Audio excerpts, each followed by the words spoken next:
us pray. Look down with open eyes upon this nation of Belize, O God. Descend upon it with your grace and mercy.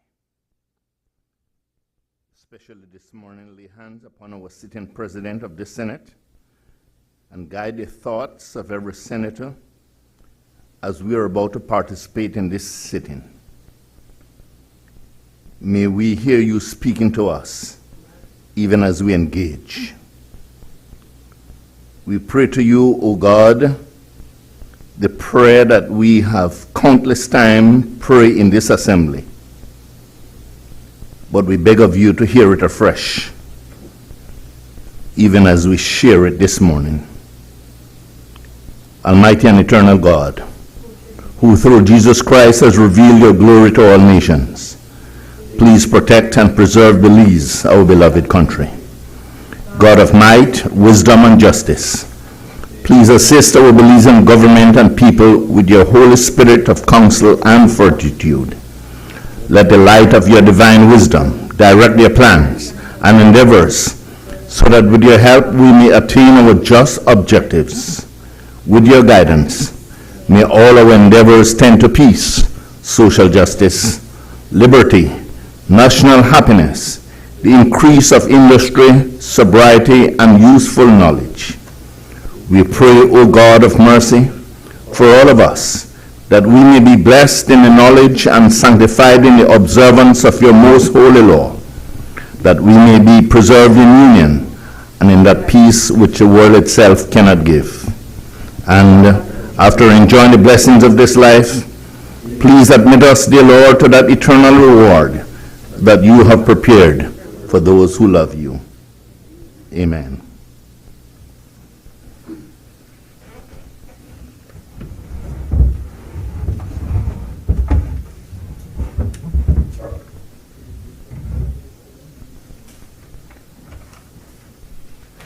Announcements by the President.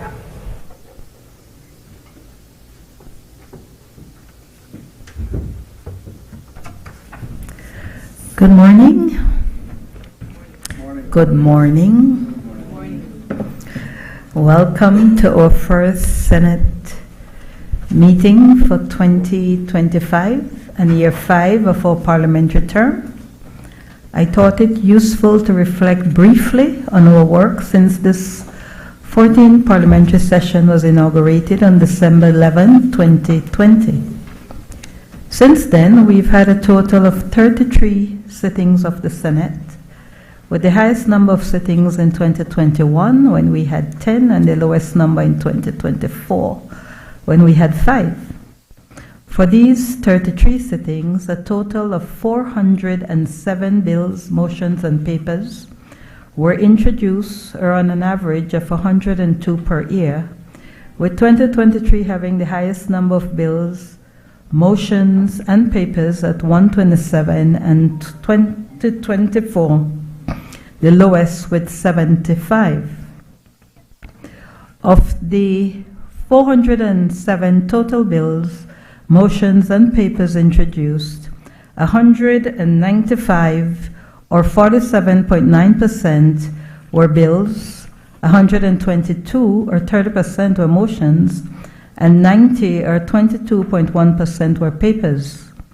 2021 shows the highest number of both bills and motions at 58 and 43 respectively, and 2023 with the highest number of papers at 42.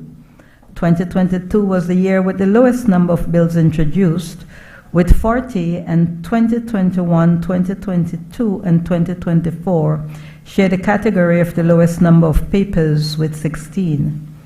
At the end of 2024, of the 195 bills introduced, 176, or 90.3%, were passed without amendments, 15, or 7.7%, were passed with amendments and returned to the House of Representatives, and 4, or 2%, remain in committee. In addition to the 33 sittings of the Senate, I had the honor and duty to chair 26 sessional select committee meetings as of the end of 2024, and 29 as of January 2025, totaling the number of sittings of the Senate and Senate sessional select meetings of the Senate to 56.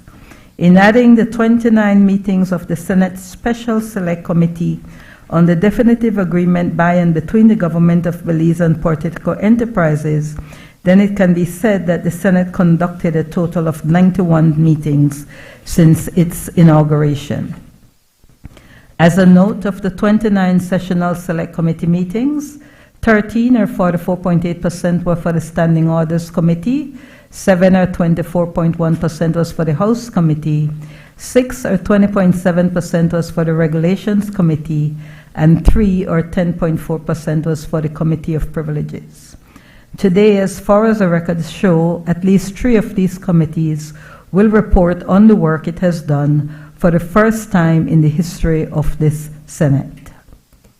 As a note also, and in furtherance of the work of the Senate, members of the Senate and myself have also participated in a number of statutorily and non-statutorily required meetings, including in the case of the former, that of the National Staff Assembly Committee, where the Senate is represented by Senator Erica Jang and myself, the Women's Parliamentarian Caucus, which is chaired by Senator Janelle Chanona and includes all the women of the Senate, and the Joint Public Accounts Committee, the membership of which includes 3 of the 4 social partners senators. In the case of the latter, engaging in meetings and activities with the Governor General's Office, ministries and departments of government, and with the Diplomatic Corps.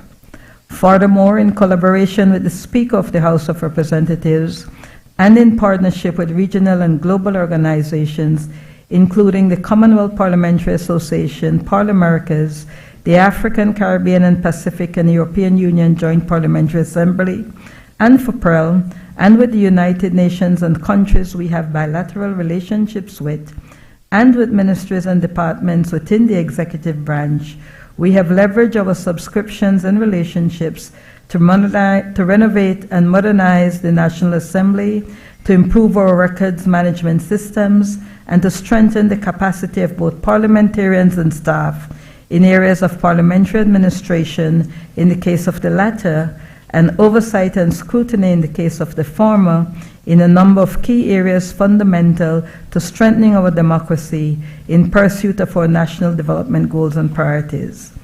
These include issues relating to meeting the targets of global agreements, parliamentary practice and procedures, climate change and energy, gender and human rights, public accountability, open and inclusive parliament, migration, food and nutrition, security, innovation, and artificial intelligence, to name a few. While there is much more that can be done to improve the role of the Senate in checking and scrutinizing the work of the executive branch of government, inclusive of monitoring and analyzing the expenditure of approved budgets for efficiency and effectiveness, in making and amending laws, in debating on important issues of national development, and in making the Senate more independent and autonomous, more progressive, more modern, more open, and more inclusive. Together, I believe, we have done a significant amount of work in moving this forward. I want to underscore that we could not have done it without the collaboration of the Speaker of the House of Representatives when it entailed common action for the National Assembly, without the hardworking staff of the National Assembly, under the leadership of both the former clerk, Eddie Webster, and the newly minted clerk, Ms. Clarita Petch, and all of you honorable members of this House. Today we continue the work to deliver on the Belize, the architects of our Constitution, promised. Honorable members, by letter dated 7 February 2025, Cabinet's recommendation has been signified to the following: 1. Trade Licensing Amendment Number 2, Bill 2024. 2. Fiscal Incentives Amendment Bill 2025. 3. Stamp Duties Amendment Bill 2025. 4. Belize Companies Amendment Bill 2025. 5. International Merchant and Marine Registry Bill 2024. 6. Government of the Republic of China, Taiwan Amendment Number 2 to Loan Agreement Number 025-106001, Loan Amendment Motion 2025, Government of the Republic of China, Taiwan Amendment Number 3 to Loan Agreement Number 602023-6004, Loan Amendment Motion 2025. Government of the Republic of China, Taiwan Amendment Number 2 to Loan Agreement Number 602023-6005, Loan Amendment Motion 2025. Government of the Republic of China, Taiwan Amendment Number 2 to Loan Agreement Number 602023-6006, Loan Amendment Motion 2025. Government of the Republic of China, Taiwan Amendment Number 2 to amended and restated Loan Agreement Number 602023-6007, Loan Amendment Motion 2025. Government of the Republic of China, Taiwan Amendment Number 2 to Loan Agreement Number 602023-6008, Loan Amendment Motion 2025. Government of the Republic of China, Taiwan Amendment Number 2 to Loan Agreement Number 602023-6009, Loan Amendment Motion 2025. 13, Government of the Republic of China, Taiwan Amendment Number 2 to Loan Agreement Number 602023-6010, Loan Amendment Motion 2025. 14, Government of the Republic of China, Taiwan Amendment Number 2 to Loan Agreement Number 602023-6011, Loan Amendment Motion 2025. 15, Government of the Republic of China, Taiwan Amendment Number 1 to Loan Agreement Number 602023-6012, Loan Amendment Motion 2025. 16, International Bank for Reconstruction and Development, Belize Reliant and Resilient Energy System Project, USD 58.2 million, Loan Motion 2025. 17, International Bank for Reconstruction and Development through the International Development Association, Belize Blue Cities and Beyond Project, US 23.5 million, Loan Motion 2025. 18, Taiwan International Cooperation and Development Fund, Expansion and Rehabilitation of the Philip Golson Highway, USD 17.5 million, Loan Motion 2025. And 19, Caribbean Development Bank, 7th Power Project, Additional Loan to Belize Electricity Limited, US 6.2 million, Extension of Sovereign Guarantee Motion 2025.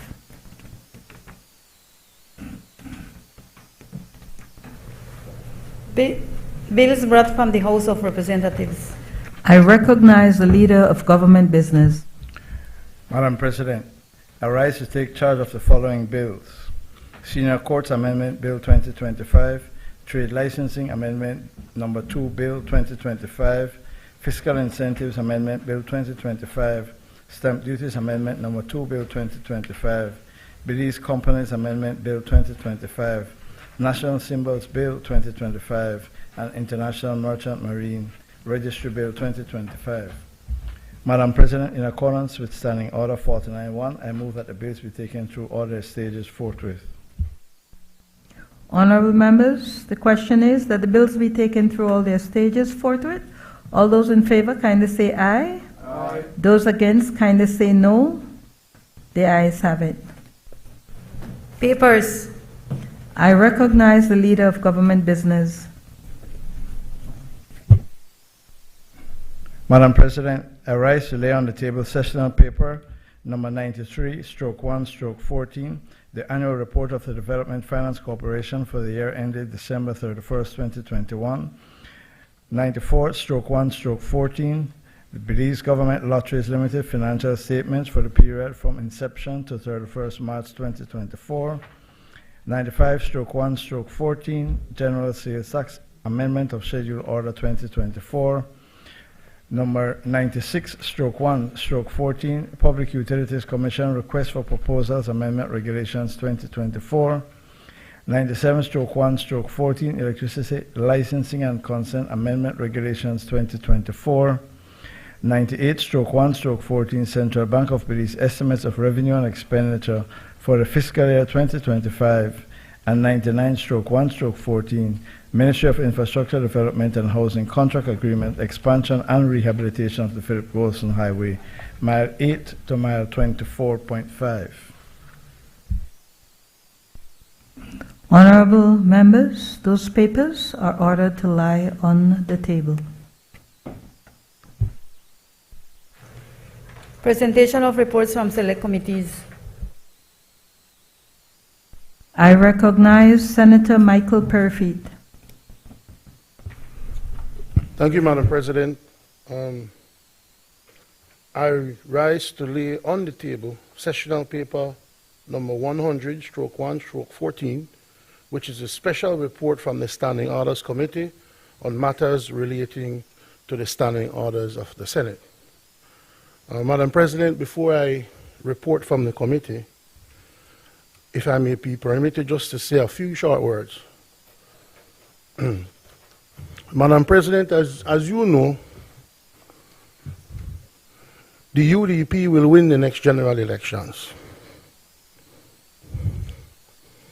It was not a joke, I'm being serious.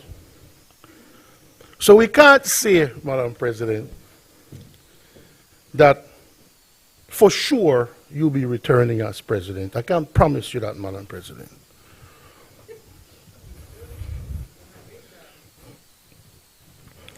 But what I want to say before I even get into the committees, and you're listing off the amount of committees we have and the meetings that we've had to try and cure whatever mischiefs we thought needed to be cured. Madam President, I must say at the possibly the last Senate meeting we may have for this Parliament's life, and we don't know who of us will be back. So let me say this while I can. I really have to commend you, Madam President, for the way you have approached the presidency of this august body. I think that you have really tried to turn your role and to make the Belizean people aware that the role of the Senate and of your presidency and what the President of the Senate does is vitally, vitally important for our democracy. And we would just like to say from this side of the House for sure that we wanted to say thank you for the work you've put in, for the interest you've shown in trying to make this body work as it should, and to be harassing us. Come to committee meetings, we need to get this done, we need to do that. So I've never experienced a president, Madam President, who brought so much energy to not just what we see here, what the public gets to see here, but to have us be aware of what goes on behind the scenes. That is, it's like an iceberg. You only see about 10% of it. There's so much going on. I just wanted to commend you for your work, Madam President, as we proceed today. But, Madam President, the Standing Orders Committee was appointed on the 19th of March 2021 in accordance with Standing Order 64. Standing Order 65 places a duty on the committee of considering from time to time all matters relating to standing orders as may be referred to it by the Senate. This is the first report of the committee for this 14th parliamentary session and is done in accordance with Standing Order 75, which provides for a select committee to make a special report relating to its powers, functions, and proceedings on any matter that it thinks fit to bring to the notice of the Senate. Since its appointment, the committee has held 13 meetings where it deliberated on several matters in furtherance of the revising and modernizing of the standing orders of the Senate. The committee is pleased to report to the Senate that it has concluded its deliberations and has agreed on a proposed standing orders of the Senate 2025 draft to replace the current standing orders of the Senate made by the Senate on the 20th of June 1967, 58 years ago. I think, Madam President, like the National Assembly building, it was time for an upgrade.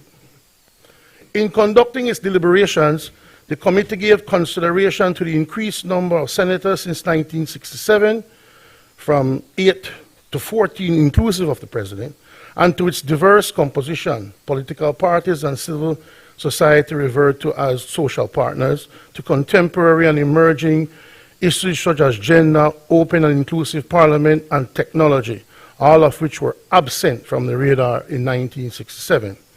To make the Senate more modern, progressive, efficient, and effective, independent, and autonomous, and complementary to the standing orders of the House, to the current practice of the Senate and the shared experiences of senators, to best practices of the Commonwealth parliaments in the region, particularly to the Republic of Trinidad and Tobago, to aligning to its powers contained within the Constitution of Belize and the principles contained in the preamble of the Constitution, and elaborating on the same, and to incorporating amendments adopted during its tenure.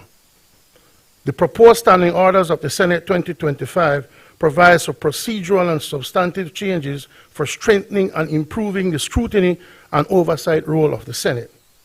Procedural changes and additions included to increase the standing orders from 82 to 103 sections, provides for gender neutrality, and incorporates a ruling of the President to make explicit the distinction between the leader of government business and a minister of government in cases where the former is not a member of cabinet. It proportionally increases the number and representation of members of committees and the quorum based on the increase from 8 to 13 members of the Senate and 14 inclusive of the President, following the formula of the current standing orders.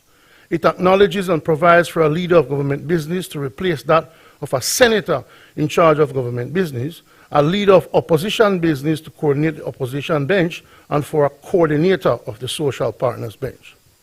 It distinguishes, clarifies, and simplifies terminologies for government business, public business, and non-government business, private business, sets out a purpose for the standing orders, and provides for interpretation and application and definitions, the latter including the power of the President to issue practice notes and rulings, and for the clerk to compile same in a compendium.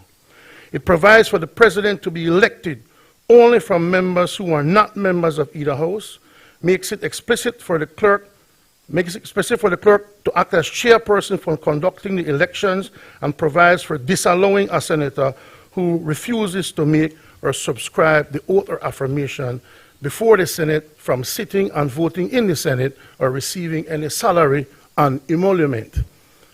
I want to add at this point, Madam President, just to say that in doing this exercise, the whole concept of salary and emoluments were front and center.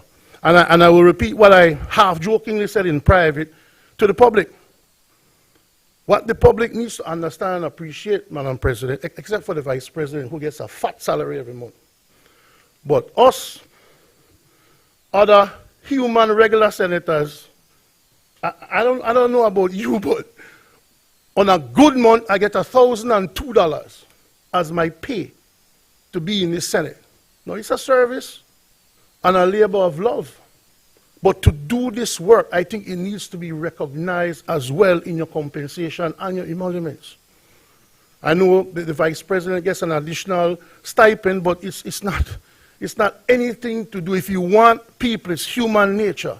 If you want people to perform at a very high level, I will continue to push and support any government motion. I was hoping to see one here today to increase the salaries and emoluments of parliamentarians, especially in the upper house.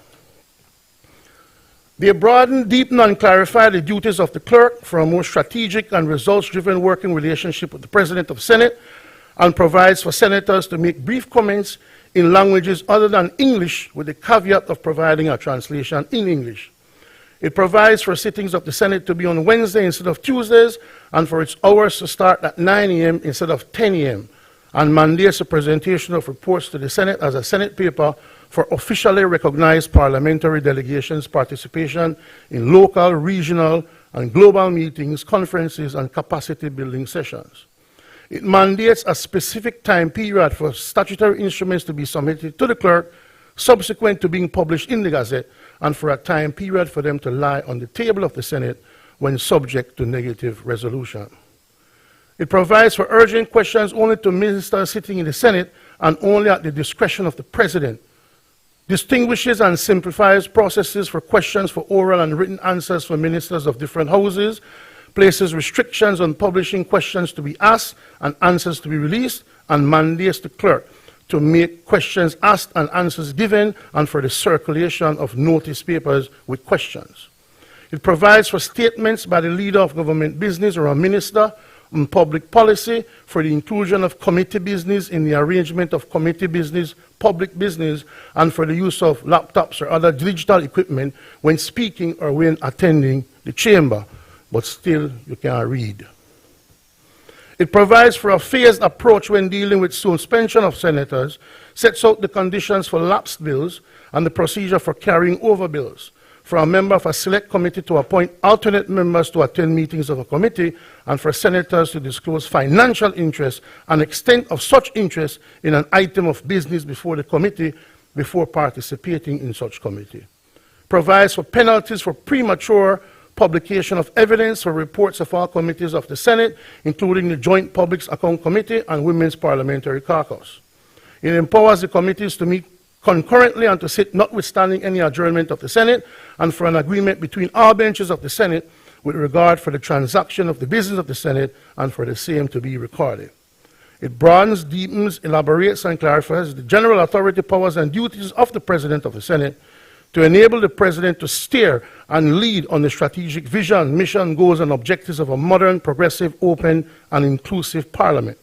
It now requires at least 3/4 of members to agree to suspend the standing orders, and includes schedules to further elaborate on the general rules for broadcasting of Senate proceedings, evidence in committee, and information sharing of the committee.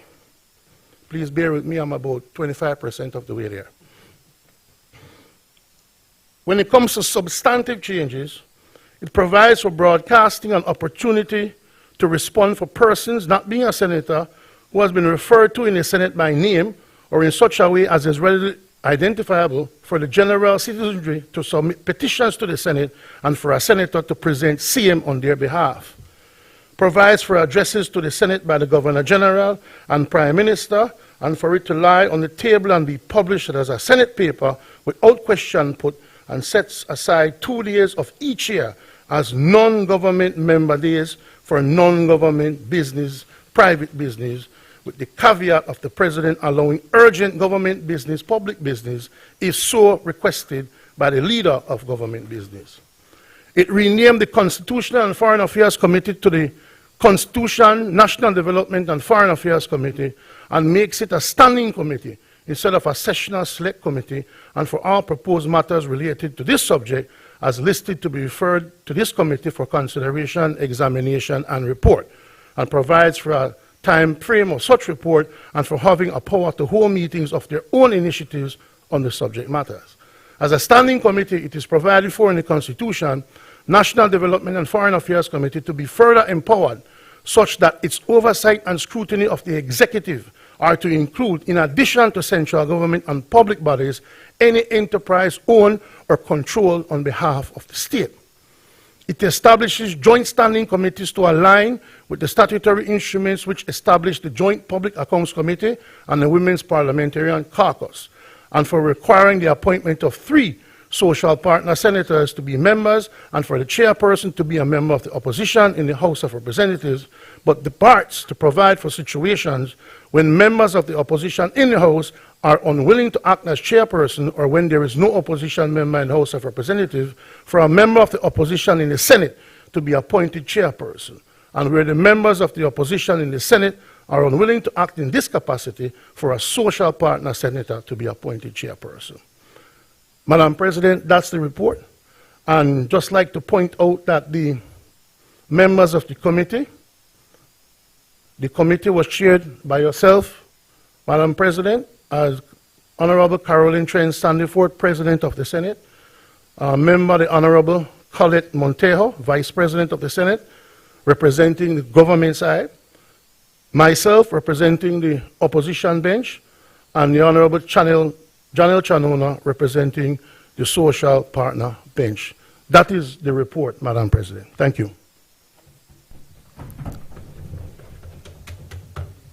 Thank you, Senator Perfit.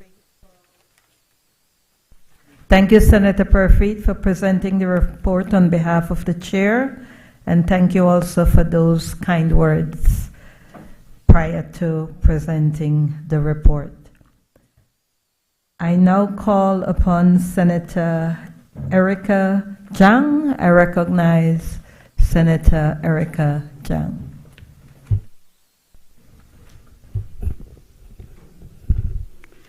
Madam President, I rise to lay on the table sessional paper number 101/1/14, report from the House Committee on Matters Relating to Remuneration, Allowances, and the Comfort and Convenience of Senators. The House Committee was appointed on 9th March 2021 in accordance with the Standing Order 64, Standing Order 66-1A, places a duty upon the committee to consider and advise the President upon all matters relating to the remuneration and allowances and the comfort and convenience of senators, and B, employment of officers and other persons by the Senate. Paragraph 4 of the said standing orders places a duty on the said committee to report its minute of proceedings from time to time to the Senate. This is the first report of the committee for this 14th parliamentary session. Since its appointment, the committee has held 7 meetings where it deliberated on a number of matters. The committee is pleased to report to the Senate the following. The committee is commissioned a Belize Senate survey of services and remuneration and allowances during February to March 2023 to gauge perception and to provide concrete information around remuneration and allowances and supporting services in order to make a determination as to whether the former is commensurable with the work senators are expected to do, whether the latter provided by the National Assembly enables the highest level of performance, and whether both enable the prioritization of their work. 2. On the matters of remuneration and allowances, the committee noted a previous initiative of the Joint Select Parliamentary Committee Report 2003 of the National Assembly in addressing this matter. In addition, it undertook a comparative analysis for regional and global best practices, considering the implications of historical, contemporary, and emerging environmental factors to the scope of work of the Senate, as well as its powers and functions contained in its standing orders and Constitution of Belize. Plan Belize, the current comprehensive review of the standing orders of the Senate and Constitution of Belize, respectively, and the existing protocols relating to remuneration, allowances, benefits, and supporting services for senators. 3. Some of the key findings of the committee's work upon which it deliberated are as follows. The absence of the mechanism for a structured and comprehensive review of remuneration, allowances, and comfort and confidence of members of the Senate and the President of the Senate, and the practice of addressing them every 20 to 22 years, with the last review in 2003.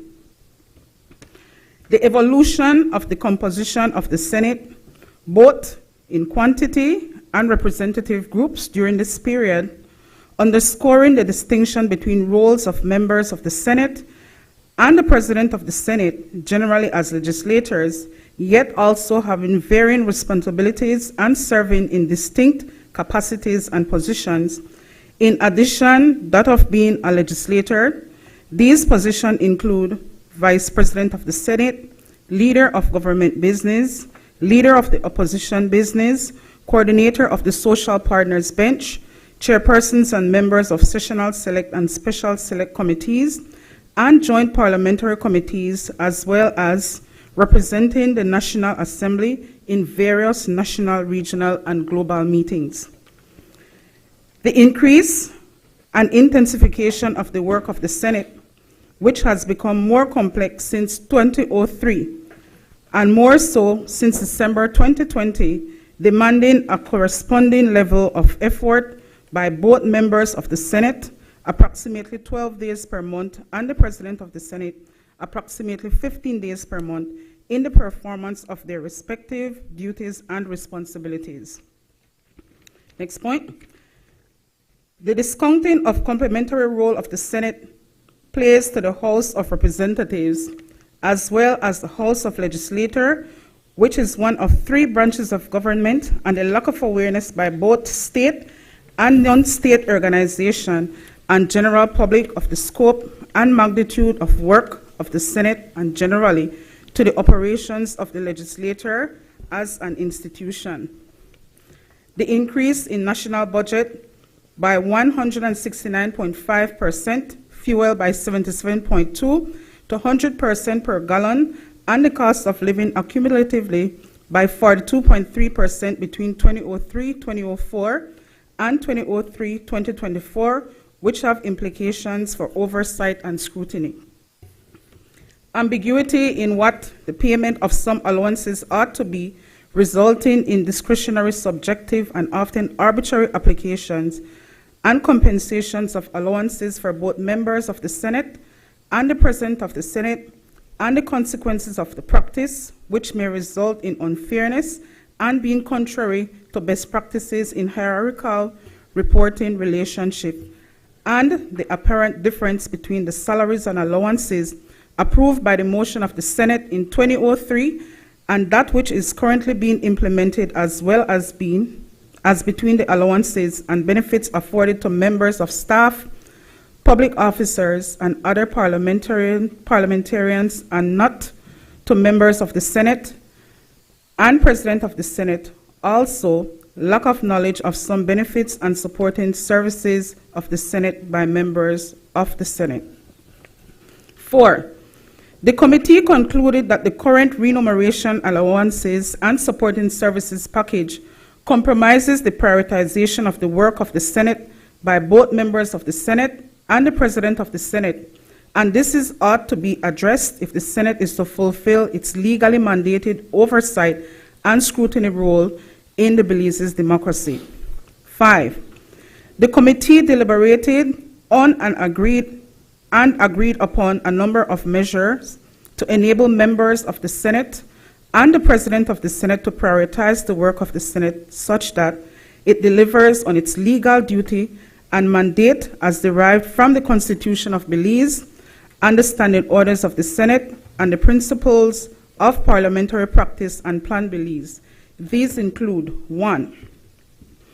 Sharing the work of the Senate, its evolution, intensification, and resulting complexity to bring attention to the extreme disparity between remuneration and allowances of parliamentarians, specifically members of the Senate and the President of the Senate, in comparison to the other branches of government and statutory agencies, and that this ought to be addressed in any future review of the same. 2. Conveying its support of the recommendation of the Commonwealth Parliamentary Association benchmark for democratic legislature, which stipulates at 1.5.2 that an independent body or mechanism should determine the remuneration, benefits, and other statutory entitlements of legislators. 3. Requesting the payment of salaries and all allowances to members of the Senate and the President of the Senate to be affected by the National Assembly to provide for the comprehensive documentation of all payments made to them and to eliminate the practice of seeking information from the Ministry of Finance on allowances that are paid by them when such information is required. 4. Coordinating the compilation of comprehensive policy with guidelines and explanations of remuneration and allowances of members of the Senate and the President of the Senate for knowledge, clarity and ease of application.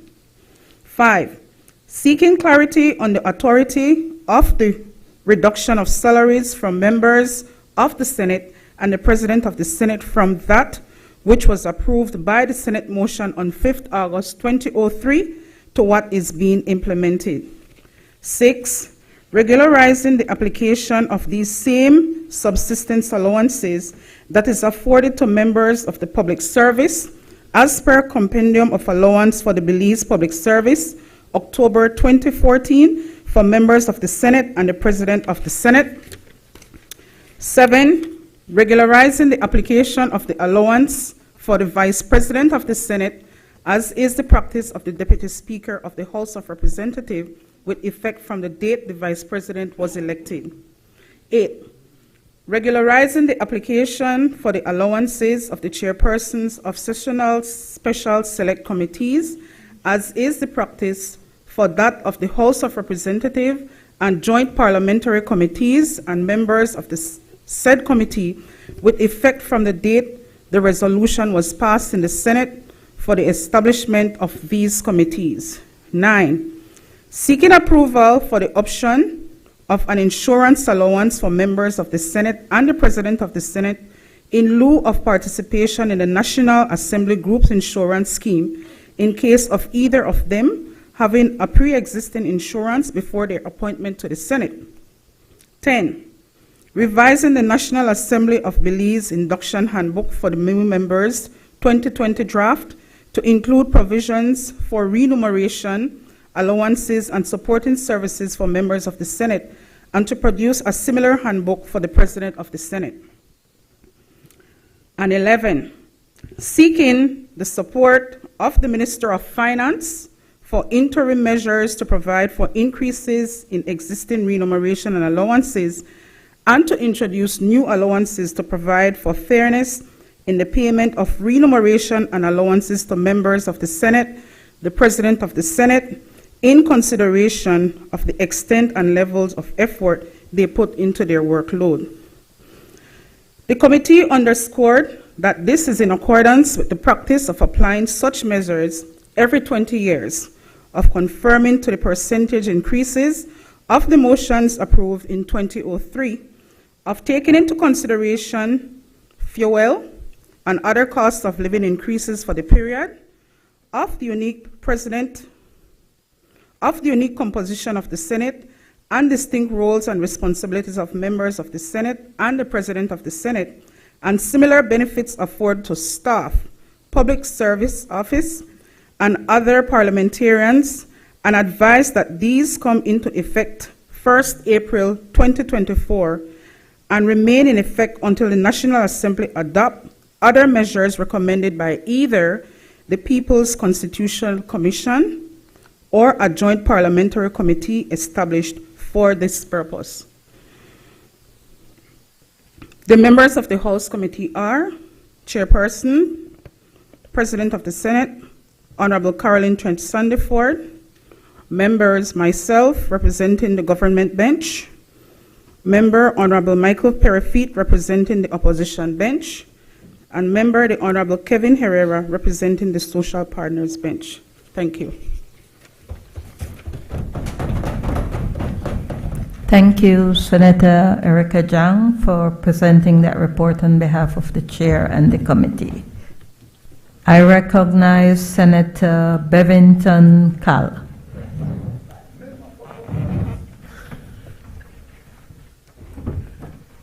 Thank you, Madam President, and good morning to my colleagues and, of course, to the Belizean people.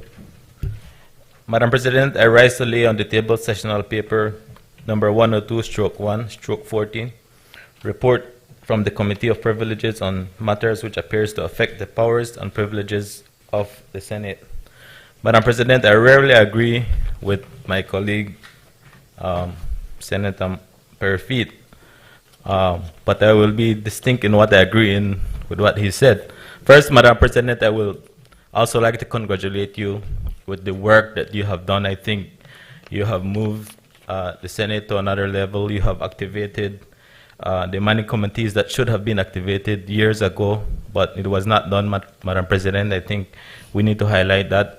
but with your leadership, you ensured that these communities were activated and doing the work that they should have been doing. And of course, that also take a lot of toll on us, having to come to a lot of these meetings. But again, Madam President, I think that serving in this capacity is a privilege, and all of us made that effort. Of course, with your leadership, we could have done that.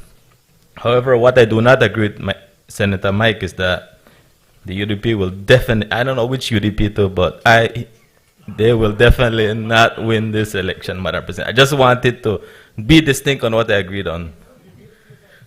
I'm not debating. Madam President, the Committee of Privileges was appointed on March 2021 in accordance with the Standing Order 64. Standing Order 67-1 requires any matter which appears to affect the powers or privileges of the Senate to be referred to the committee. And it shall be the duty of the committee to consider any matter so referred and to report thereon to the Senate. This is the first report of the committee for this 14th parliamentary session. Since its appointment, the committee has held 3 meetings where it deliberated upon a number of matters. The committee is pleased to bring to the notice of the Senate the following. 1, very important, Madam President. Of course, in partnership with the CPA, the committee deliberated on and completed a draft code of conduct for senators, the purpose of which is to encourage ethical conduct and to uphold the democratic principles of the National Assembly and to reduce risk of the integrity of the National Assembly.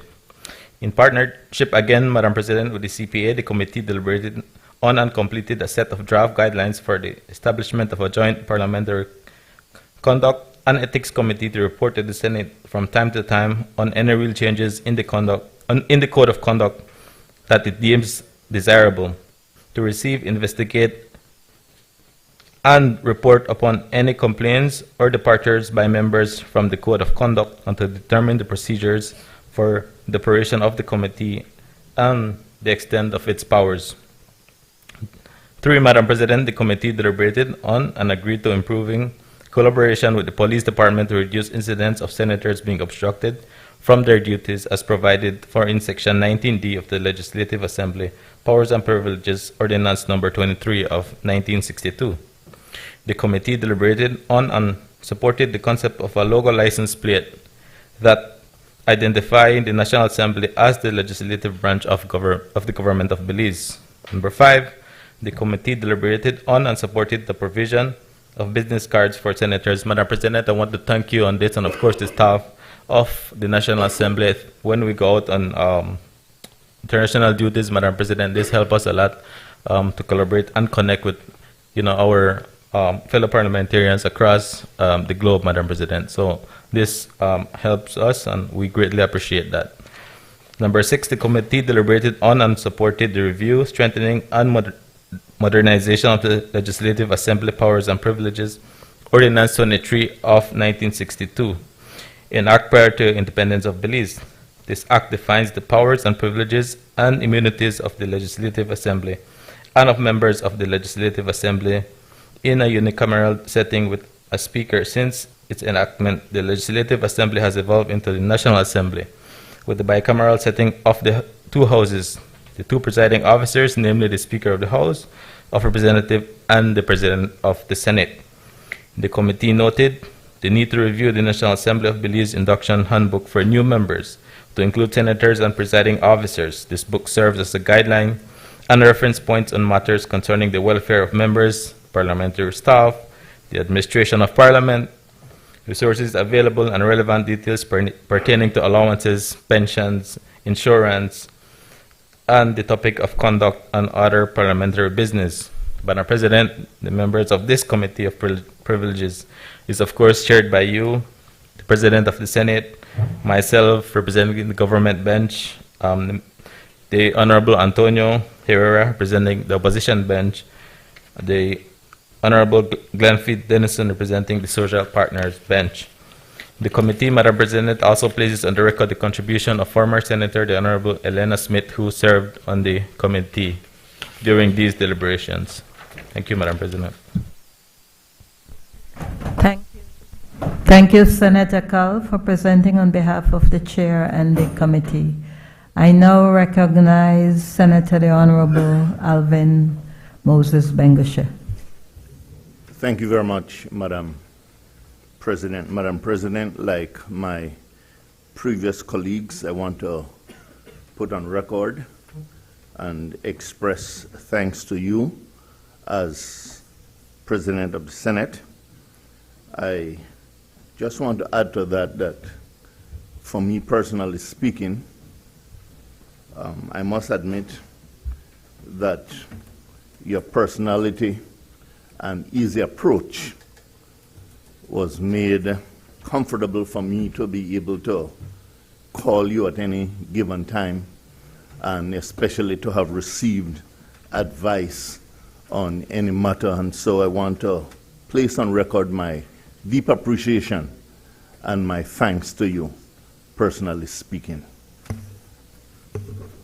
Madam President and members of the Senate, I rise to lay on table the sessional paper number 103/1/14, report from the Regulations Committee on the matters relating to the regulations that are to be laid before the Senate.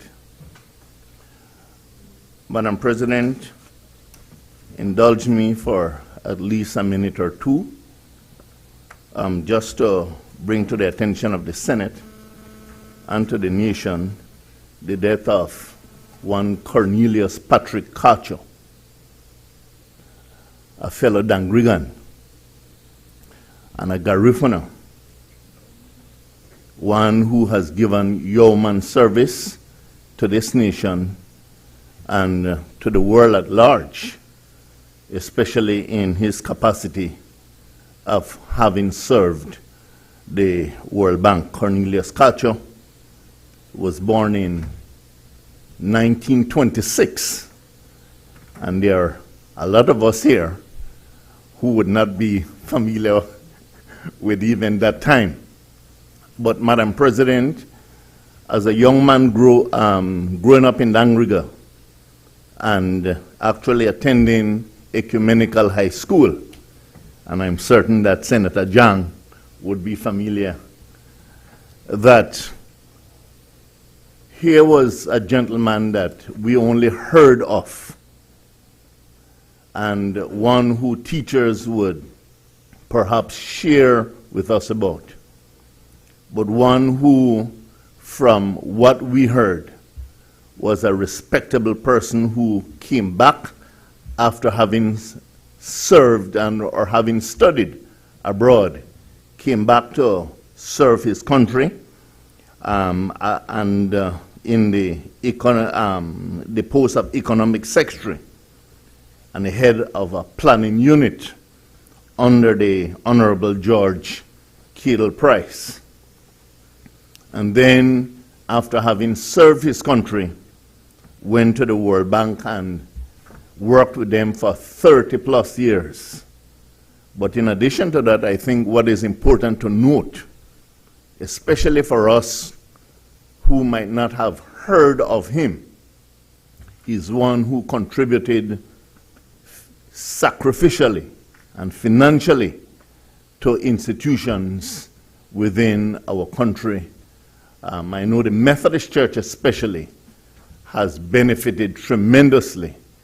The University of the West Indies, the extension program, benefited tremendously from his contribution.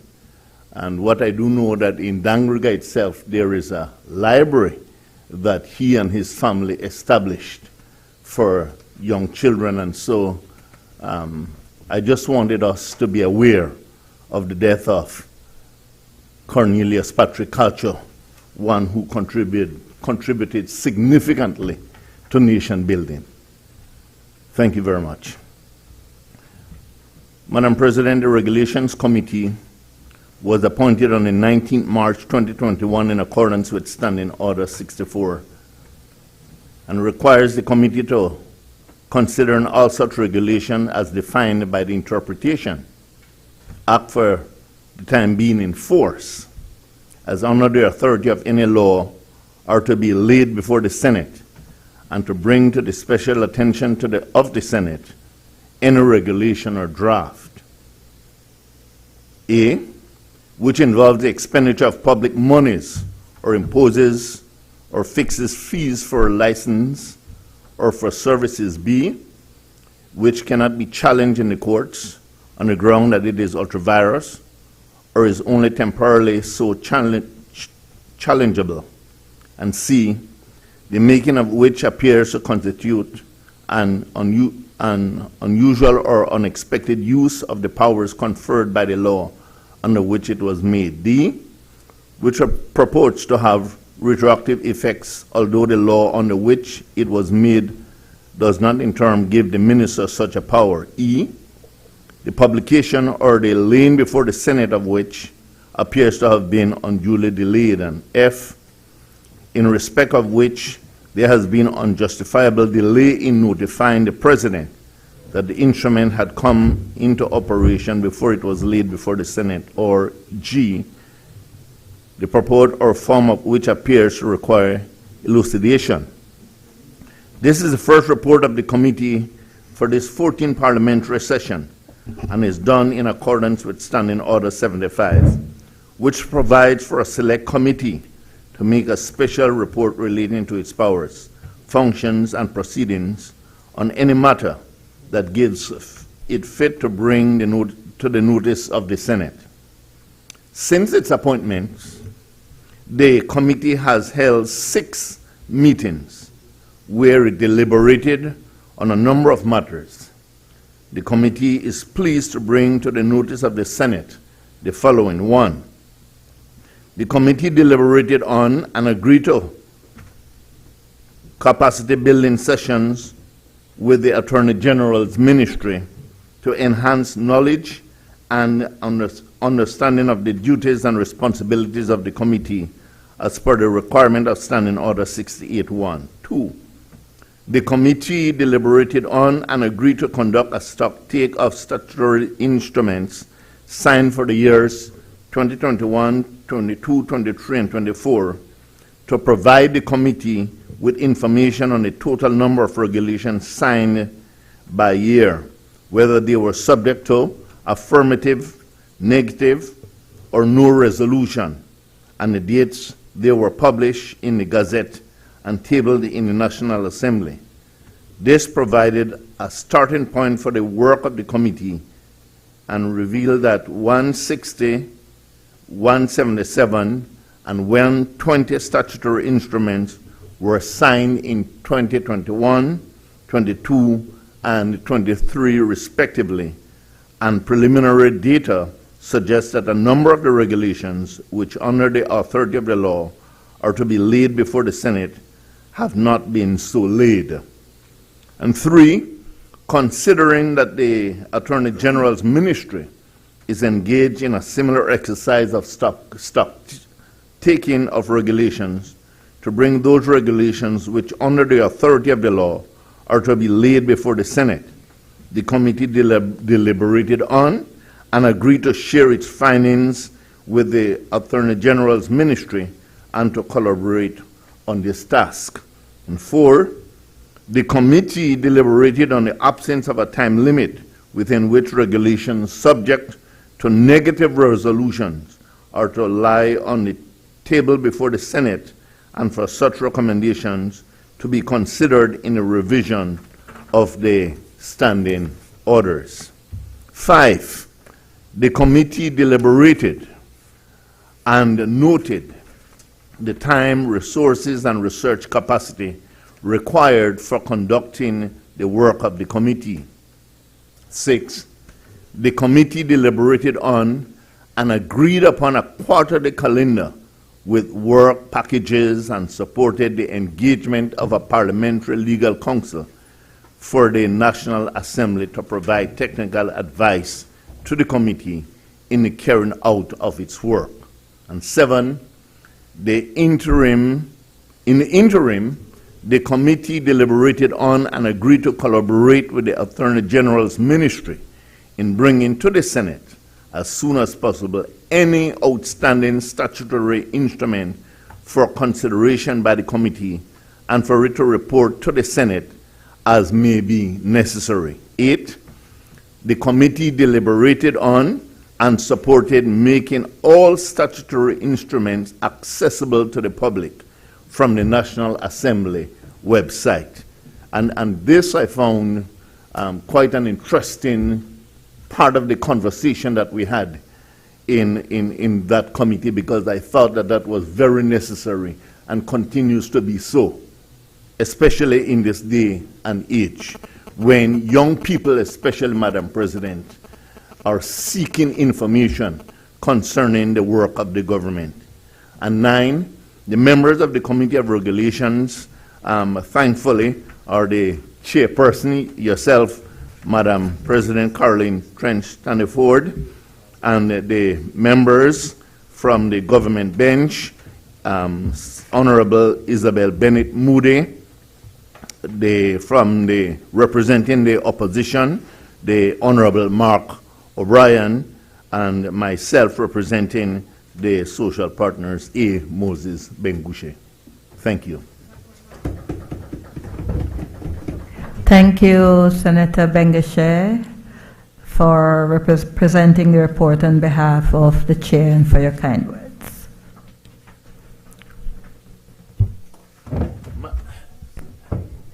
Madam President, there is an important part, because sometimes we miss these things. The last part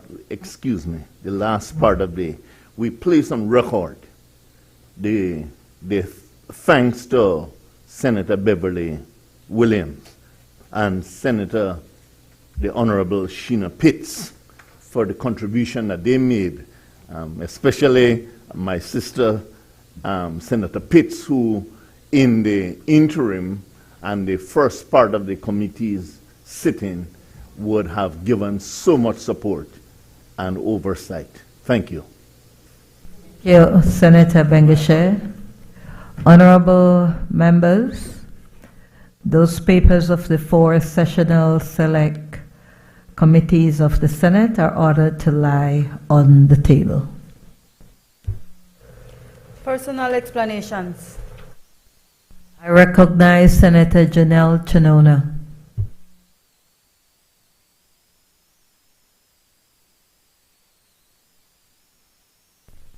Good morning. I rise on behalf of the Women's Parliamentary Caucus.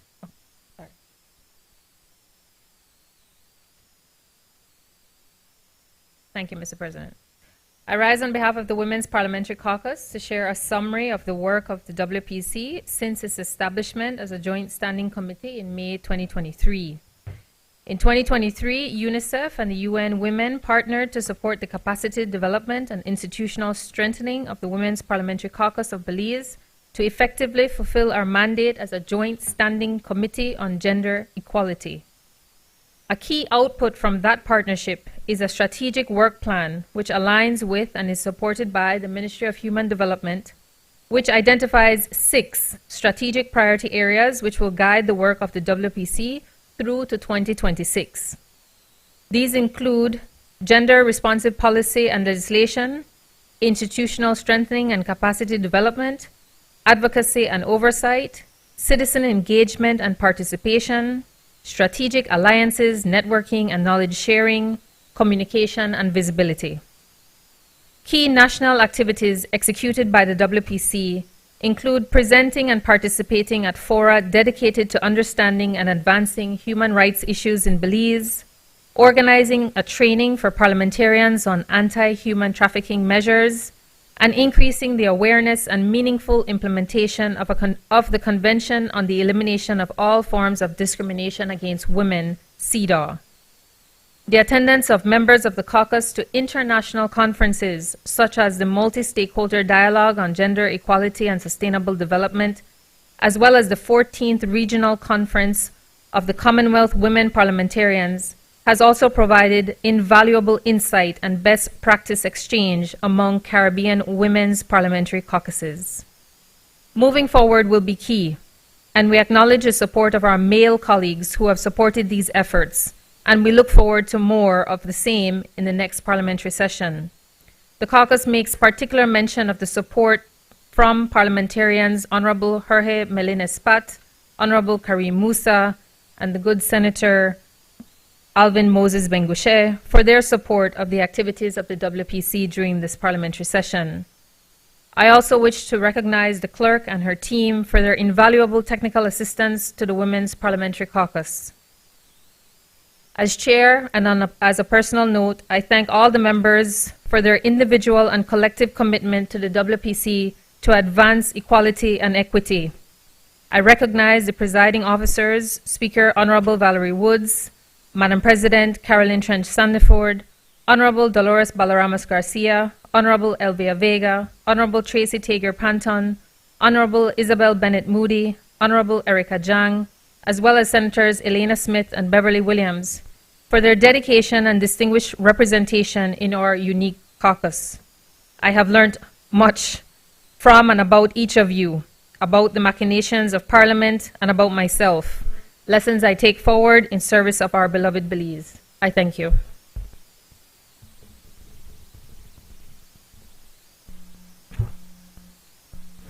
I recognize Senator Bevington Carlo.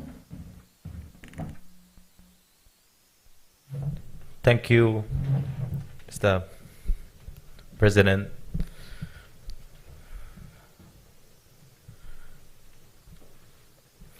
Madam President, I rise to make a personal statement on the work that is happening in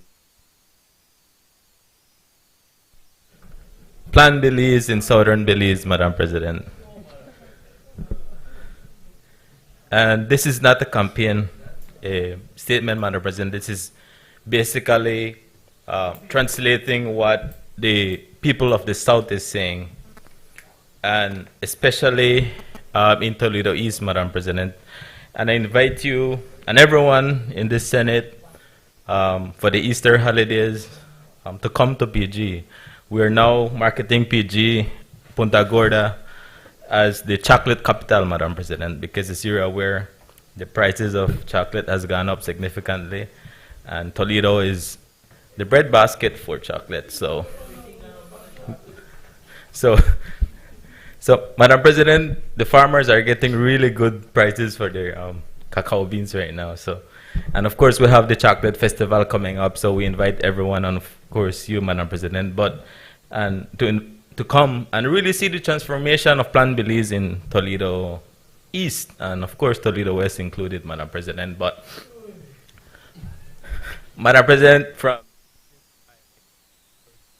the people of Toledo East give a huge mandate to this government, and of course we need to deliver on that, Madam President. So the work that is happening, Madam President, the infrastructure transformation that is happening in Toledo East right now, Madam President, is unprecedented. Something that we have not seen for years, for the last 3 decades, from what I'm being told. And I'm only here to translate what the people are saying. No, I'm just telling you what I am from there, so I need to tell you, Senator Perfit. And I invite you to come to really see, because you have not been there. So, Madam President, the free education that is rolling out, we have NHI in full effect. We have, Madam President, I want you to go to the front street right now where they're cementing the entire front street. We have the marina coming up, Madam President. We have, hopefully, with one of my friends, we have more employment coming up for the residents of Toledo, Madam President. But the Maya communities, Madam President, were abandoned for so long. And this is really close to being, Madam President, because for years and years we have had school buses on the news being unable to reach Corazon Creek Technical High School, Madam President. And even with the amount of rainfall that we're having right now, Madam President, I can tell you, and this makes me really happy that we can have our kids reaching to school on time, because we have, and of course I want to thank MIDH, Minister Julius Espat for all the work and that they're doing, Madam President, because now, like I told you, the students can reach on time. They have replaced a lot of the culverts that were there for years, and now they're doing replacing it with climate resilient culvert, Madam President.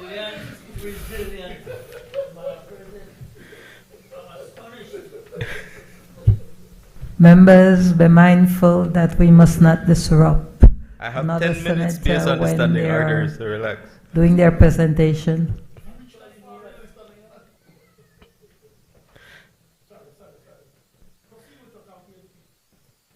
Let me proceed, Madam President. The streets in each communities right now is like these people have never seen this for years, Madam President. And of course, we want to thank the Ministry of Finance, our Prime Minister, for allocating these funds in the supplementary budget, Madam President. And that is really what is translating. What Toledo is seeing right now, Madam President, is value for money. When you put money where it belongs, Madam President, you see the outcome that we're having right now in the Toledo district. And of course, I need to highlight the Honorable Dr. Osmond Martinez, Madam President. His victory was over 70%, Madam President.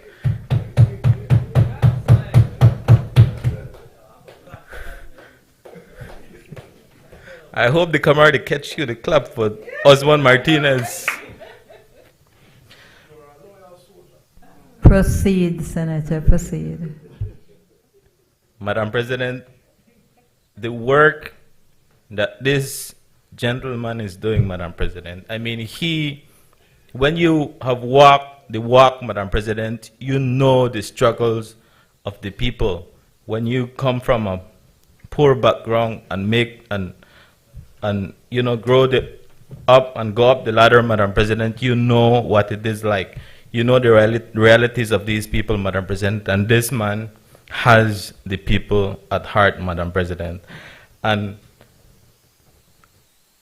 you can see that, you can feel that, Madam President, you know, and just to go back, not to be repetitive, Madam President, when my colleague told you about that hype that you bring in the Senate, Madam President, that's the hype that we have in Toledo East right now. The hype of more things to come. Right? More things to come, Madam President. And we want to assure, at least from Plan Belize, as we continue, Plan Belize either 2.0 or stay on track or right on track, Madam President. I know that Toledo East is right on track because we are delivering to the people of this country, and of course Toledo, where I come from, Madam President. This was once the forgotten district, but I can tell you today it's not anymore. Everywhere you hear about Toledo East, not only in Belize. Minister Martinez was in Panama. Toledo East is mentioned. Let's focus on Toledo because that was really my thing. Toledo is being highlighted.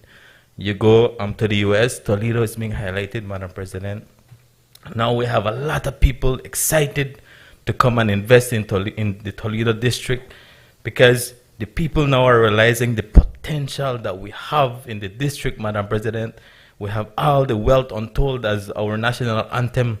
I believe that the Right Honorable George Price probably spent a lot of time in the Toledo district, Madam President, and he had to mention the wealth untold that is in Toledo district. That includes we have the rainforest, we have the ocean, we have the island, we have everything. I'm aware of time, Madam President. I will wrap up. So, Madam President, I just really wanted to highlight the transformation that is happening in Toledo, especially Toledo East. The infrastructure, the road, we have new community centers, we have hurricane shelters, the cementing of street, the new bridges coming up, Madam President. I cannot wait. You know, our people will finally see something that, you know, it's hard to explain, Madam President, the feeling that our people will have. Well, we didn't make it happen. right? And that's the thing, we're making it happen.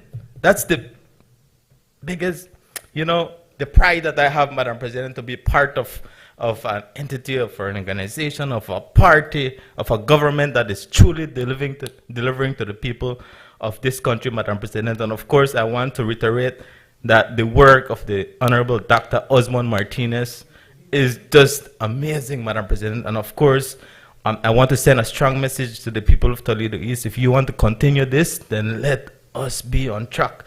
Let us make sure that we work together with the minister. Madam President, I cannot go without, we cannot leave this presentation without mentioning Bella Vista, Madam President. Bella Vista is seeing the transformation that they've wanted for so long, Madam President. And of course, I want to thank the Deputy Prime Minister. He has been there twice, and for the last 4 months, Madam President. Can you imagine that? Twice in the last 4 months, and we're going to deliver a lot of land documents to first-time landowners, Madam President. And I just have 1 more minute, Madam President. I believe that the only wealth we can give every single Belizean is land, Madam President. If you give people land, they're going to work the land and they're going to produce and they're going to make the best out of it, Madam President. So I want to thank the Minister, DPM Cordell Hyde, for all the hard work they've been doing. Of course, collaborating with Dr. Osmond Martinez, Madam President. We continue the work in the Toledo District. Thank you very much. Motions relating to the business or sittings of the Senate. I recognize the Leader of Government Business. Madam President, I move that at its rising today, the Senate adjourn to a date to be fixed by the President. Honorable members, the question is that at its rising today, the Senate adjourn to a date to be fixed by the President. All those in favor, kindly say aye. Aye. Those against, kindly say no. The ayes have it. Public business, government business motions. I recognize the Leader of Government Business. Madam President, I move that whereas the Inter-Parliamentary Union was established in 1889 and is an international organization of the parliaments of sovereign states, and whereas the Inter-Parliamentary Union facilitates diplomacy and empowers parliaments and parliamentarians to promote peace, democracy, and sustainable development around the world, and whereas the National Assembly of Belize subscribes to the noble values advocated by the Inter-Parliamentary Union and to its work for the promotion of peace and security, democracy and human rights, the rule of law and sustainable development, and whereas the National Assembly of Belize recognizes that the existence of the Inter-Parliamentary Union as the global organization of national parliaments clearly attests to the willingness of nations to build strong ties of inter-parliamentary dialogue and cooperation with a view to better meeting the needs and expectations of citizens for a safer and more equitable world. And whereas the National Assembly of Belize also recognizes that interparliamentary contacts and cooperation, including on the South-South level, can in large measure help strengthen our institution and lead to a stronger engagement at the regional and international levels.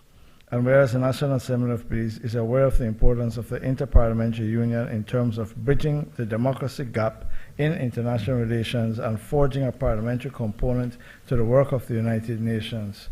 And whereas the National Assembly of Belize is desirous of becoming a member of the Interparliamentary Union, and whereas Article 3 of the Statutes of the Interparliamentary Union provides for every parliament constituted in conformity with the laws of a sovereign state, whose population it represents and on whose territory it functions, to request affiliation to the Interparliamentary Union. Now therefore be it resolved that this Honorable Senate authorizes the Speaker of the National Assembly to, in a sovereign and formal manner, request affiliation to the Interparliamentary Union and entrust the Speaker of the National Assembly to convey this resolution to the Secretary General of the Interparliamentary Union.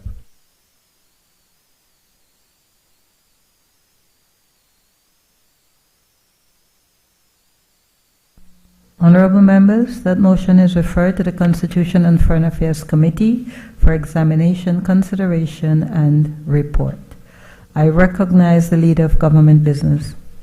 Madam President, I move that whereas Belize signed an agreement with the Government of the Republic of Korea on the 16th May 2024 relating to the framework agreement for grant aid between both parties, And whereas the purpose of the agreement is to promote poverty reduction and the sustainable economic and social development of Belize through grant aid, and to further strengthen the existing friendly relations between the two countries. And whereas on the basis of this agreement, parties shall carry out grant aid programs agreed upon by parties, and if necessary, may conclude subsidiary agreements. And whereas the government of Belize is desirous of ratifying the agreement pursuant to Article 9, and whereas Section 61A(2)(a) of the Belize Constitution, as amended by the Belize Constitution 6th Amendment Act No. 13 of 2008, provides that the Senate shall authorize the ratification of any treaty by the government of Belize. Now, therefore, be it resolved that this Senate authorizes the government of Belize to ratify the framework agreement for grant aid between the government of Belize and the government of the Republic of Korea.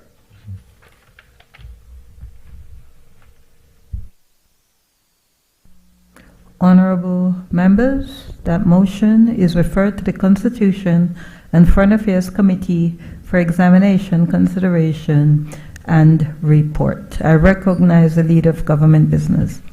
Madam President, I move that whereas Belize signed an agreement with the government of the Republic of Korea on the 16th May 2024 relating to the Economic Development Cooperation Fund, hereafter referred to as the ECDF, and whereas the purpose of this agreement is to promote economic development of Belize and to promote cooperation between both countries, and whereas the financing arrangements are to be concluded between the borrower and the Export-Import Bank of Korea, and whereas the government of Belize is desirous of ratifying the agreement pursuant to Article 14, and whereas Section 61A(2)(a) of the Belize Constitution, as amended by the Belize Constitution 6th Amendment Act No. 13 of 2008, provides that the Senate shall authorize the ratification of any treaty by the government of Belize. Now, therefore, be it resolved that the Senate authorizes the government of Belize to ratify the agreement relating to the Economic Development Cooperation Fund between the government of Belize and the government of the Republic of Korea.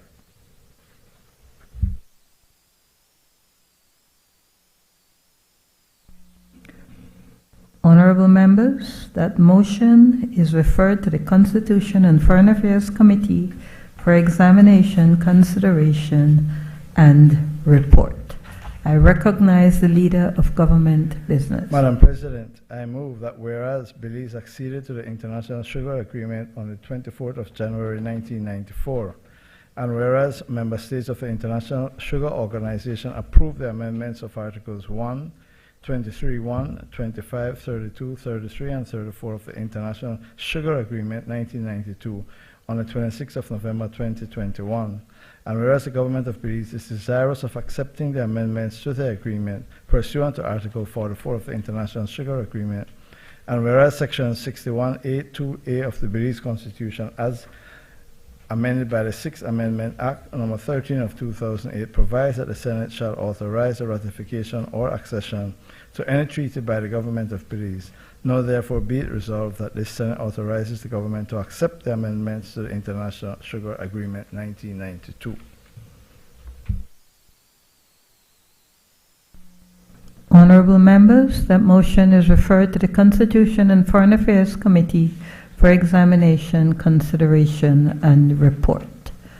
I recognize the leader of government business. Madam President, I move that whereas Section 109(1) of the Belize Constitution provides that the Auditor General shall be appointed by the Governor General, acting on the recommendation of both houses of the National Assembly, contained in resolutions passed in that behalf, and whereas the post of the Auditor General has been vacant since August 31st, 2024, and whereas the government, having recognized that the post of Auditor General plays a critical role in safeguarding public trust by overseeing the use of taxpayers' monies and preventing misuse of resources, promotes transparency and embodies the principles of good governance, and whereas Maria Anel Rodriguez holds a master's degree in business administration from the University of South Wales and a Bachelor's of Science degree in accounting from the University of Belize, and whereas Maria Anel Rodriguez has considerable experience in the Office of the Auditor General and has held senior posts such as Supervisor of Audit and Deputy Auditor General, Now therefore be it resolved that this Honorable House recommends that Maria Anel Rodriguez be appointed as Auditor General effective the 1st January 2025 until the 28th July 2047, when she attains the age of 65 years.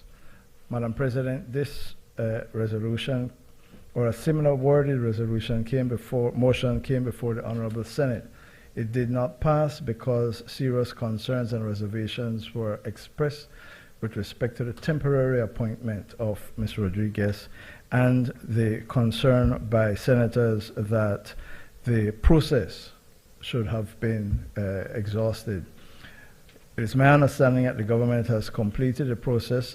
Tender or applications were invited. People put in their applications. There was a complete vetting of the candidates and a process whereby they were interviewed. And Ms. Rodriguez was the #1 placed candidate as a result of that exercise. She enjoys, Madam President, the qualifications that are necessary for the position.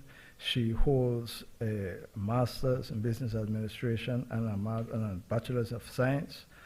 She has considerable experience in the area of auditing. I hope that on this occasion we are able to fill this absolutely important constitutional position. The country cannot afford to continue without an Auditor General. Thank you, Madam President. I recognize Senator Glenfield Dennison. Obliged, Madam President. Madam President, with your permission, I wish to acknowledge the hardworking staff of the Office of the Auditor General. I think it's very important that the important work that they do is brought to light publicly, because the role of the Auditor General is very important, especially as it relates to the technical compliance and financial audits that need to be done by that office to ensure that the people are aware of what's happening with their monies. So I wish to acknowledge the Deputy Auditor Generals Maria Rodriguez and Selwyn Fuller, the Supervisors of Audits Ms. Kimberly Ellis, Jennifer Maivit, Kimberly Lord, Andrea McGill, Marcia Riquenya, Lionel Callis, and Mrs. Ayala. I wish to acknowledge the Administrative Officer Doretta Pacheco, Examiners of Accounts Cynthia Caetano, Nikisha Ak, Shanice Greenwich, Barbara Martinez, Stacey Salam, Rodin Mogel. Sorry, Mr. Mogel, if I mash up your name. Edwin Zuniga, Gerald Henry, Tyrone Palmerson, Hubert Humes, Rani Lanza,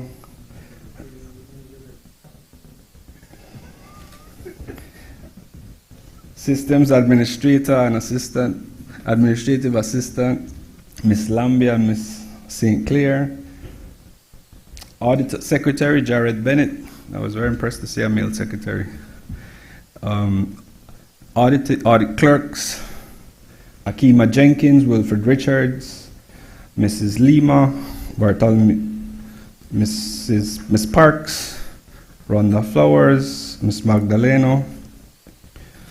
Clerks, Tanisha Ramdas, Agnes Novello, Michael Diaz, Dennis Andrew, Arlene Ireland, Beatrice Barbara, Jamal Williams, Miss Gentle, Miss Aldana, Asundon, Miss Gordon, Miss Shepherd,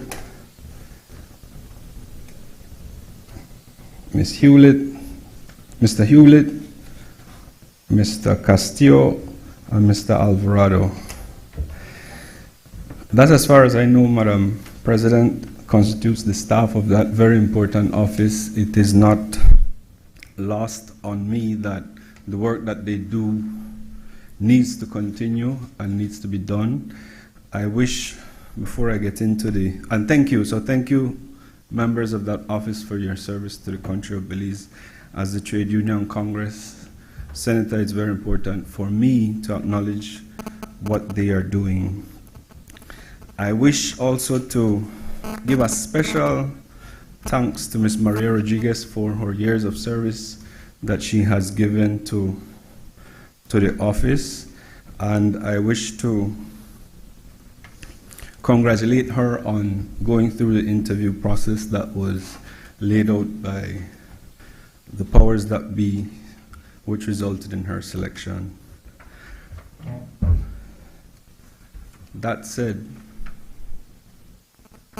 Madam President, I wish to address this Honorable House and the people of Belize on several matters which include the promotion procedure within and the determination of seniority at that office, the selection process that's lacking in the Constitution for the Auditor General, issues that relate to the removal of the Auditor General from office, the appointment time and reappointment procedure that is a little lacking in the Constitution, as well as the fact that there is no laid out procedure for the remuneration of the Auditor General.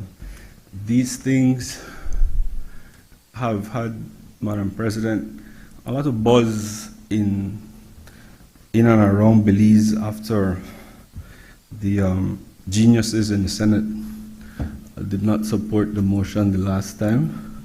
I wish to highlight, Madam President, that there's a very close distinction between, and sometimes it looks like, genius and insanity. I flirt with that line very often, Madam President. I flirt with the line so depends on how you're looking, Madam President. Sometimes I can seem a bit insane. I'm very proud of that fact, though, actually.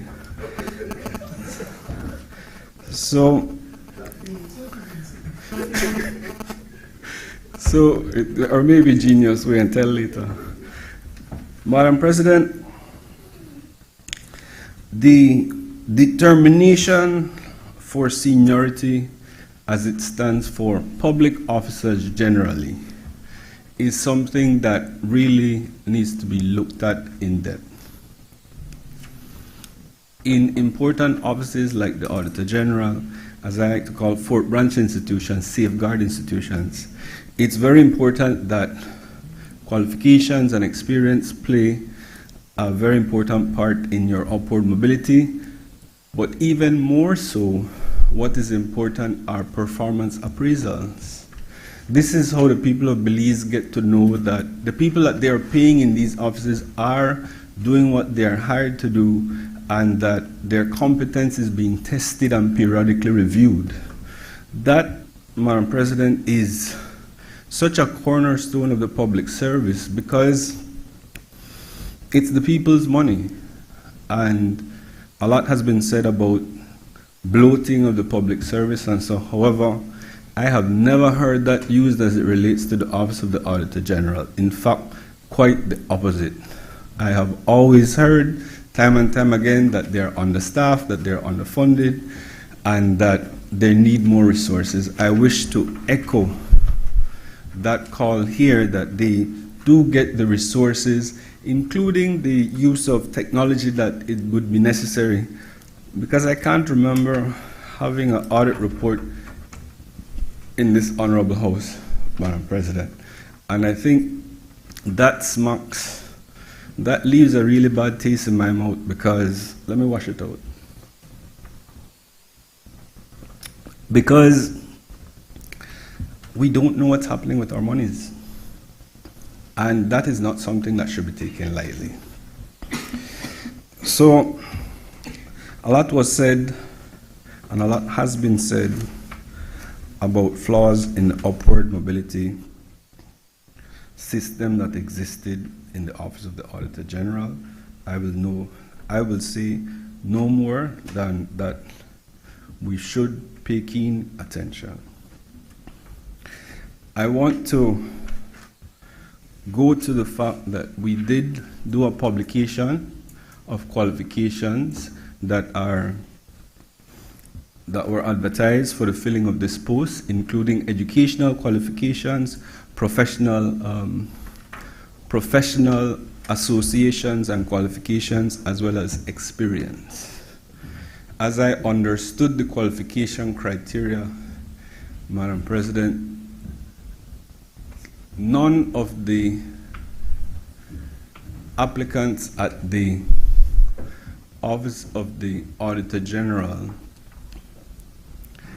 would have had, except the two deputies, would have had any opportunity to fill the third criteria, which is 3 years as the Deputy Auditor General. So that distinct people with qualifications in auditing, like my friend in front here, were barred from applying from that for this very important post. People in the private sector, having not met that qualification, would have been discouraged by seeing that, I don't meet that criteria. So they would not have applied. So two people, Mr. Fuller and Ms. Rodriguez. I am told, and I'm reliably informed, that those who did apply did have the first qualification, the degree in accounting and masters in different fields. And so I think they would have been all on the same footing there. Where I am having to guess, Madam President, is as it relates to the second criteria, because this is the first time I am involved, well, the second time I'm involved in trying to appoint the Auditor General. But, Madam President, we are constitutionally required to recommend to the Governor General who becomes the Auditor General. That is not a function that is before anyone else. And I, without the benefit of understanding or participating in the procedure, but even more so, Madam President, I have absolutely no point of reference for Maria Anel Rodriguez. I was not furnished with her resume. I was not furnished with her qualifications. I was not furnished with anything other than my little Google searches on who she was. I was also unaware, and still remain so unaware, as to the qualifications of any other applicants. I understand that there were 3 people interviewed for this post, including Deputy Fuller, as well as Mr. Charles Flowers. And I have been reliably informed that there was a process that went through, for which I applaud. I'll come back to that. But we simply do not know, Madam President, what are we using to test the qualifications or the suitability of Ms. Rodriguez. That's important, Madam President, because it's not laid out specifically in the Constitution how you are to go about selecting an Auditor General. But what isn't there and is subject to the constitutional interpretation is whether or not the Prime Minister is to convene an interview panel and they would be the one to select and to bring to us without more. That's dangerous, Madam President, because the Constitution says who's to make the recommendation, and I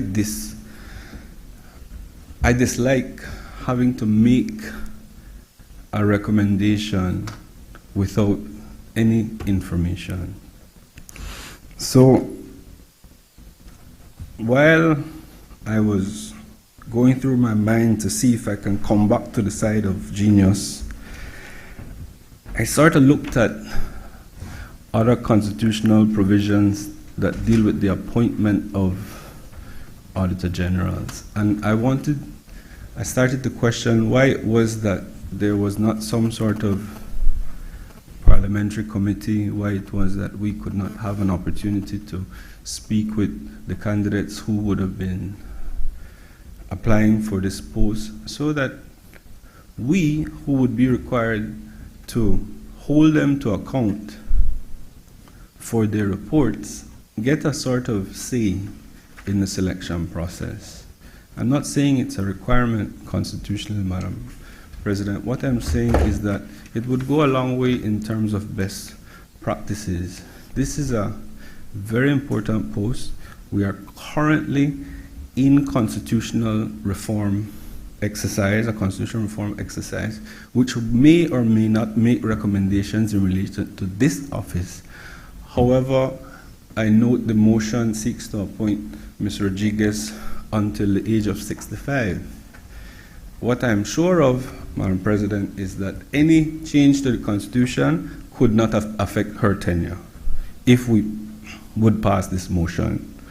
So if it is as a country we are looking at how these offices are to work with one another and the selection process is to go, then I want to respectfully suggest that we look at a sort of model where we could possibly look at appointing her in a longer tenured period than we had suggested, 4 months at the last time, but something that would not tie the people of Belize to an Auditor General who we don't know, who I don't know anything about, for 23 years, Madam President? 22 years. The danger with that, Madam President, is the jurisdictions that I look at that are very high in transparency and accountability, and I really like Singapore. They hire their Auditor General for 6 years, renewable after every 6 years. I like that approach, Madam President, and I recommend that sort of approach because more than 2 6-year terms have passed since we have received an Auditor General's report. And in circumstances like that, Madam President, it behooves me why it was that the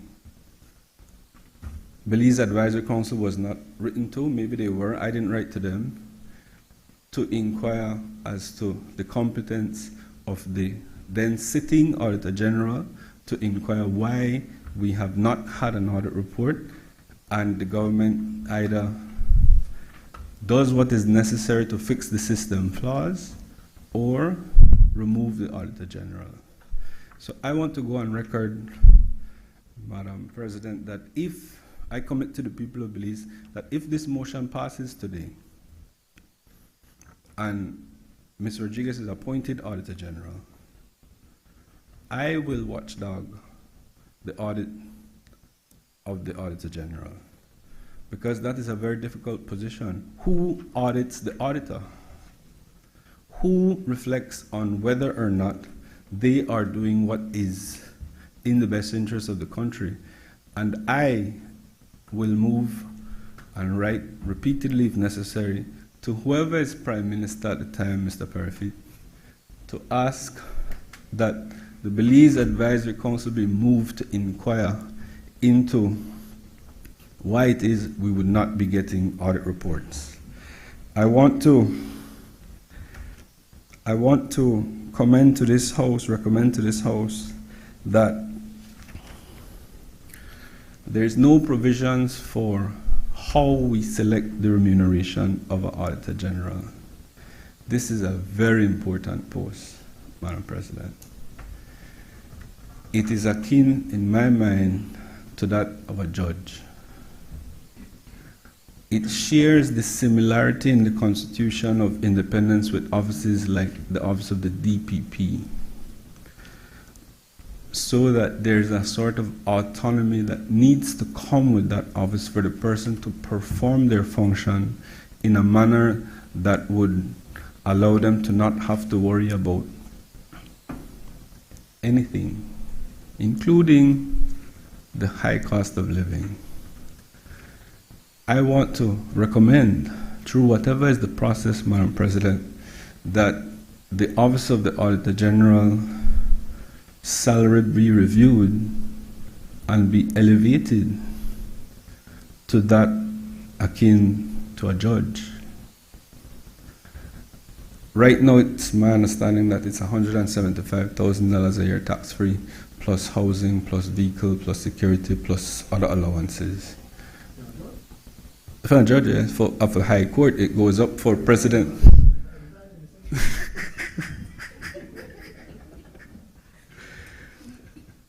But not only for offices like the Auditor General, Madam President. We are supposedly operating in co-equal arms of government. And it is very difficult to ask someone of your stature who has other professional obligations to give up your professional obligations that feed you, to donate your time and energies to an office such as Presidency of the Senate.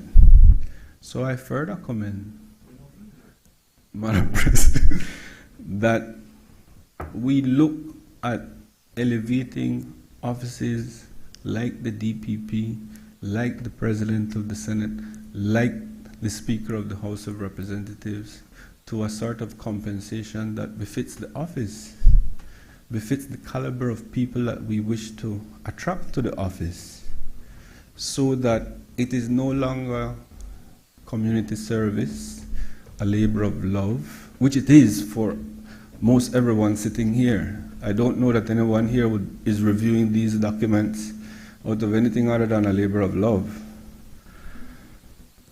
It can't be for the stipend.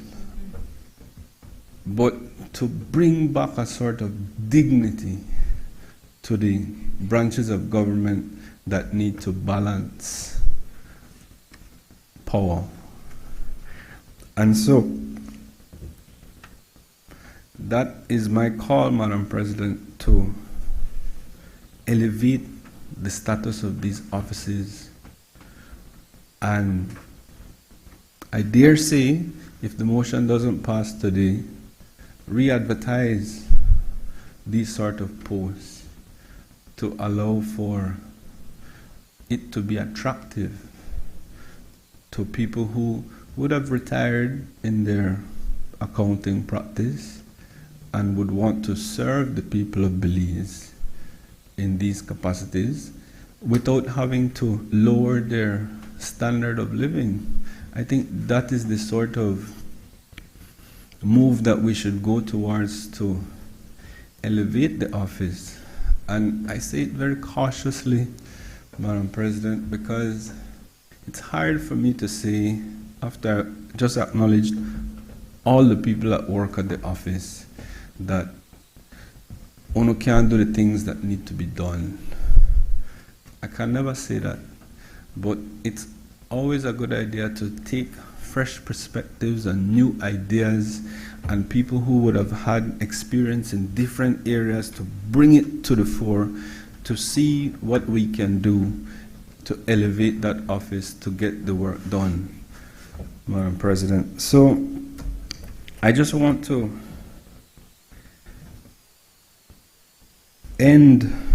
close up, Madam President, in reminding that Section 109 is very clear, that in appointing an Auditor General, it is the Governor General who does it on the advice of these honorable houses. And so to ask the honorable members of these houses to, I despise using this term, Madam President, but to ask the members of this House to rubber stamp an application that we know nothing about would not result in a sort of development that we need as a country. And so, Madam President, I wish to ask for this particular motion to be voted on by division. I yield.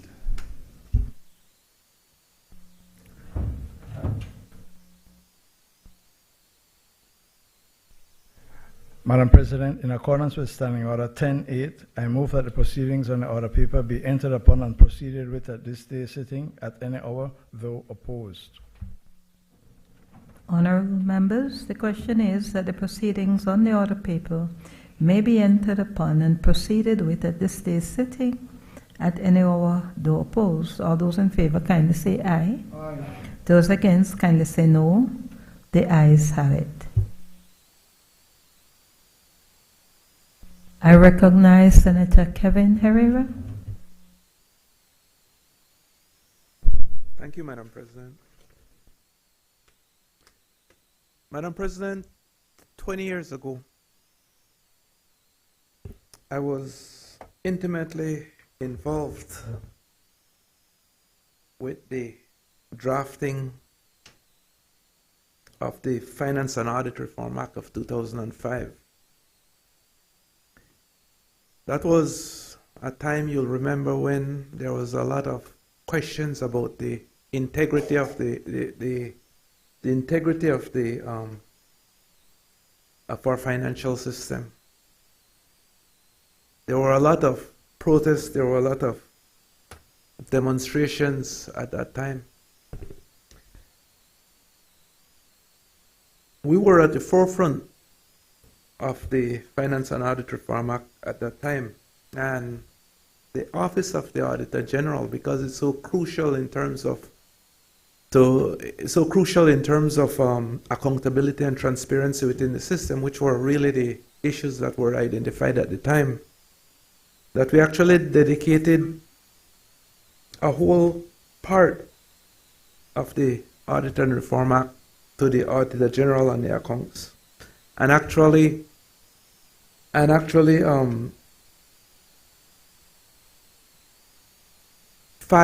subsections of that act.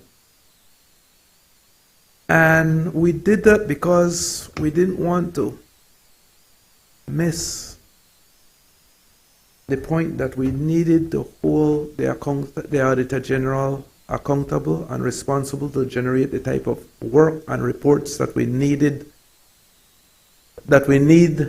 to ensure that the integrity of the system is maintained. And so there are some specific timelines in terms of the generation of those reports, Madam President.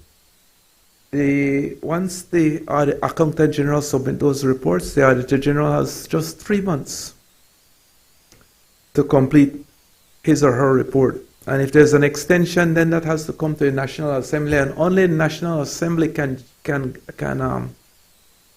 that extension. Similarly for the Accountant General. The Accountant General has 3 months after the close of the financial year to complete his or her reports. And then he or she can ask for an additional 3 months. The Auditor General has 3 and 2. Accountant General has 3 and 3. That has never been done. I am not aware of any request coming from the Accountant General for an extension. Again, in complete violation of the Finance and Audit Reform Act.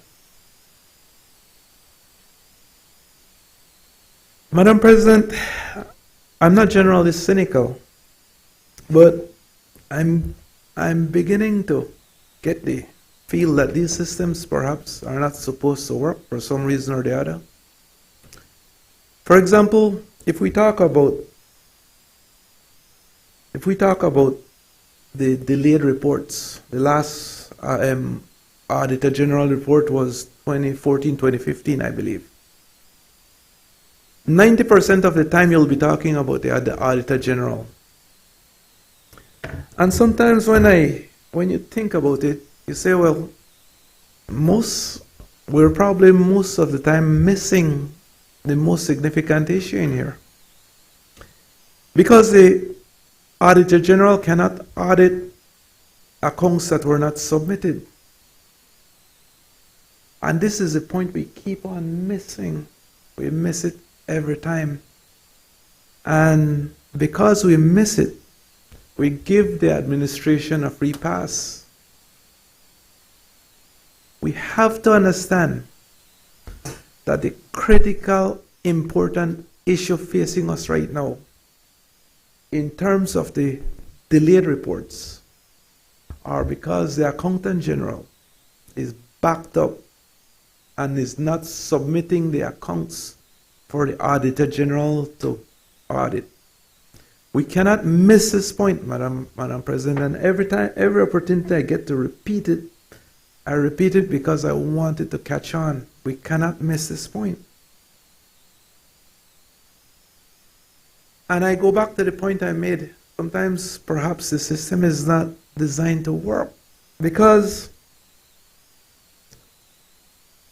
the Accountant General is supposed to report to the Financial Secretary, and the Financial Secretary reports to the Minister of Finance. But who's holding the Accountant General accountable and keeping her on track with respect to the submission of these reports? This is a direct function of the executive, and yet they've been failing since independence on it. And no one has corrected it. There seems to be very little interest in this aspect of it, Madam President, and again, we keep on, with all the flurs and election is going, and everybody will be beating their chest about how many roads they're building, but nobody's checking about whether we're getting value for money, whether these things are being audited, but everybody feels so proud.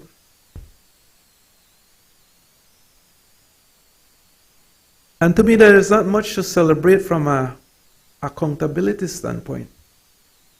I think we should really be ashamed of ourselves because we've done a very, very poor job in this regard. Madam President, for us to really fix, and I serve on the Joint Public Accounts Committee, and we brought in the Accountant General several times, Auditor General several times. But there's only so far we can go with this. The Accountant General needs to submit those reports for it to work. But then, we ask ourselves, well, what next? And so my appeal is to the executive to continue to push and hold the Accountant General responsible to get these reports in on time. I think that the national budget is growing every year. The economy is growing every year. And so there'll be a more and more need, a larger system to look at. And so we have to continue to push for the Accountant General to do his or her work and the Auditor General to close in and make sure that everything is being spent properly. This is a major weakness that we continue to see in the system, Madam President. And then coming back to the Auditor General, Madam President, is,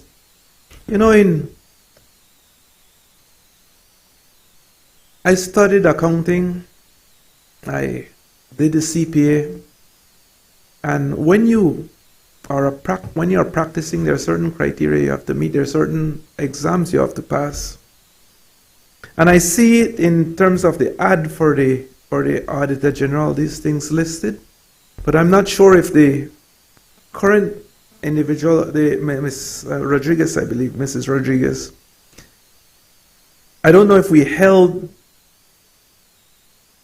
we maintained that demand that the person who we're selecting has those qualifications. But irrespective, you can't really blame the persons who applied for it, Madam President, because at $50,000, what I understand the package to be, you won't really get much qualified individual at that level to work in there. And so if there were 3 persons who applied, I believe there could have been a lot more if the position had matched the compensation package, like what my colleague mentioned a little earlier.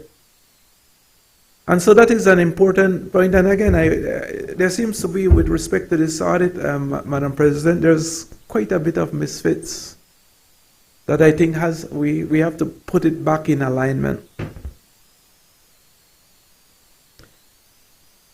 Madam President, the coming to the motion now, the appointment of the Auditor General is done under Section 109, subsection 1 of the Belize Constitution. And I notice in the motion, and I had mentioned to the leader of government business a little earlier, and I had stepped out of the room, so I don't know if he had mentioned it, but 109 subsection 4 states that the Auditor General should vacate office at the age of 60. I noticed that the motion has 65. And so I think that I think the leader of government business assured me earlier that that would be addressed a little later on in the session. But again, it's important, I think, that we comply to the requirements, and 22 years is a long time to be in an office, but I think the tenure was important when this was being put together as well, Madam President, because you also wanted to, I'm coming back to what my colleague mentioned, you also wanted to maintain a semblance of independence within the system, and so you didn't want any individual in these critical roles to be able to be hauled and pulled, for lack of a better word, easily by the executive. And so that's why I think we had mentioned we have in these for this position tenured individuals, because you want to maintain the independence of this office at all times, because it's such a critical role, so critical that, again, it's mentioned in the Constitution.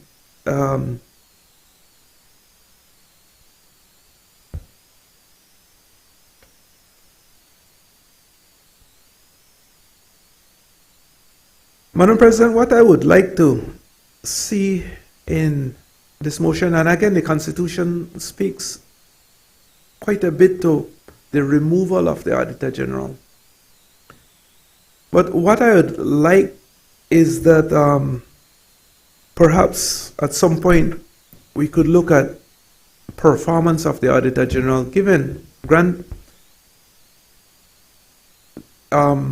assuming that the Accountant General is submitting his or her reports on time, that you look at performance within these systems, and then you go through the whole process of removal if the performance is not there.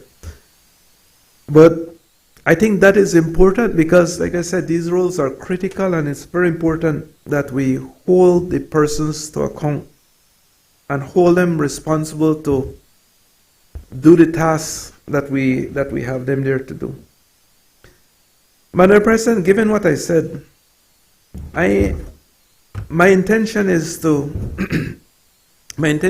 support the motion, but I caution there's a lot of issues related to this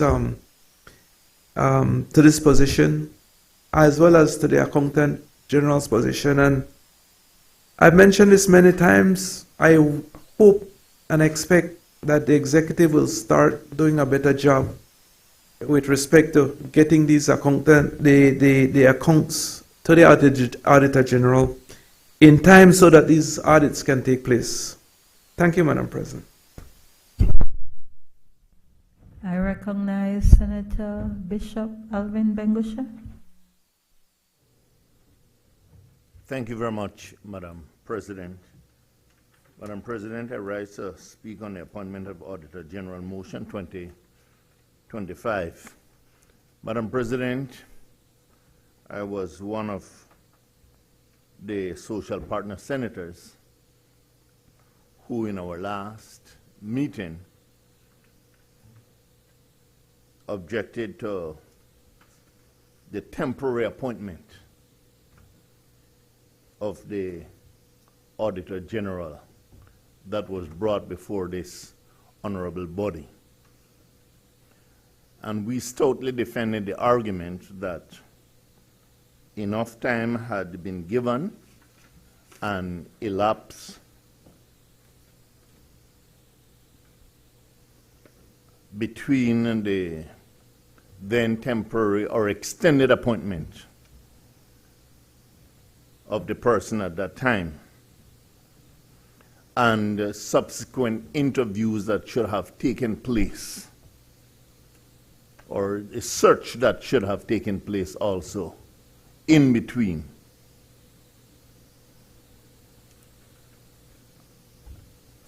I am happy in a sense that as we come today, there is a person who has been put in place.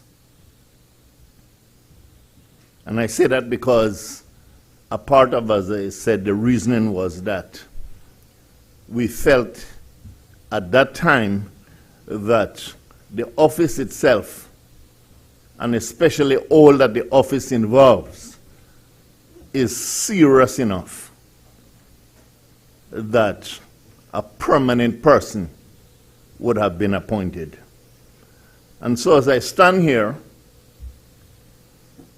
I stand with the understanding that I am especially pleased as I'm reiterating that a person has been put in place, and more so that a Belizean has been asked to fill that vacancy.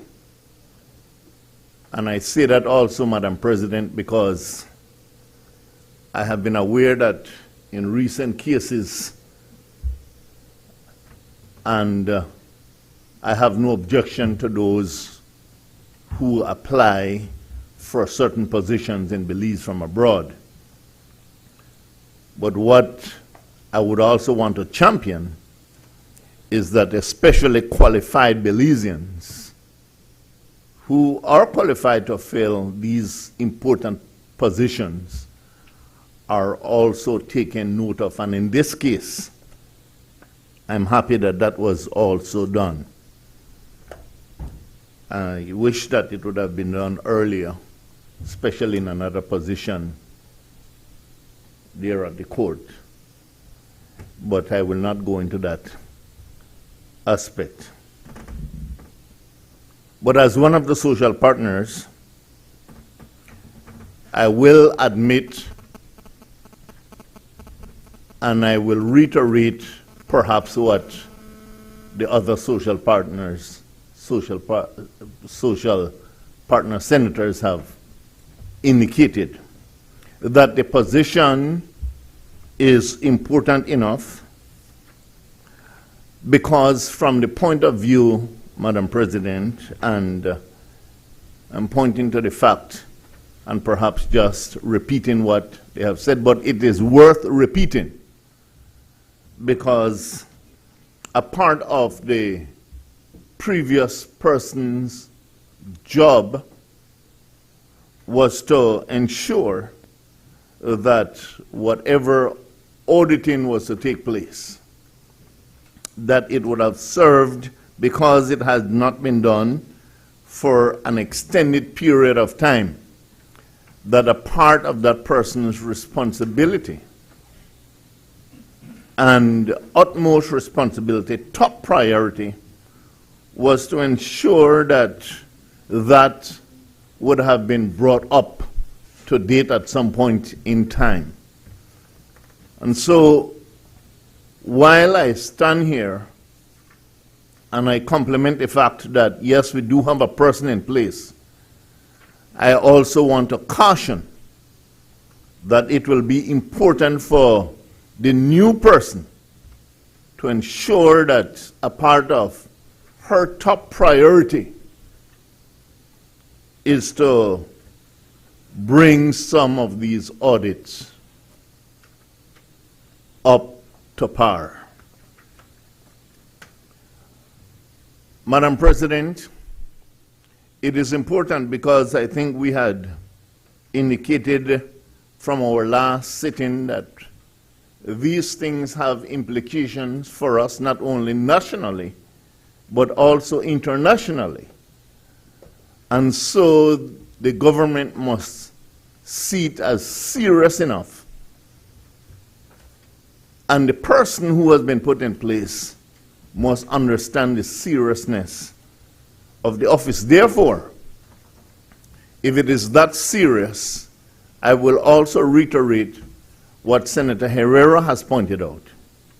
The compensation package is also very, very important, and it must be treated with a level of seriousness. And I want to perhaps suggest that a part of what can be done, and Senator, I listened to you carefully, but I would hope that a part of what can be done is that, yes, the interview process and the mechanisms must be fixed, but I would hope that in time to come, these are some things that perhaps those who are responsible can take charge of and ensure that these things are put in place in order to ensure that not only the person who has been put in place, her tenure, her package, all those things must be a part of what must be taken care of, even while the current person is serving. There is only one concern of mine, Madam President, which I have heard, and especially on the media, and was reiterated by my two colleagues. The appointment time and time span is something that I think must also be looked at in all seriousness. Because if the person will retire at age 65 and the time span is given to this current person, the seriousness of what will be done by anybody insofar as review,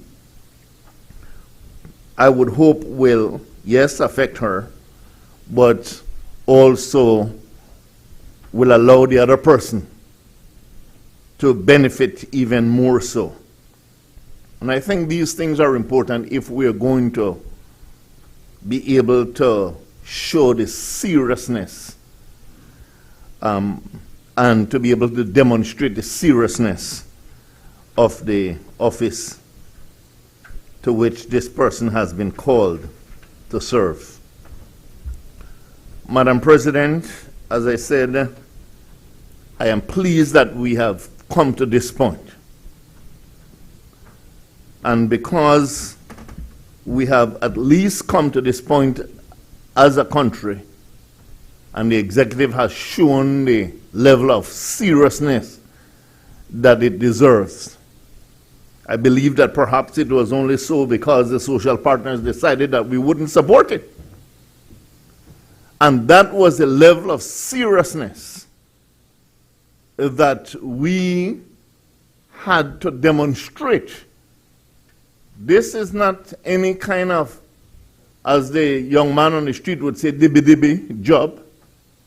This is a serious position.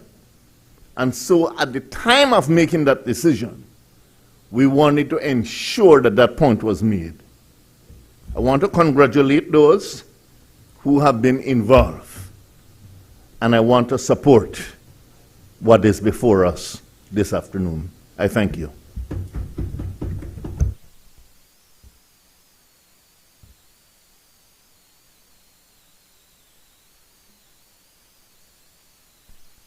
Madam President, I will be brief in closing the debate on this matter.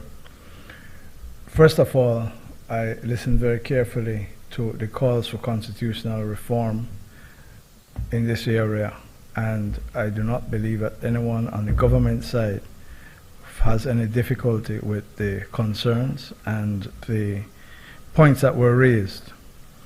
I also listened very carefully to Senator Herrera, once again making the point that the Auditor General is always, it always appears that the Auditor General is at fault in failing to bring the audits on time, but in truth, most of the time it appears that the Accountant General has not produced the accounts for them to be audited in a timely manner. And therefore, the mechanism in the Finance and Audit Reform Act needs to be looked at again to ensure that the accounts and the audits take place in a timely manner. And I do believe, Madam President, that one of the main problems is manpower. And so we have to harness the advantages of technology to ensure that we can ensure that government accounts are kept up to date, government accounts are fed into the Accountant General's department on a timely basis in a way that they can be properly accumulated, properly developed, and presented to the Auditor General on a timely basis. Madam President, with respect to the qualifications of the candidate that is before you, the post was advertised for, as I understand it, for over 6 weeks. The qualifications were listed there. She satisfied the requirements, and therefore she was shortlisted. The panel that interviewed was comprised of the Financial Secretary, the Cabinet Secretary, and the CEO in the Ministry of the Public Service. All people who have experience in governance and public service and who are not politicians. I have every confidence, Madam President, that they satisfied themselves that she met the criteria, and there is no reason to believe otherwise. Just take a look at the internet to search the University of South Wales, where she got her MBA, and you will see the ranking of that university. And of course, we are familiar with the University of Belize. The final point to which I wish to respond is the length of the appointment. And I just want to remind senators that it was this Senate in 2022 that passed the Auditor General's Extension of Service Act. This Senate passed the law that says that the Auditor General should be appointed to 65. That is why 65 is here. We prescribe that for the purpose of security of tenure. And so the one point I would very happy is that we avoided the outrageous and scandalous character assassination that happened in the other place on Friday. And I want to thank Senator Herrera and Senator Benguche for their affirmation in supporting the candidate. And you are right, Senator Benguche. It is only because the social partners said that they would not support the temporary appointment on the last occasion that government was compelled to make sure that the process was done regularly and above board. Madam President, I ask that the matter be referred to committee. Honorable members, that motion is referred to the Constitution and Foreign Affairs Committee for examination, consideration, and report. I recognize the Leader of Government Business. Madam President, we now have the slew of amendment loan motion, or the amendment motions, the motions to amend the loan motion, the loan agreements. And I seek your indulgence, Madam President, to move all 10 Government of the Republic of China Taiwan loan amendment motions together that are listed on the order paper, which were circulated to all members. With your permission, Madam President, I wish to be excused from reading the recitals for each motion. Now, therefore, be it resolved that this Honorable House, being satisfied that these amendments are in the best interest of the country of Belize, approves and confirms that the Government of Belize may enter the Government of the Republic of China Taiwan Amendment Number 2 to Loan Agreement Number 025-106-001, Loan Amendment Motion 2025, Amendment Number 3 to Loan Agreement Number 60202360004, Loan Amendment Motion 2025, Amendment Number 2 to Loan Agreement Number 60202360005, Loan Amendment Motion 2025, Amendment Number 2 to Loan Agreement Number 60202360006, Loan Amendment Motion 2025, Amendment Number 2 to Amended and Restated Loan Agreement Number 60202360007, Loan Amendment Motion 2025, Amendment Number 2 to Loan Agreement Number 60202360008, Loan Amendment Motion 2025, Amendment Number 2 to Loan Agreement Number 60202360009, Loan Amendment Motion 2025, Amendment Number 2 to Loan Agreement Number 60202360010, Loan Amendment Motion 2025, Amendment Number 2 to Loan Agreement Number 60202360011, Loan Amendment Motion 2025, and Amendment Number 1 to Loan Agreement Number 60202360012, Loan Amendment Motion Number 2025, on the terms and conditions set out, and authorizes the Minister of Finance to execute and deliver the said loan agreements and all other documents and agreements connected therewith. Madam President, as is clear to all senators, what these amendments do is to suspend payments for an additional 3 years on all these loans from the Republic of China, Taiwan. I recognize Senator Michael Purfeet. Much obliged, Madam President.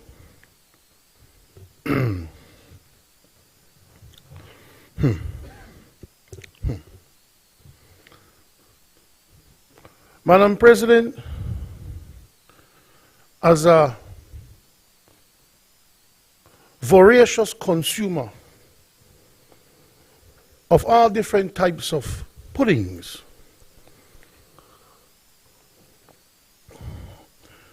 there's hardly a saying that I like more than the proof of the pudding is in eating. You know, you go, and I will lapse into a bit of insanity like my colleague, Senator Dennison. You know, you go to places. Have I been to a restaurant, Madam President? And they look fancy. Fancy china. Fancy plate, spoon. Huh? Making a fancy stove, fancy pot. But the food not nice. The food not nice. But what the restaurant tries to do is to build up all these things to make you feel like you're in a spectacular environment. But you go there to eat. And the pudding not nice. Madam President, these 10 motions, and I don't blame the leader of government business, you know, I would want to wrap them up too and have one banner to just pull it off rather than torture by 10,000 cuts. Madam President, this government has produced in the last 4.5 years, going into 5, they have produced pudding when a nice. And they fancy it up with all this legislation and full tenure of this. We pass all these laws and we qualify for this and we've been certified for that. But this shows that we're broke and can't pay our bills. That we come in 2021 and tell the Taiwanese, "Bye, listen to me. We took on a job that was bigger than us, we need a break with these loans. Give us 3 more years." And then when 3 more years come, you say, hold on. I need 3 more years. You didn't know you needed 6 years from the beginning? What's going on? Let me give you another example, Madam President. Allow me to diverge just a bit, just to give an example of proof of the pudding is in the eating. A very good friend, Senator Carl, was talking about how Toledo has been ignored. Let me show you what is proof of the pudding in the eating, Madam President. From 1998 till today, 27 years. For the last 27 years, Toledo has been represented by the UDP for those 4 of those years. Of which one of those members was Minister of Works for 10 years. So when you talk about your district being ignored, it was ignored by your party, sir. It was ignored by your people. You see, you could talk, and some Martinez is the greatest thing since sliced bread, and you're in love with that one, and you're doing this, and you're doing that. You have been representing that place. Madam President, let me just look at one of these things. Because some of them include loans from 2004, And nowhere in these recitals does it say that during the UDP's 12 years we ever came and asked for this kind of forgiveness, this kind of deferral. Nowhere is it here. Or put it. So in 2021, Madam President, they went to Taiwan for 10 loans because all of them read exactly the same. In 2021, they couldn't handle the job. Deferred it to 2024 and they're coming back again and they can't handle the job. Their financial performance has not been up to par, and this is in the face. You see, when you talk about the proof of the pudding is in the eating, Madam President, according to the Prime Minister of this country, around the same time in 2021 or 2022, we were the fastest thing growing other than Guyana. You remember that? The country of Belize is doing the best in the Western Hemisphere, and we flush with cash, and we have this, and the banking system is too liquid, and all of that. Not knowing at the time you were begging for mercy with your loans to one of our most friendly nations, sister nations. This right here, Madam President, is proof that the People's United Party has failed in their financial policy since coming to government November 2020. And then, Madam President, they always say, the key to a great story, is not who, where, or what, but why? Why? Why do this now? Why do this now? Aren't you been boasting that election will occur right now and win all 31 seats? Is that what you're saying? Huh? So why the rush to do this now? Why not wait for another mandate from the people that you think you will get to do this? But I'll tell you why, Madam President. In 3 years' time, that's when your Prime Minister will leave, And somebody else will get this baba. If the PUP were to win again, in 3 years' time, the current Minister of Finance, Gwen, and these will kick in again. And I don't know who will be left. I don't know who will be left to ask Taiwan, tail between the leg, cap in hand, we need another extension. Because we simply don't need to we don't know how to manage this economy without getting free passes to not have to pay the loans that we owe to people. How come you get on TV and praise yourself for such financial success, but 2 times in your term, less than 4 years apart, you come begging for your creditors to not collect on the debt owed? Debt incurred from the time when you were first in government, 98 to 2008, some of them. Some of them. So explain that to the Belizean people. Explain to the Belizean people why you can't even pay your bills when you boast of such robust financial success. How? If you're so successful and you've been so well, why do we need breaks on loans, some of which are 2-3 million, 5 million for a sovereign nation? Pay that, man. We're doing so well, pay it. Huh? Why do we need breaks? Why are we crying to people when publicly we're saying we are doing the best? This is the best government we have ever seen and all that. Anyway, Madam President, it's right here.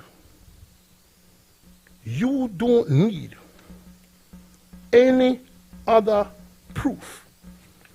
This is like confession. This is like your hand being caught in the cookie jar. You've been talking about all this success and you bring to this National Assembly these 10 bills where you're admitting that in 2021 you went to the Taiwanese people,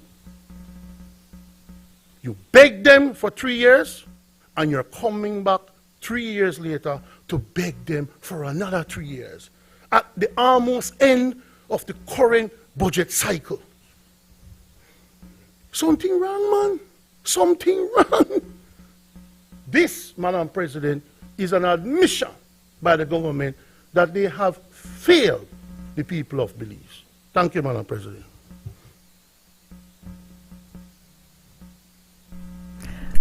I recognize Senator Kevin Herrera. Thank you very much, Madam President.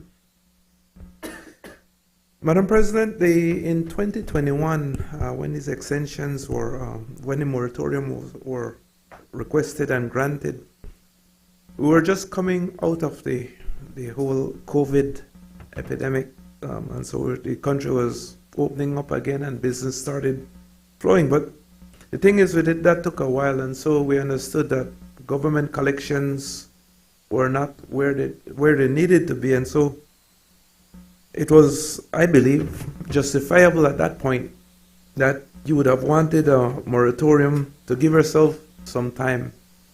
And at that time, the request was 3 years, and the moratorium was on principal payments. It's not on interest payments.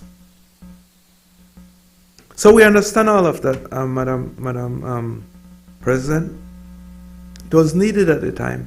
There are a lot of people who were having some very difficult times, and government needed to do a lot more in terms of social programs to help them, to help alleviate some of the hardships.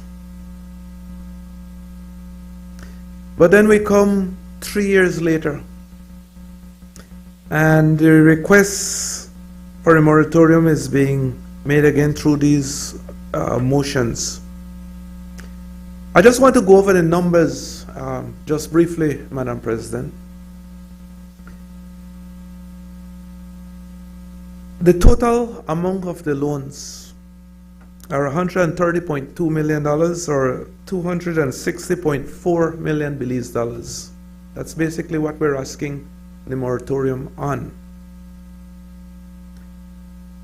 For 3 years, that would save us, or every year that will save us $14.4 million US dollars, or $43.2 million US dollars every 3 years. So in the 3 years, that's basically what we would save in terms of principal payments. So we're talking about that as cash flow. We have 43.2 million US dollars, or 86.4 million Belize dollars more to spend over that 3 years. That's cash flow. Again, that is important from a financial management standpoint, because sometimes you need your cash. But we are 3 years along the line, almost zero employment. The economy is doing relatively well. And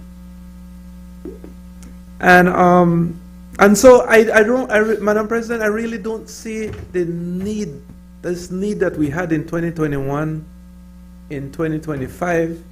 To me, that aspect of it, I'm having an issue reconciling. But then as well, Madam President, there's a cost to this. And this is what we need to get into. Every 3 years, this is costing us 10.5 million US dollars, or 21 million Belize dollars every 3 years. And for the 6 years, if you add the 6 years together, it has cost us 42 million Belize dollars more on these loans. And basically what we've said, what we're saying here, Madam President, is we're paying 3 years interest more on each of these loans, if we look at just the motion in front of us. But in reality, we're paying 6 years more interest on each of these loans. That's the cost of it. And so whatever we're using this cash flow for, Madam President, this 172.8 million Belize dollars, that's what we would save in principal payments, or this is what we would defer in principal payments over the 6 years. Hopefully, it's for some dynamic projects. Hopefully, it's something that will give some real bump to the economy, because the cost to the Belizean people is significant. That $42 million over the 6 years, Madam President. If you look, and I was trying to get the cost of a low-income house, but I'm estimating it around $40,000–$50,000. And so if you're looking at that, you could have done like around 1,000 low-income houses from that additional cost of interest that you're looking at. And I'm sure that this could be looked at in other areas. I'm just the low-income housing is just a easier example to use. And so I just wanted to throw out some of these numbers, Madam President, because I heard the debate, or part of the debate in the House, and I've listened to some of the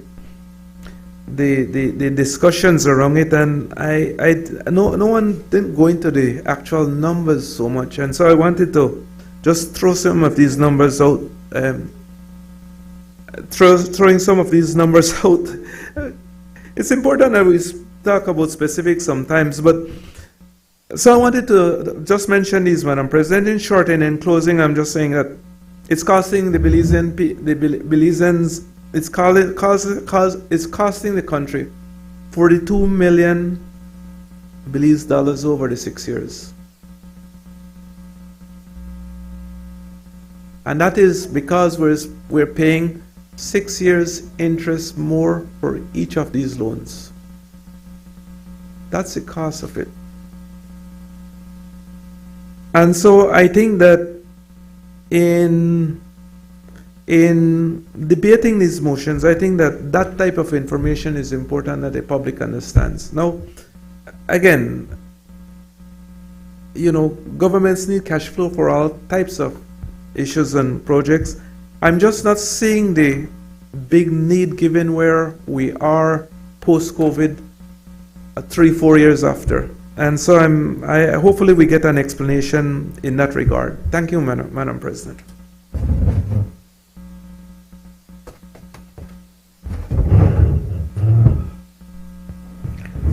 I recognize Senator Isabel Bennett Moody. Good morning, Madam President, colleagues. I'm not a finance person, nowhere near. The expert is beside me, really, on my right. I guess I could transfer some of that knowledge. But as a Belizean, I can read and I can comprehend. And even as I look at these motions, there's a total of, let me see, 10 motions? 10, yeah, we're looking at 10. And for the sake of the Belizean people, when you are listening to what is being shared in the National Assembly, you would want to think that on the side across from me that the information will be factual, that it will not be disinformation, that it would not be misinformation. And what is sad is that we say we are honorable, but yet we provide the public with information that is so misleading. Let me walk you through the different time frames in which these motions were made, or these loans were made. And if we think about the time frame in which that horrible governance that we had prior to the UDP, it actually was before.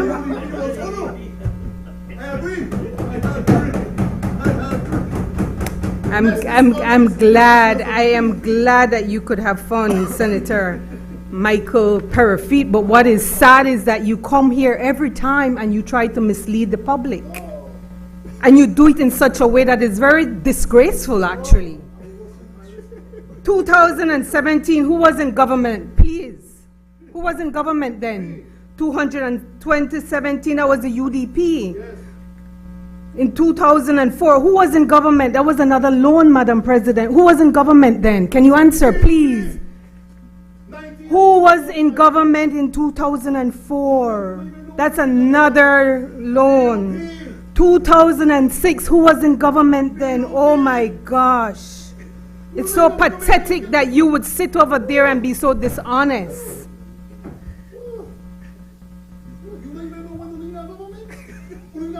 Who was in government in 2012, 2008, 2009? And what were the amount of loans that were made, the suffocating amount that is still now the burden on our people? 2010, who was in government? Mr. Perifete? Can you recall the number of loans that you guys made and the amount? Madam President, in 2013, the UDP was in government. And so the people have to remember and recall that yes, we have all these documentation and these processes in front of us being channeled and being asked for us to consider what is being required of us. But they must remember the history from which it comes. I remember just prior to the election, the last general election, I was saying, well, at least the PUP now the PUP will have the opportunity to focus on major infrastructure simply because the UDP was apparently making some inroads in terms of road infrastructure. But that didn't last very long. We still have the effects of those poorly built roads based on those number of loans that were made. And so as a government, what we have done, and I appreciate that we have a leader who is a finance-based person, he has just basically put the framework, the foundation, the stabilization of the economy of this country. And so, Madam President, even as I sit here and not being a financial guru, I can tell you, we have been stabilized financially. I support. I recognize Senator Antonio Herrera.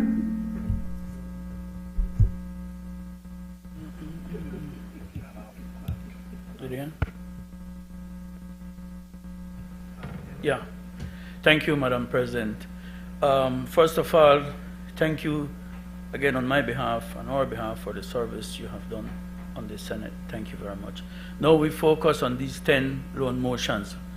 I won't be long because I really appreciate what the other Senator Herrera broke down the numbers, right? No, yeah, the good one, the good senator. Thank you, sir. Thank you. So now we try to go as straight as we can to explain to the people that these 10 motions that we're bringing to the Senate today will have serious implementations. He gave the figure, I think it's for the $2 million US. For me, I looked at it on a different side by saying to the normal or to the current people that will understand the basics, 6 years more of interest, because all that was halted is the principal on these payments. If we owe $100 and 10 was the interest carries on 3 years and 3 years after that. And we still owe the principal. It has not moved any at all, none, zero. And again, what makes me wonder is the small balances that we have to pay. You guys can't pay it. It might be the UDP, the PUP who did it before, but you guys asked for the job, and here we are today. A failed plan Belize. Failed because it's not meeting the loans obligations. Look at these 10 loans. We're coming here 3 years. All right, we can understand COVID. COVID was a problem. Everything was slow. I'm a businessman. I own several businesses. Things were slow. We're going through a very hard time when it came to COVID. And the country, the entire nation could have understood that we could have not met our obligation. Even the banks to us halted for the same reason, and everybody would applaud that. But here we are with a robust economy, and we cannot meet small change. That small change in the eyes of the other debts that we have. So for us, as the common man on the street would say, what is wrong here? Something is definitely wrong that this government cannot meet their obligations. We're going into the 6th year, and maybe we'll ask for another 3 years after that. Who knows? Because the loans keep accommodating, the interest keeps growing. So we still owe the same amount as we did today, 3 years ago, 3 years more, and the other 3 years that we might be asking for. Madam President, we cannot support this bill. Thank you.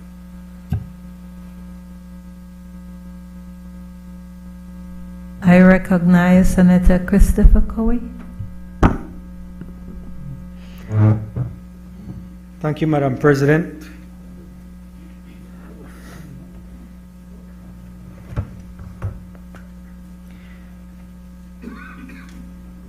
I listened to the leader of opposition business, and I was very, very disappointed because Again? Where are we not? Are you free? Always. It makes me wonder, is this the only way that the UDP thinks that they can win? By trying to fool the Belizean people? Is this the only way for the UDP? You talk about putting on ice, but you're putting on ice. What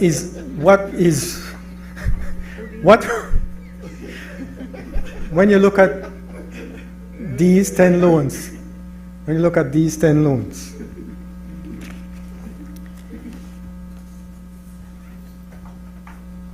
Senator Herrera spoke about how they break down 130 million roughly. Of that, about 117, 118 million was done under the past PUP administration. But the rest was under the UDP. And it would be useful to understand what was the purpose for those loans under the UDP. You know what they were? budget support. You know what budget support means? You're broke. That's what budget support means. You're broke. Look at it. You borrowed in 2009, $20 million. You borrowed in 2010, $30 million. You borrowed in 2013, $40 million. This is all US dollars. You borrowed in 2017, $25 million US dollars. In 2018, $40 million US dollars. You watch it, the number keeps going up higher and higher. You were broke. You're running this government on borrowed money, borrowed time. And clearly, you weren't running the government nor the economy in any prudent way, in any positive way. So, what we see here is debt. Debt that has been accumulated from budget support. You are paying interest with these loans. That's what you are doing, paying interest with these loans. So I don't think there's any, I don't know, what do you call it, like moral authority to speak on any of this, because it only reflects upon you the disastrous way that this government was being run under the past UDP administration, the pure fiscal incompetence of the past UDP administration. For you to speak to it, to raise issues over what is being presented here today, just further affirms that level of incompetence, or a further effort to pull the wool over the Belizean people as to the mismanagement of the government under the past UDP administration. Contrast that now. Contrast that. Let's look at numbers, because the numbers are all there for the people to see. It's not hidden. The numbers are there for the people to see. Look at the debt of this government, and you will know, you know the figures. You just don't want to speak to the figures because you know what the reality is, and the reality now is far better than what the reality was 4 or 5 years ago. The external debt under the UDP up to 2020 was $2.9 billion. $2.9 billion. The external debt today is still less than that $2.9 billion. So you could go about talking about, this loan and that loan and that loan, but you know what? The external debt is actually less now, 4 years later, than it was in 2020. 4 years later, we have not increased the debt load of this government. We have reduced the debt load of this government. Again, I'm sorry to say, I mean, you kind of misunderstand what's the difference between borrowing and dispersing. It's still not debt. It's not debt until it's disbursed. So, Senator Herrera spoke about the virtues and the concerns in respect of these loan amendment motions. And yes, Senator Herrera is correct that there will be cash flow relief. And this is part of your fiscal management, the cash flow relief that is generated. You want to use the relief created to invest in areas that will generate a return that will more than cover the relief or the opportunity cost of generating that relief. And that is what this government has been and will continue to be about. These are long-term investments. When we look at education in particular, I think nobody can deny the effort of this administration to invest in education. Free education is being rolled out throughout this entire country. The rate of return on that investment is the best rate of return that you can possibly get. Any public investment you can get. But it takes 30 years worth of that investment to see the full return in that investment. That is to come, further investment in education. But this government has focused heavily in its CAP 2 budget on investment in education. Even CAP 3 budget, the grants that we get from Taiwan, investment has been made in the Healthy Start feeding program, in the Internet for Schools feeding program, besides the education upliftment program of free education in throughout high schools as we move along that pathway. That, by far and away, will pay for in return on investment. So this cash flow relief supports the continuing journey towards that free education in a significant way. Of course, we can talk about the NHI program and the rollout of the NHI program. That is an investment in our people, in the health of our people. When our people are healthy, they are more productive. That has a return. There is a return on investment in that in health. But there is also in infrastructure, in the investments that we have made in infrastructure, in the road network, in the improvement of the road networks across this country, improve the logistics of all business, including yours, Senator Herrera, of all business in the sense of trade, in the sense of commerce. So these investments bring that rate of return that far exceeds that opportunity cost. That opportunity cost being roughly 2.6% per annum as to what Senator Herrera alluded to. So yes, there is, if you have a low-cost finance, why not take advantage of that low-cost finance to make the investments rather than go about and borrow at 6-7%. Use the lower cost finance at 2.5, 2.6% to make that capital available to make these types of investments. So, getting back to the motion, I hope I've addressed your concerns, Senator Herrera, but that is what fiscal management is about. Utilizing the access to finance and maximizing that opportunity when you look at where you can get the cheapest sources of finance. This might not look like that to you, but that is what that is. So I hope you are able to appreciate what this is about, but if not, I'll be happy to speak to you outside of the Senate.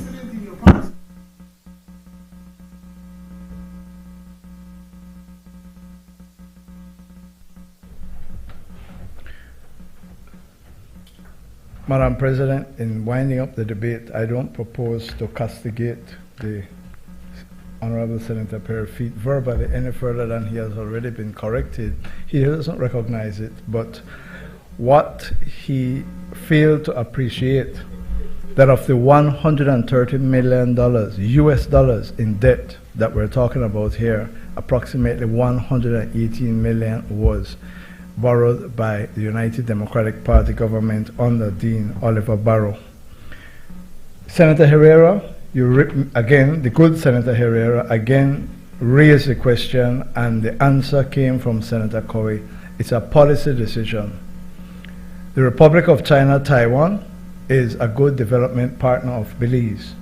And if, as we have negotiated, a deferral of interest payments and principal payments that have to be paid now, which provides a cash flow relief, the test in the pudding, Senator Perry, will be what we do with the cash flow relief.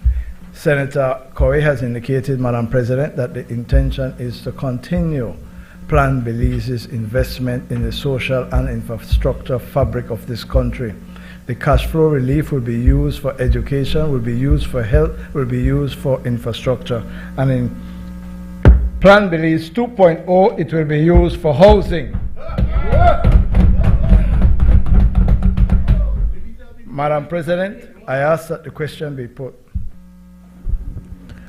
Honorable members, the question is, Now therefore be it resolved that this Honorable House approves and confirms the 10 Government of the Republic of China, Taiwan Amendment number 2 to Loan Agreement number 025-106001, Loan Amendment Motion 2025, Amendment number 3 to Loan Agreement number 6020236004, Loan Amendment Motion 2025, Amendment number 2 to Loan Agreement number 60202360005, Loan Amendment Motion 2025, Amendment number 2 to Loan Agreement number 60202360006, Loan Amendment Motion 2025, Amendment number 2 to Amended and Restated Loan Agreement number 60202360007, Loan Amendment Motion 2025, Amendment number 2 to Loan Agreement number 60202360008, Loan Amendment Motion 2025, Amendment number 2 to Loan Agreement number 60202360009, Loan Amendment Motion 2025, Amendment number 2 to Loan Agreement number 602023610, Loan Amendment Motion 2025, Amendment number 2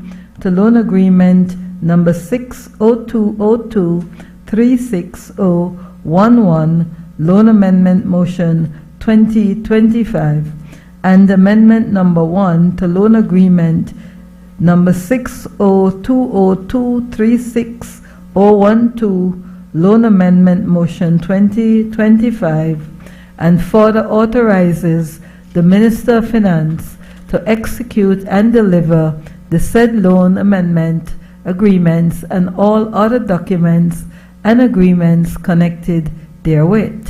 All those in favor, kindly say aye. Aye.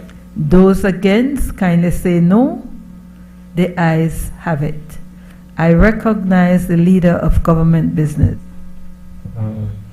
Madam President, I move that whereas Belize, being a member of the International Bank for Reconstruction and Development, the bank, is eligible for development assistance in the form of loans, grants, and technical assistance from the bank on such terms and conditions as may be agreed between Belize and the bank from time to time. And whereas the government of Belize has approached the bank for financial assistance in execution of Belize Reliant and Resilient Energy System project, designed mainly to strengthen the reliability and resilience of national electricity system and enable greater renewable energy integration. And whereas the project will involve the following: acquiring and deploying 4 10-megawatt battery energy storage systems across project sites, designing, acquiring, and installing all associated investments for 4 battery energy storage systems, supporting stakeholders to inform and develop policies and regulations critical to the electricity sector, providing technical capacity building and carrying out skills development activities through the provision of scholarships and mentoring for women to develop technical and soft skills within science, technology, engineering, and math and energy sectors. And whereas the proposed project will be financed through an IBRD loan in the sum of US $50 million from the bank's own resources, a concessional financing in the sum of $8.2 million from the Canada Clean Energy and Forest Climate Facility Single Donor Trust Fund, which is facility funded by the Government of Canada to support transformational climate actions of World Bank projects, and which is administered by the bank, and a grant in the amount of US $200,000 also from the CCEF-CF. And whereas it is intended that the execution of the program shall be carried out on behalf of the government by the Central Executing Unit of the Ministry of Finance acting as the implementing agency, and whereas the bank has offered a total financing of up to $58.2 million, $50 million from its own resources and $8.2 million from Canada for the said purpose and under the following terms and conditions. Lender, International Bank of Reconstruction and Development. Loan principal amounts US $50 million and US $8.2 million from CCFEFCF. Disbursement schedules. Both loans have a disbursement schedule of over a period of 72 months from a date of signature of the loan contracts. The loan terms. Both loans are 20 years inclusive of a 60-month grace period on principal repayments. Repayment periods. The IBRD portion to be repaid in 30 commitment-linked semi-annual and consecutive installments. The CCFEFCF portion to be repaid in 30 equal semi-annual and consecutive installments. Purpose: to execute the Belize project that will strengthen the reliability and resilience of the national electricity system and enable greater renewable energy integration. Rate of interest. The interest rate for the IBRD portion is a reference rate plus a variable spread, or such rate as may apply following a conversion. And 2, the interest rate on the CCFEFCF portion is 0%. And whereas under the provisions of Section 7.2 of the Finance and Audit Reform Act 2005, the Government of Belize is required to obtain the prior authorization of the National Assembly by way of resolution for such a borrowing. Now therefore be it resolved that this Honorable House, being satisfied that the loan proceeds will significantly assist the Government of Belize in the execution of the Belize project, approves and confirms that the Government may enter into the loan contract with the International Bank for Reconstruction and Development on the terms and conditions set out above, and further authorizes the Minister of Finance to execute and deliver the said loan contracts and all other documents associated therewith.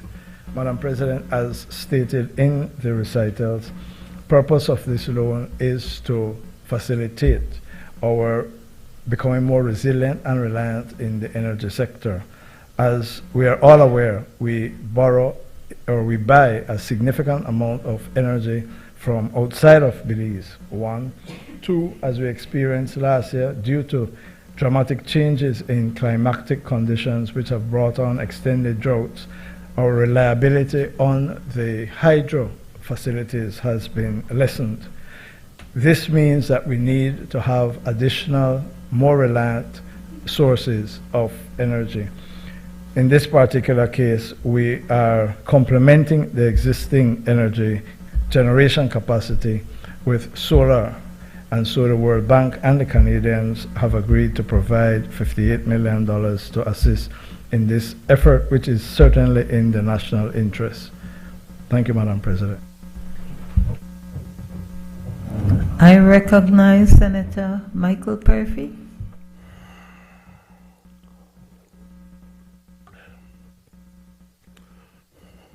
Borrow again.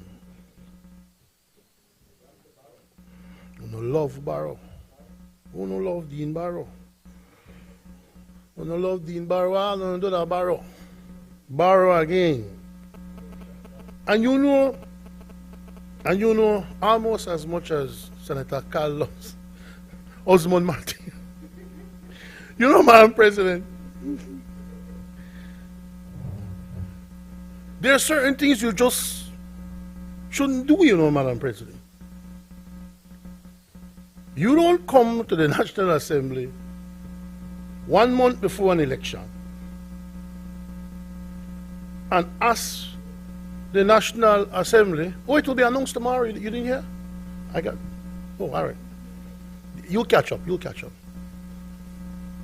You don't come here at the end of your term to borrow $106 million Belize dollars. No, man. We don't know if the Belizean people will validate the mandate they gave you in 2020. You don't have no right to borrow in the name of the Belizean people for something that can wait, since there's a difference between disbursement and borrowing, no? You don't wait. Huh? No, it's 101. Huh? Not 2.0. And, Madam President, you wait to get the blessing of the Belizean people that they've believed in you for you to have the right to borrow another $106 million. Because quite frankly, Madam President, the people don't see it. And all these things in these other papers and the explanation given by Senator Courtney is so good, but we don't believe. How we have voted for that? It's like the 40-something million that will be freed up from the previous bill to invest in this and invest in that. We don't believe because we don't see the investment in anything. And then look at, let me quote to you from the Minister of New Growth Industries for this government, Senator Bennett, this government. When they asked him plain, do you feel like anything meaningful was accomplished over the last 4 or 5 years? This time the other day, you know, he said this, definitely. Because I feel that it opened up an appetite for innovation within the private sector, looking at new industries that may not be your traditional industries, like aquaculture or sugar and citrus and bananas. I see it definitely open up a whole realm of possibilities. It does require, however, that we amend a lot of legislation to assist industries like the Cahoon industry moving forward. And so I think that while it is the main focus of creating the new industries, was to see how we can introduce cannabis as one of those industries. I think there are so many other great ideas that have come forward, and hopefully even the orange economy, the film industry, the music industry, these can be put as priorities in the next administration. In other words, we're not accomplished nothing. Nothing. Except cut a few ribbons and a few roads and a few bridges that the UDP put in motion. Your Minister of New Growth Industry said, no, do nothing.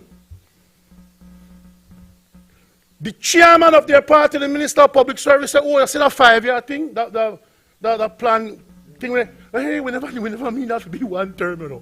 No, we need like about 2 terms for that.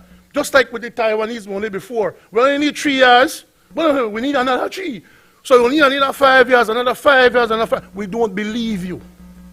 And then when you come with a paper like this, 58 million US, you know, acquiring and deploying 4 10-megawatt battery energy storage system. How much that costs?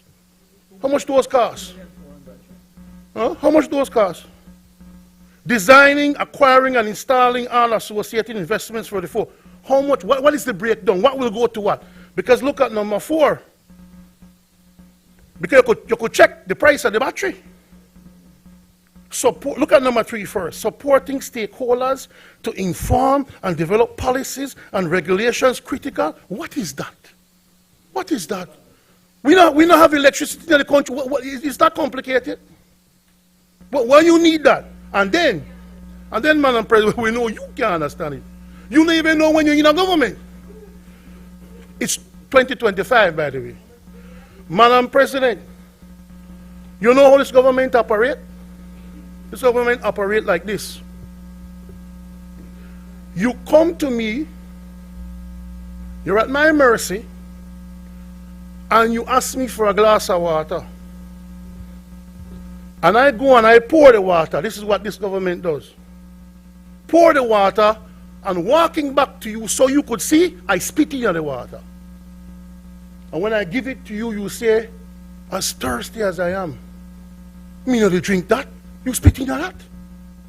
And then their response would be, oh, you see, you're not really thirsty. You don't really want no water. But the problem they don't realize that when you poison something, it doesn't matter what you try to slip in there. Because you see, when we object to this, Senator Courtney will get up and say, listen to what the UDP is objecting to. They don't want women to get scholarships.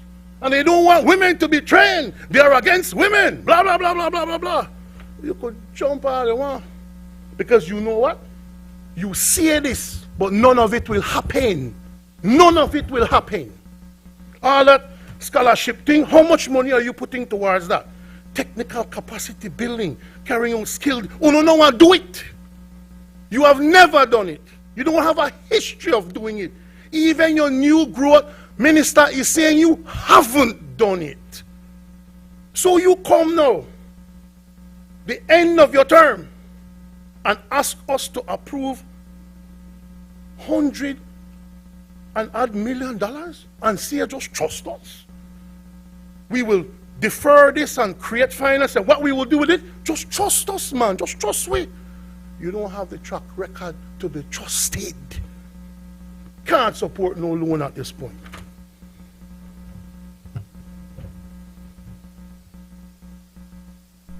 I recognize Senator Colette Montejo. Thank you very much, Madam. Madam President, I'd like to use this opportunity while I'm up to also congratulate you on the tremendous work you've done here in Parliament. Very, very impressive. As it relates to this particular motion, and I listened to Senator Perifit, and it's not just this sitting, Madam President, it's like it's become sort of a chorus for him. And I listened to the House meeting, and I heard one of his two leaders speak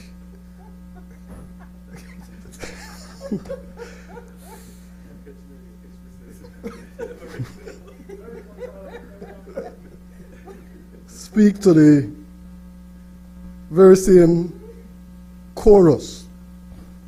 So I said, let me address this, because I remember our Prime Minister saying to him, "When always come and say we borrow alone, really, say, tell us where." I did a bit of quick research, and I'll go all the way back to 2008. Work with me, brother. In 2008, Madam President, when the Barrow administration took office, our national debt was $2,240,000,000.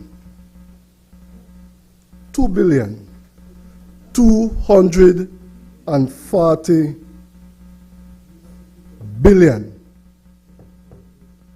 2008. In 2020, when they remitted office, it was $4,180,000,000. That was our national debt. In 13 years, they were able to increase the national debt by roughly $2 billion.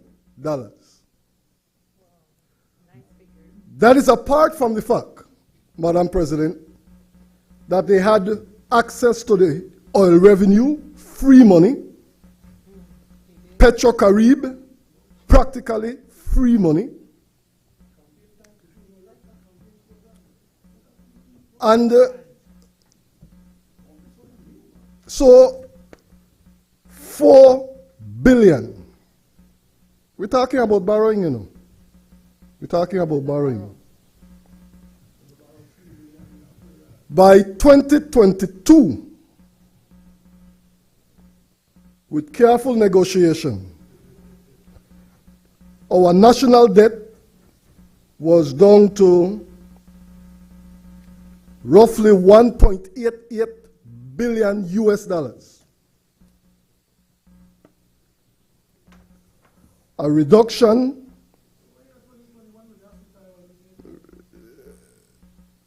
Listen.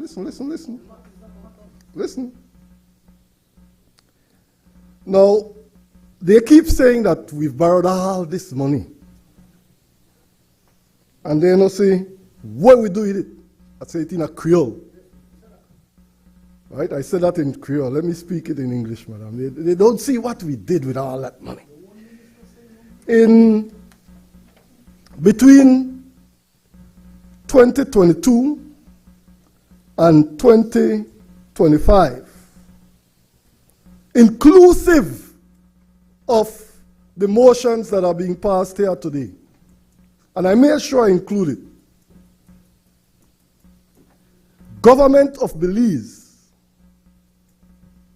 this People's United Party administration, would only have borrowed in our 5-year period.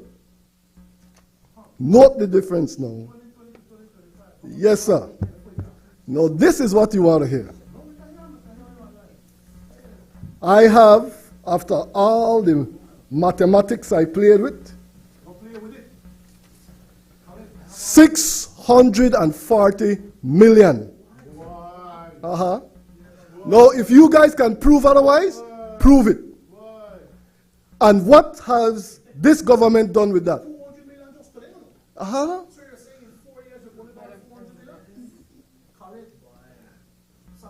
Brother Chris will help you, because you will also understand that a lot of these were loans made under you and are finally being disbursed. Now, for Belizean people to understand, all right, because Senator Perfy just now got up, no, do this, no, do that, no, do the other. There has not been, post-independence, a more socially conscious government than this PUP government. Let me outline a few, and I'm not going to get into the cost breakdown as I have them. All right? There has never been, and I was privileged just last week in the Cayo Central Division to attend, Madam President, the issuing of some 600 plus land documents to first-time landowners. That's big. But that's only in that division. It's been over 10,000 countrywide. And again, you ask where the money go? Where the money go? The money went into, some of it, and Senator Herrera, always, I hear you speak about this many times, land acquisition. Land acquisition. And can you imagine the pride and the joy of these first-time landowners as they receive a letter from the Ministry of Natural Resources, a legit one, stating that they now own a piece of the jewel, can own by only contributing 500 Belize dollars, not for a piece of leased land, but for a piece of title, property land. That's big. That's big. And unless you are there and see the joy, you'll never know. Then Senator Chris spoke about free education all over. I am dealing with the fact that you, sir, said, oh, we don't see where the money go. I'm telling you where the money goes. Relax yourself, relax yourself. All right? Then, Madam President, there's the expansion of NHI. Countrywide now, you know. It will be in Cayo. Cayo Central. Cayo West.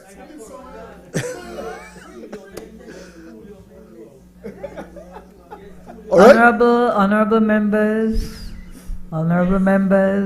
be mindful to keep silent while a member of the Senate is speaking. Thank you very much, Madam President. Then we have the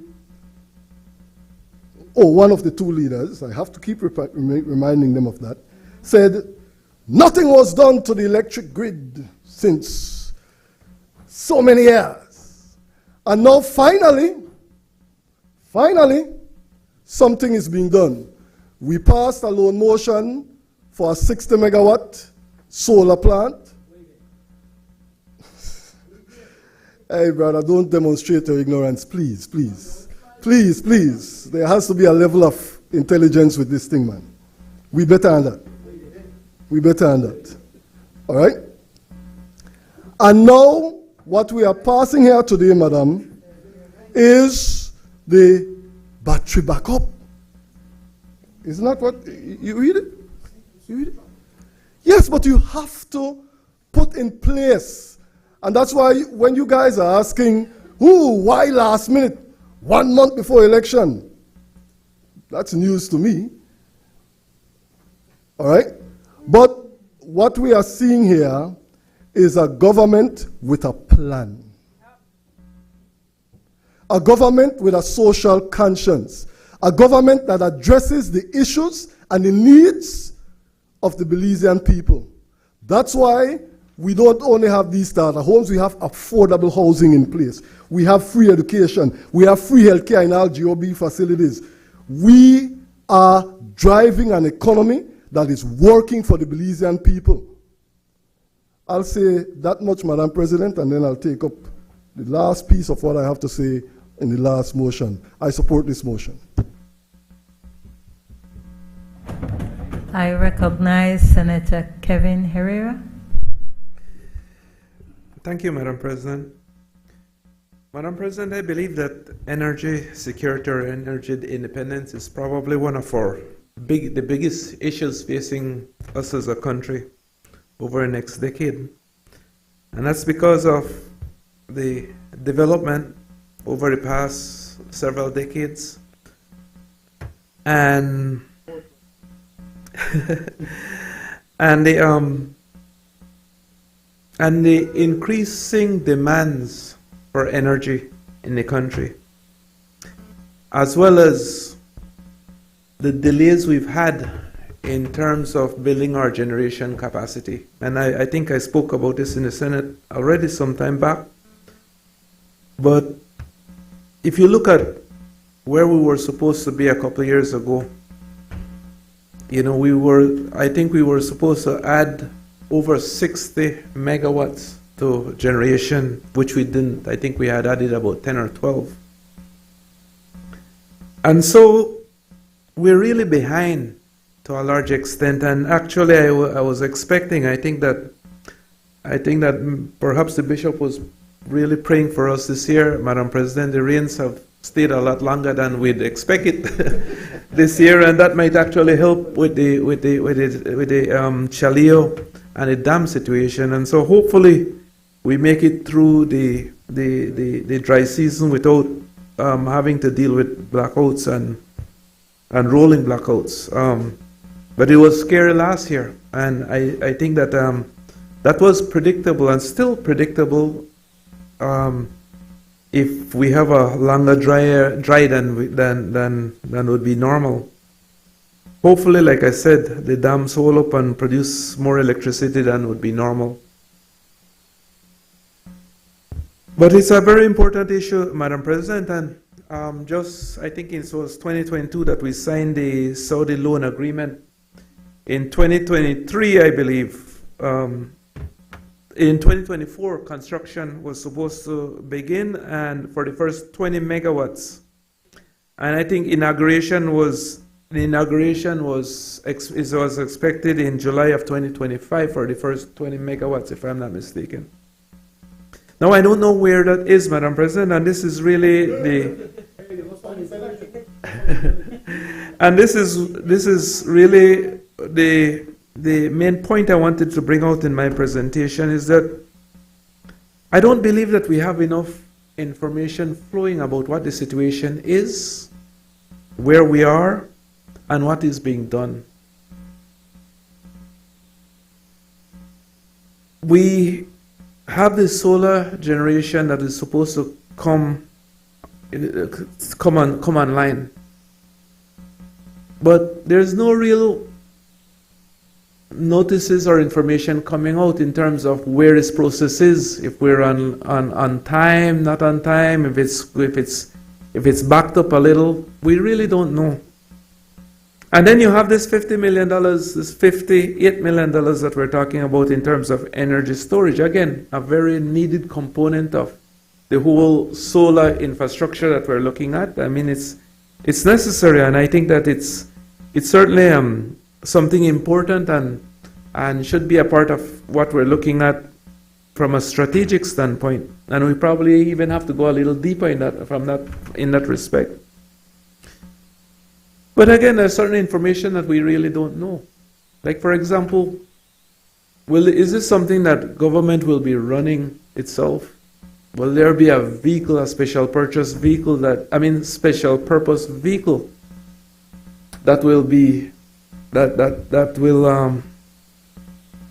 will come online at some point to run this 60 megawatts from the Saudi, and then the battery storage component of it as well? I don't know. I really don't know, and I think that's very important information. Is this something that BL will be tasked with? I don't know. I mean, we're hoping that BL will stay with distribution, but again, this is information I think that is important for the public to know. To me, solar is certainly an excellent way to go, Madam President, because we have so much solar resources in this country. Right now, we import around 50% of our energy needs from Mexico. This is really a low hanging fruit that we can get investors, or we should be able to get investors interested in. But again, because of the lack of information, because of the lack of clarity of information, I've spoken to the PUC several times, persons from the PUC several times. I've spoken to persons from BL several times. And every time I walk away, I walk away a little more confused than before I spoke to them. Because here it is that we need energy generation. And yet there's no clear guidelines in terms of how we'll achieve that. I know that, like I said, the government got the 60 megawatts from the solar, or got money to do the 60 megawatts from the Saudis, and then we have the battery storage right now. But what is the plan going forward? What is the implementation plan of even the solar and the battery the battery storage that we're looking at? Again, this type of thing is very, very unclear, and I think that we as policymakers needing to approve this $58 million loan should have some of that information prior to being asked to support a motion like this. And so I think that wraps up my contribution this morning, Madam President. Again, I hope that we'd have a little more transparency with respect to how this will be implemented. Thank you. I recognize Senator Bevington Carl. Thank you, Madam President. Madam President, I rise to support this motion, Madam President. I actually didn't plan to speak on this motion, but Senator Perfit reminded me of something, Madam President.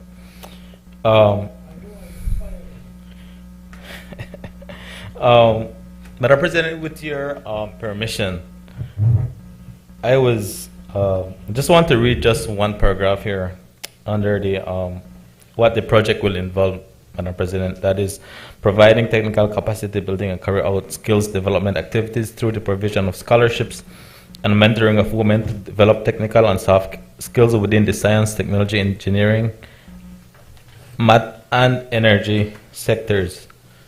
Madam President, this reminds me of inauguration that we did about 3 weeks ago in the Maya communities where I come from, at least in San Lucas and in Lucky Strike, Madam President. And it's unfortunate the good senator stepped out. I wanted to point out to him, Madam President, that in these communities, we inaugurated standalone solar energy to each household in these communities. And the engineers for these standalone solar system, Madam President, were all women. So we had 3 Mayan women who went out of the country, who went in India to do a specialty in solar energy, and now they're engineers. In fact, we call them now the mother of solar in Toledo. And in fact, I believe if they're not there, they just came from Africa, Madam President, where they were invited to go and do trainings in these communities, in these remote communities in Africa.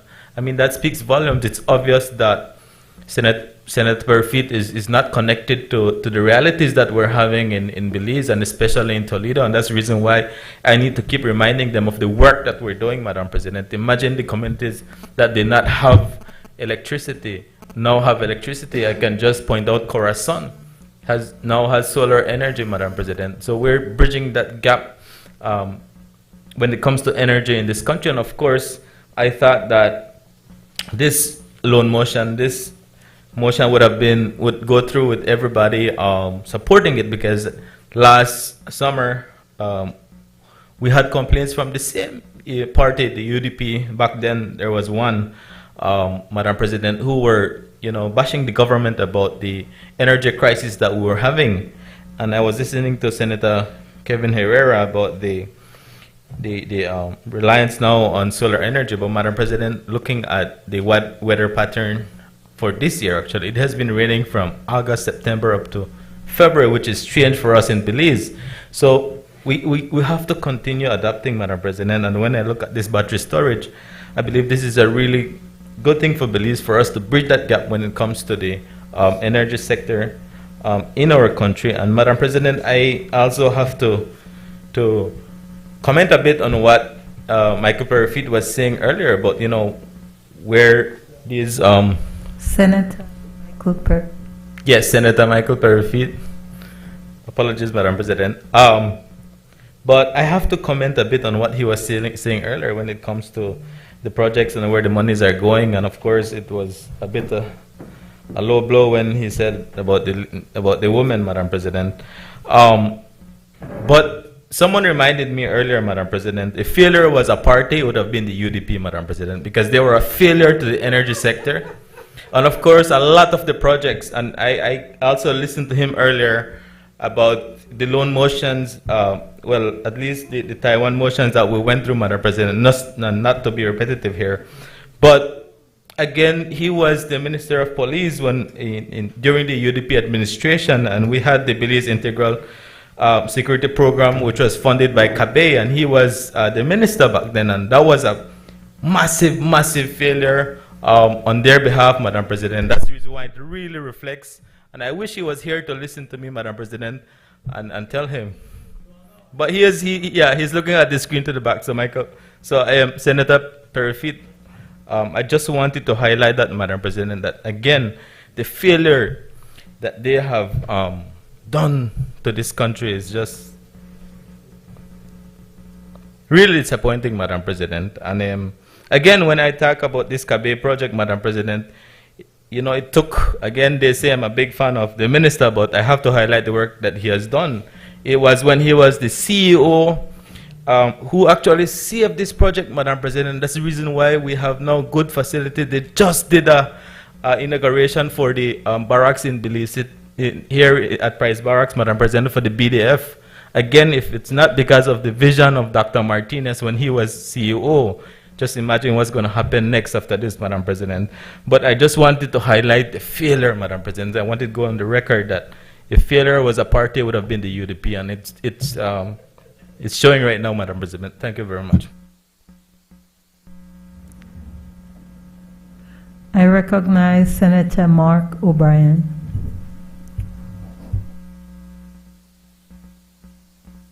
Thank you, Madam President. And I wasn't really going to speak on this loan motion, but my good coach, Senator Montejo, riled me up. So now, when you think about these loan motion and loans on a whole, I know we like to bring back past government and compare. However, who pays the loan? Who pays the bill? The people pays the bill. And there's no way, absolutely no way, that you could sugarcoat or pretty loans. Right? There's no way. Loans are loans.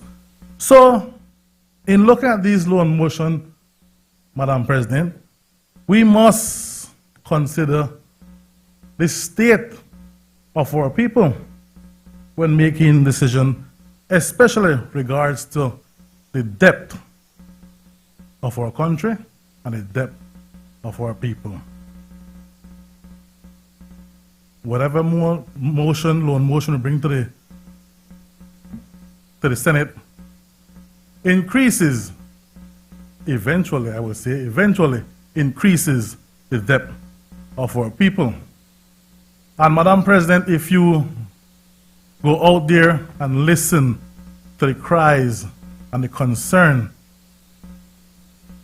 of the people, the question as to why are we borrowing and borrowing and borrowing, Madam President. Our people are concerned about the future of our country, the future of our children, grandchildren, and great-grandchildren.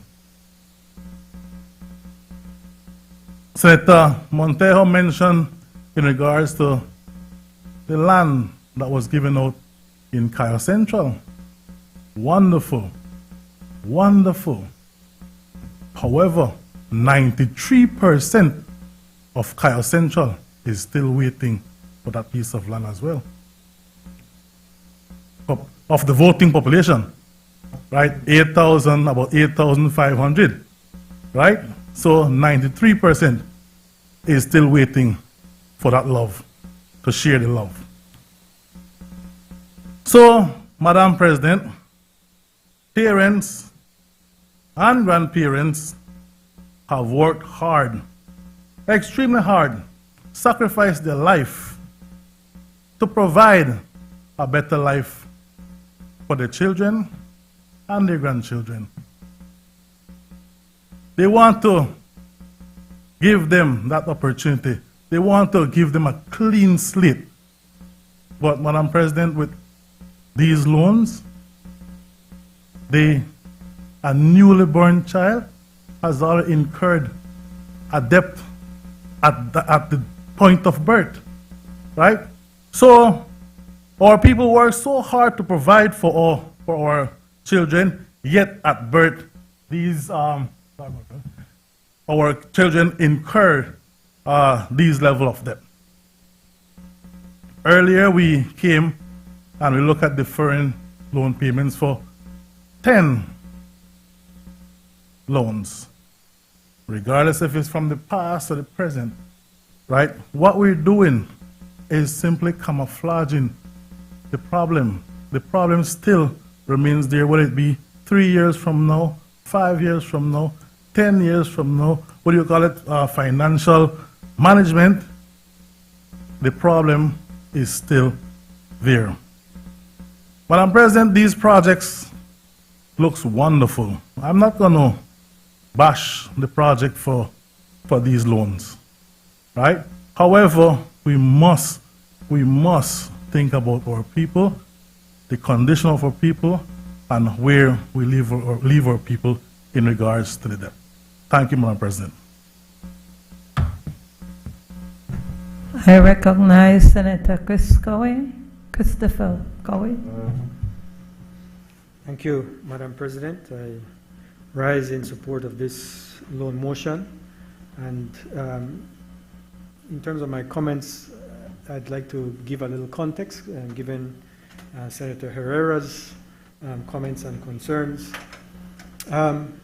This loan motion, first and foremost, is to finance the acquisition of battery for energy storage, 40 megawatts of battery. But it fits in within the context of what has been referred to by BEL as the least cost energy generation plan. So it is part of an overall plan. That plan is not about tomorrow, but about the next 5 to 10 years.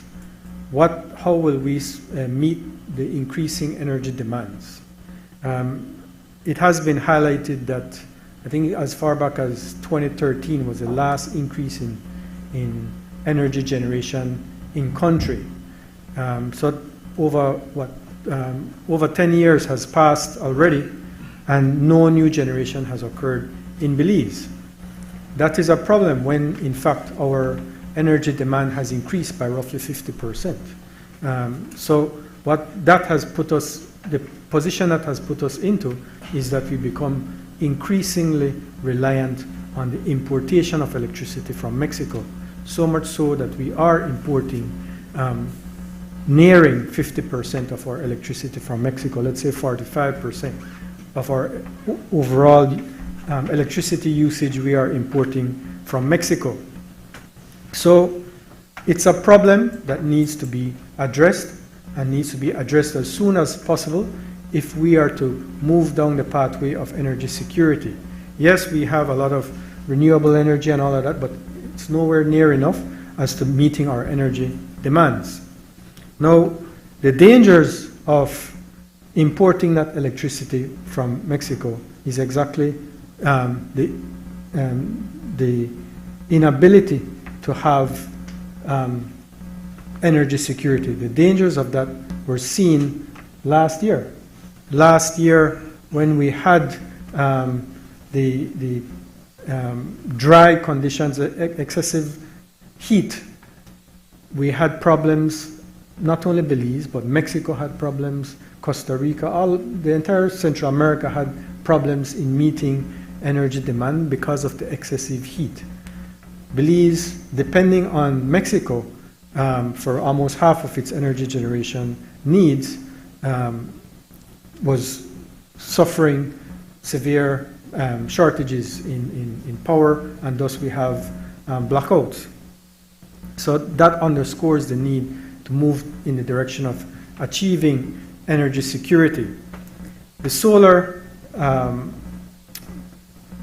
project with the Saudis is part of that plan. Part of that plan to build in-house solar energy generation. That, as Senator Herrera mentioned, I believe we did approve that loan back in 2023, maybe latter 2023, November or so of 2023. And it is a project in process, but in process, there are procurement procedures that have to be followed in accordance with the Saudi Fund for Development requirements. So far as that is concerned, the procurement of design and supervision, as far as I am told, is to be completed as coincidentally this week. But you have to go from that supervision procurement process to the procurement for the equipment, so that means you have a timeline in its own right for bidding before you can get to the actual installation and commissioning of the solar equipment. So the understanding I have is that 2026 is probably in the middle of 2026 is when solar will be available, solar energy generation will occur. Getting back to the least cost energy generation plan, what that plan, and that's a plan I think that BL had commissioned Siemens to do. That plan highlights the even greater significance or critical importance of battery energy storage.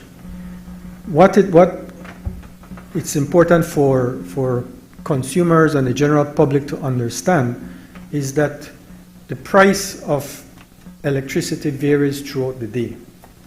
When you're buying from Mexico, and for the most part, BL buys from Mexico on almost on a spot basis.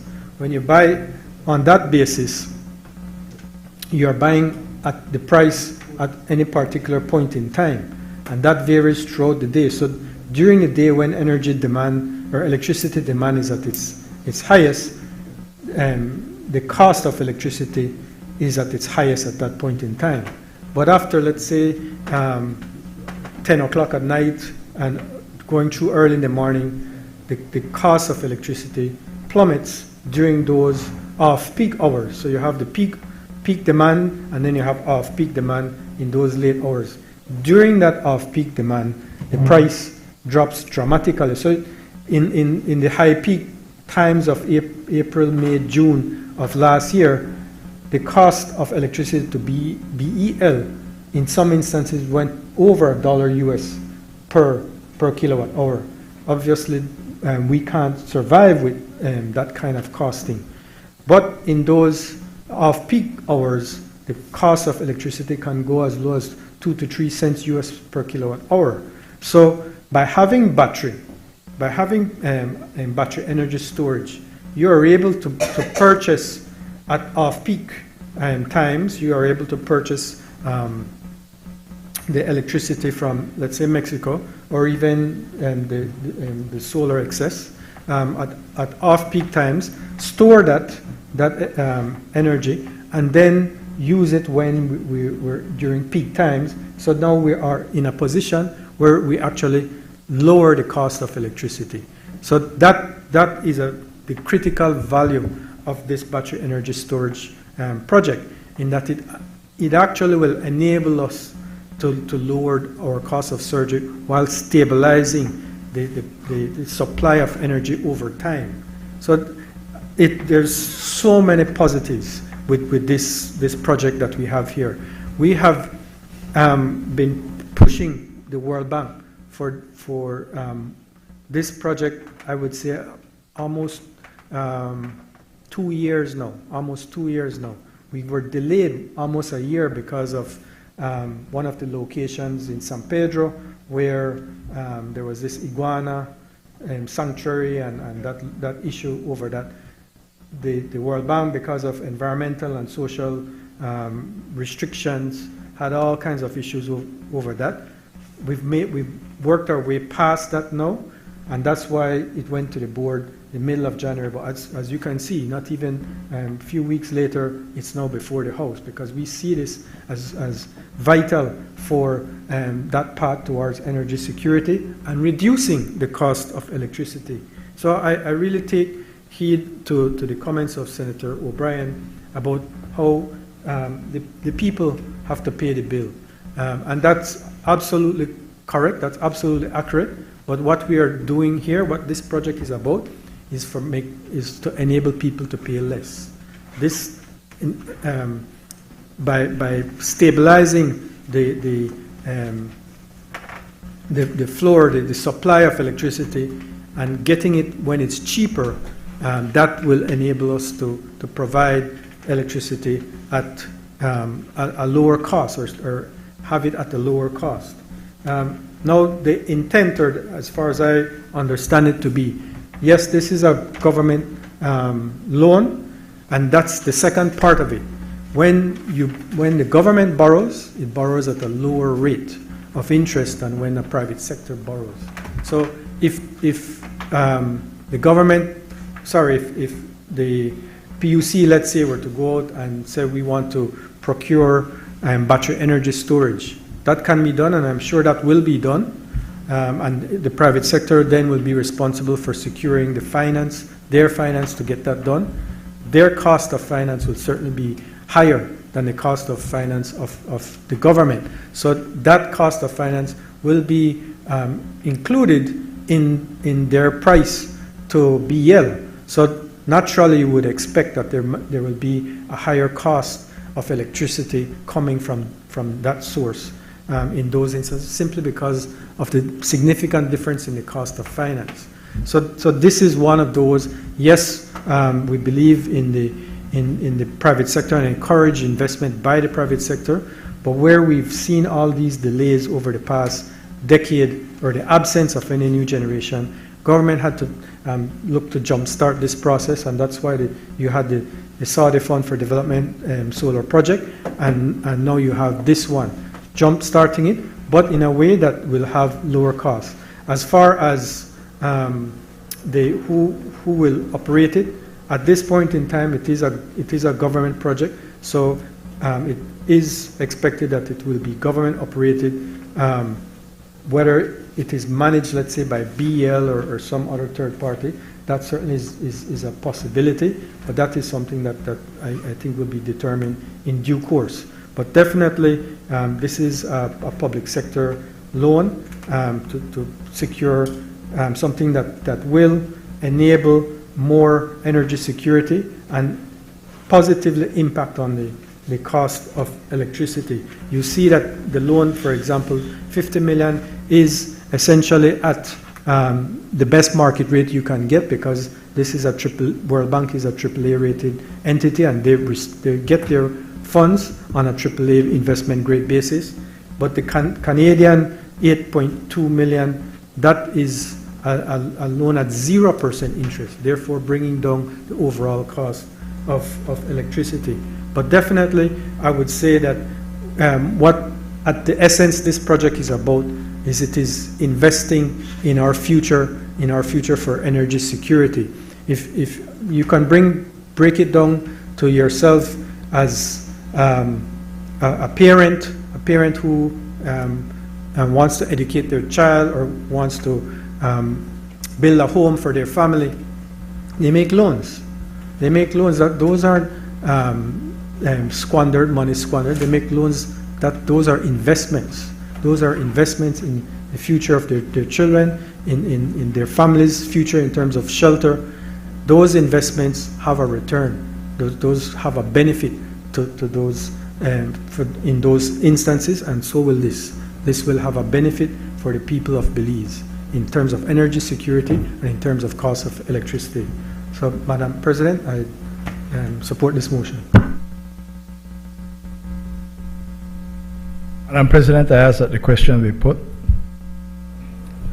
Honorable members, the question is, be it resolved that this Honorable House, being satisfied that the loan proceeds would significantly assist the government of Belize in the execution of a Belize reliant and resilient energy system project, approves and confirms that the government may enter into the loan contracts with the International Bank for Reconstruction and Development on the terms and conditions set out above, and further authorizes the Minister of Finance to execute and deliver the said loan contracts and all other documents associated therewith. All those in favor, kindly say aye. Aye. Those against, kindly say no. The ayes have it. I recognize the leader of government business. Madam President, I move that whereas Belize, being a member of the International Bank for Reconstruction and Development, the bank is eligible for development assistance in the form of loans, grants, and technical assistance from the bank on such terms and conditions as may be agreed between Belize and the bank from time to time. And whereas the government of Belize has approached the bank for financial assistance to execute a Blue Cities and Beyond project that will improve Belize's management capacity for sustainable coastal and blue economy development, increase safe water supply and reduce land-based pollution discharges at targeted urban areas, and in case of an eligible crisis or emergency, to respond promptly and effectively to it. And whereas the project will consist of three main components whose activities will address policy development and capacity building, carbon market readiness, blue economy investment programs, an upgrade to the Belize City wastewater treatment plant, an expansion of the water supply in San Pedro, in South San Pedro, a waste management pilot in San Pedro town, and assistance to the Belize Water Services to renovate the only wastewater treatment plant in Belize City. And whereas the bank has approved to finance a proposed project through a concessional financing agreement in the amount of US $23.5 million from the International Development Agency to be facilitated in 2 credit types, as well as through several grant funding sources. The total loan and grant funding allocated for the project through the IBRD will be as follows: US $23.5 million loan funds financed from the resources of the IDA, $3.7 million grant funds financed from the Global Environmental Fund, $4 million grant funds financed from the Global Program for the Blue Economy Multi-Donor Trust Fund, and euros 920,000 grant fund financed from the resources of the Global Facility for Disaster Reduction and Recovery. And whereas it is intended that the execution of the program shall be carried out on behalf of the government by the Central Executing Unit of the Ministry of Finance acting as the implementing agency, and whereas the bank has offered a total loan financing of up to US $23.5 million for the said purpose under the following terms and conditions. The lender, the International Development Association of the IBRD. Loan principal amount US $23.5 million divided into 2 portions. Credit A, US $18.7 million. Credit B, US $4.8 million. Disbursement schedule over a period of 5 years from the date of signature of the loan contract up to 30 April 2030, 4 months after the closing date of 31st December 2029. Loan term, Credit A, 40 years, inclusive of 10-year grace period on principal repayments. Credit B, 12 years, inclusive of 6-year grace period on principal repayments. Credit A to be repaid in approximately 60 semi-annual and consecutive installments payable on the 15th April and 15th October of each year.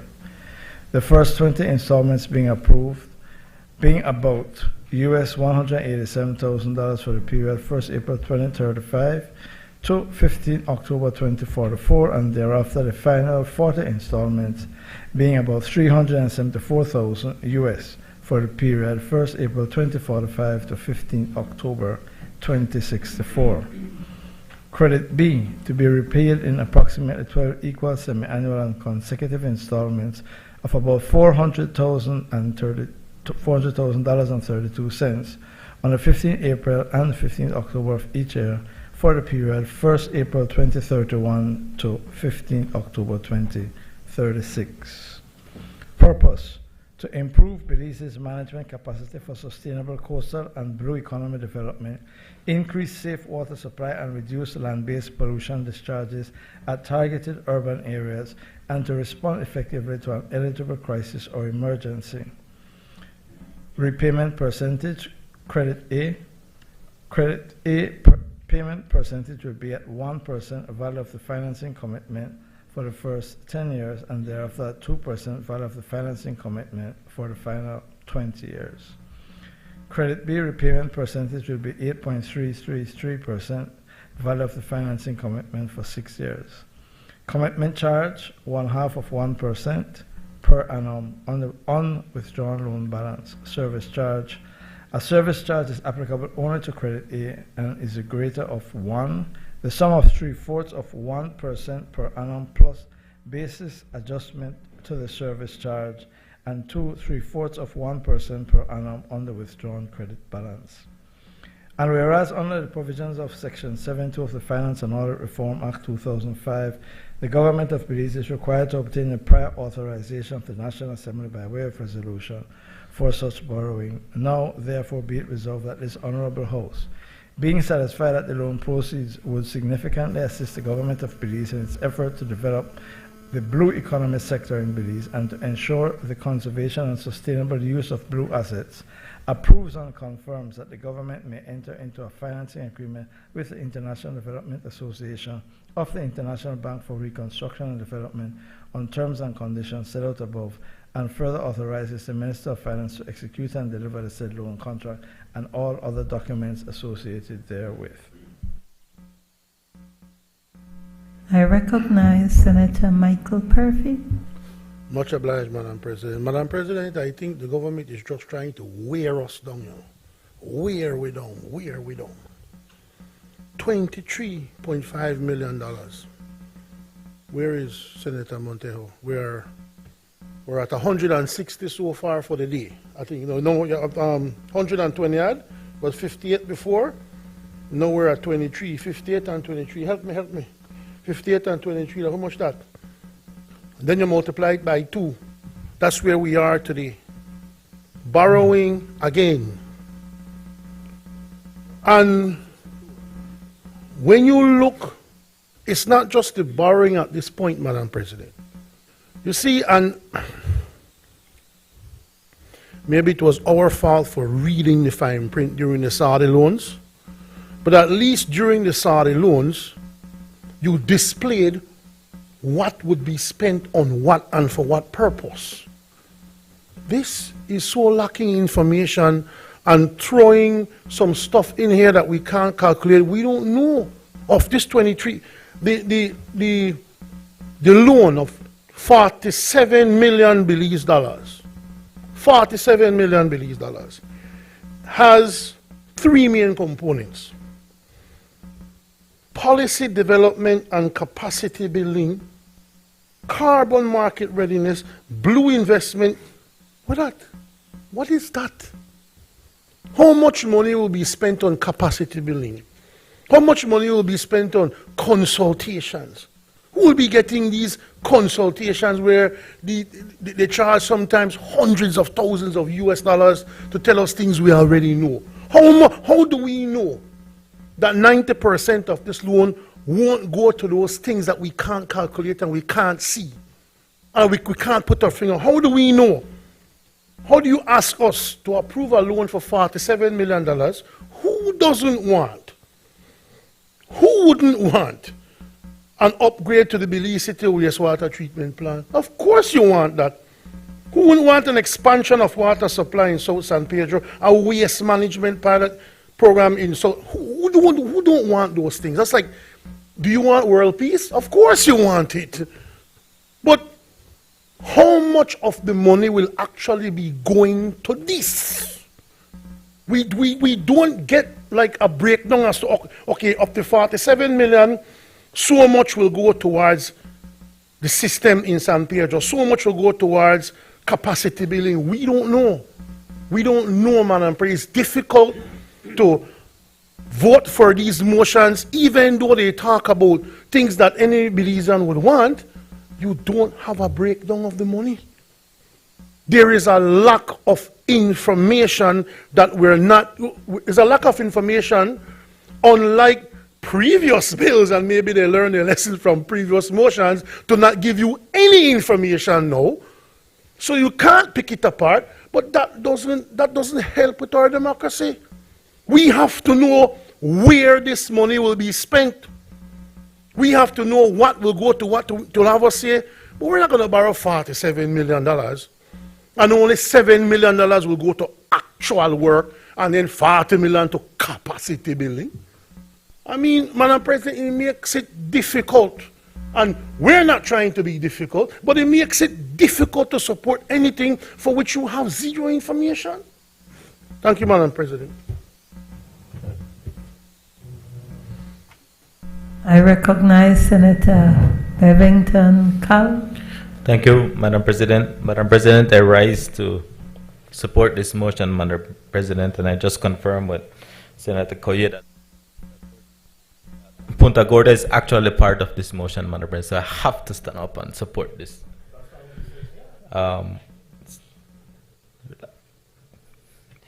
Madam President, I first want to thank, congratulate, and highlight the hard work of our Prime Minister.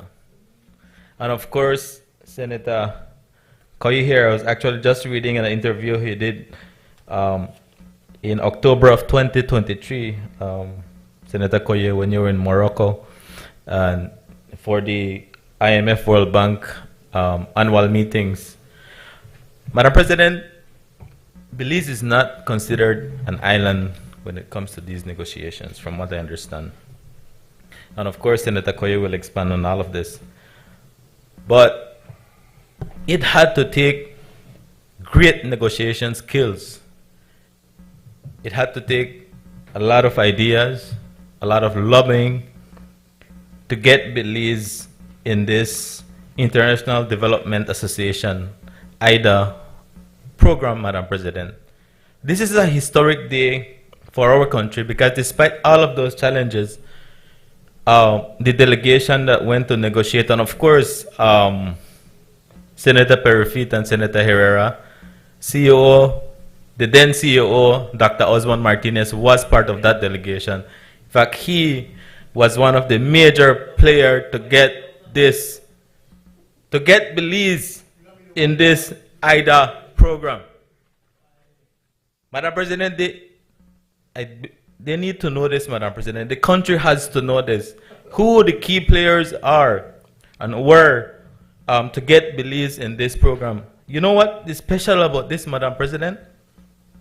Part of this loan, on which I'm really surprised and probably disappointed, but disappointment isn't even the word for our good friends on the other side, Madam President. But he didn't even mention the amount of grant funds that we will get with this loan, Madam President. This is the significance, this is the lobbying, this is the type of negotiation skills that our people had to get this loan, Madam President. And this is our first loan that is approved. In fact, just a couple days ago, this was approved, Madam President. That's the reason why we're here. It's not because we have an election coming up. As far as I know, our 5 years is up in November.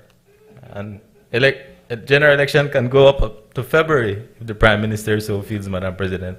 The Constitution allows for that. So this is not because we have an election looming around. But Madam President, we look at the US 3.7 million grant funds from finance from the Global Environmental Fund.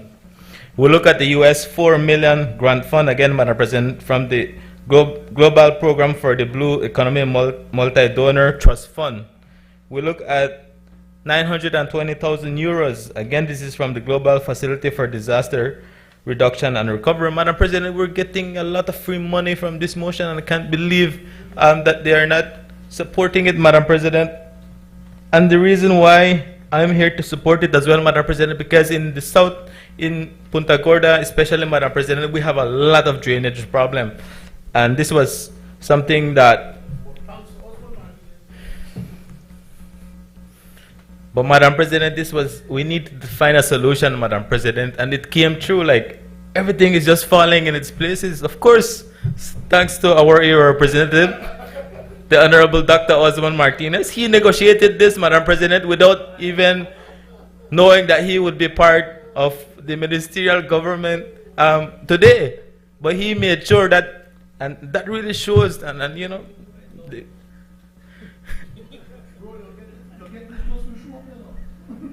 so kindly be mindful of Standing Order 40B. Let the senator speak. Proceed. Thanks, Madam President. I actually... no, but it's the highlighting, Madam President, and it's not about boasting or anything, but it's really the fact, Madam President, that, you know, a lot of people don't know, a lot of Belizean people don't know what efforts, lobbying has to be done to get Belize through this program, Madam President, and we're happy. And of course, I was talking about the drainage when Senator Perifit is, you know, trying to distract there.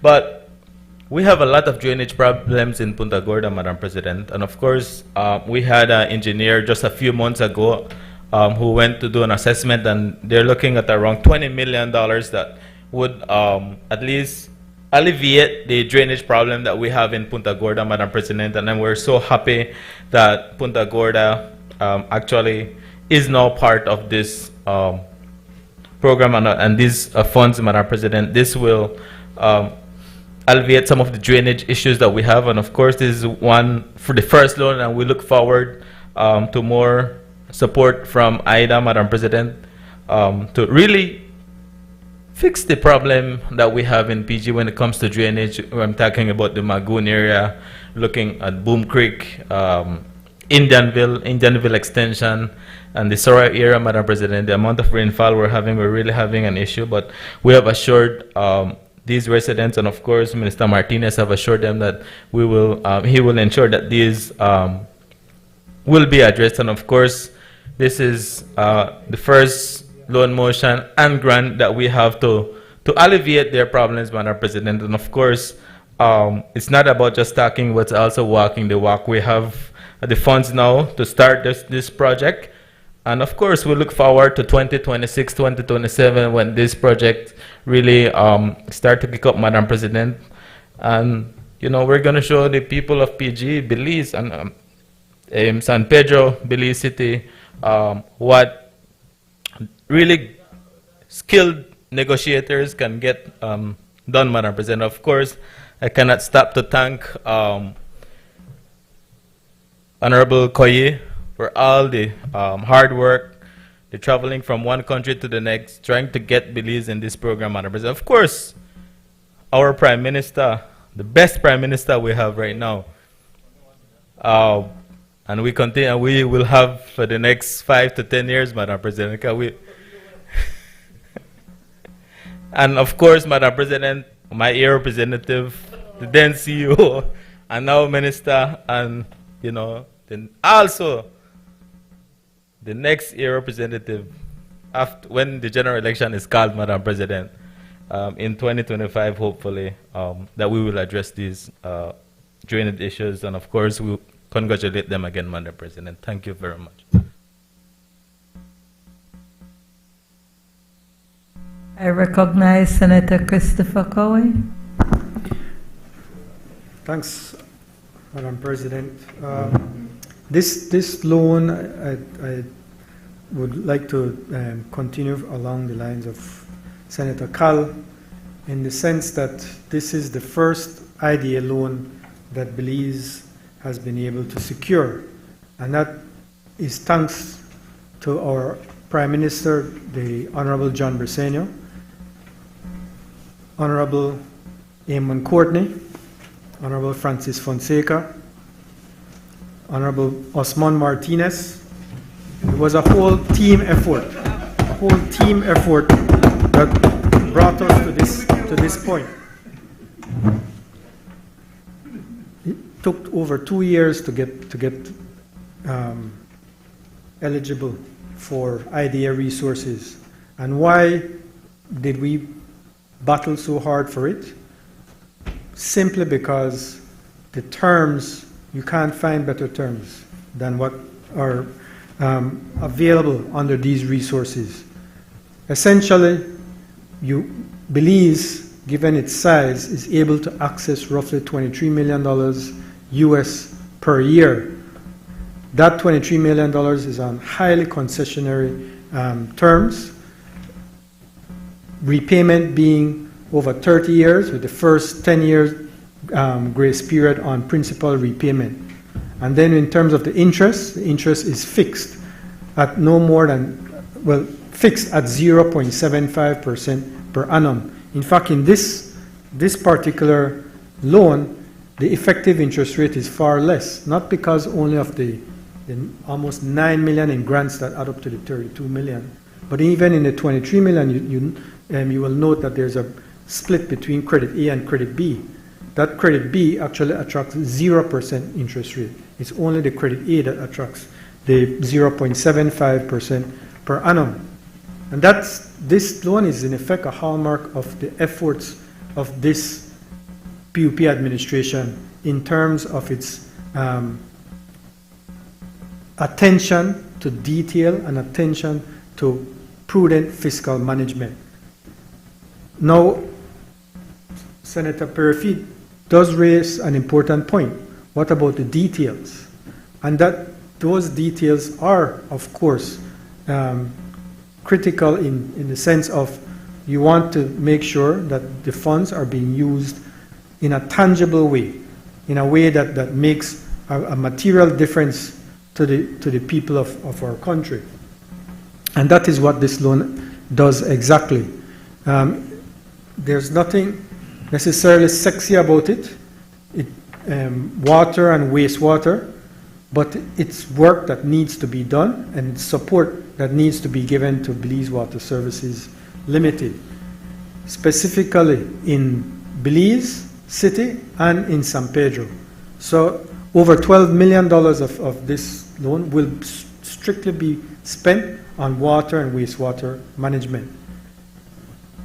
The next biggest item on this, is the Blue Economy Investment Program. And that Blue Economy Investment Program is a little under 10 million, if I'm not mistaken. And in that, you have drainage works. Drainage works, I think in San Pedro as well as Punta Gorda. But beyond the drainage works, there's actually road works. Road works in South San Pedro, from Mahogany Bay to the southern tip of the island. That's roughly 4.5 miles. That will be fully paved and made fully climate resilient in terms of road infrastructure. So there are, sorry, I forgot to mention, in the case of Punta Gorda, it's drainage and culverts that will be the investment there. I think that's around $1.5 million worth of investment. So far as this project is concerned, as it speaks to it, and in terms of access to IDA resources, a lot of it also is tied in to climate resiliency building. So that's why when we look at these investments, it also is to ensure that the type of investment is climate resilient type of investment. So as much as it is important to you, Senator Perfit, it is equally, if not more important to us, that we focus in on the type of investment that is made with these concessionary resources. So as I said, these are investments that will have a tangible material impact on the people of this country, particularly in water and wastewater management, but also in climate resiliency infrastructure building. So with that said, I'll leave it quickly at that. I support this motion. Madam President, I ask that the question be put. Honorable members, the question is, be it resolved that now, therefore, be it that this Honorable House, being satisfied that the loan proceeds would significantly assist the government of Belize in its effort to develop the blue economy sector in Belize and ensure the conservation and sustainable use of its blue assets, approves and confirms that the government may enter into a financing agreement with the International Development Association of the International Bank for Reconstruction and Development on the terms and conditions set out above, and further authorizes the Minister of Finance to execute and deliver the said loan contract and all other documents associated therewith. All those in favor kindly say aye. Aye. Those against kindly say no. No. The ayes have it. I recognize the leader of government business. Madam President, I move that whereas Belize, as a member of the Central American Bank of Economic Integration, is eligible for development assistance in the form of loans, grants, and technical assistance from the bank on such terms and conditions as may be agreed between Belize and the bank from time to time. And whereas in 2022, the government of Belize entered into a loan agreement in the sum of US $24 million with CABE for the expansion and rehabilitation of miles 8.5 to 24.5 of the Philip Wilson Highway, hereinafter referred to as the project. And whereas Taiwan ICDF is willing to extend to the government of Belize a loan in the amount of $17,500,000 for the financing of component 1 of the project, being all the civil works under the project.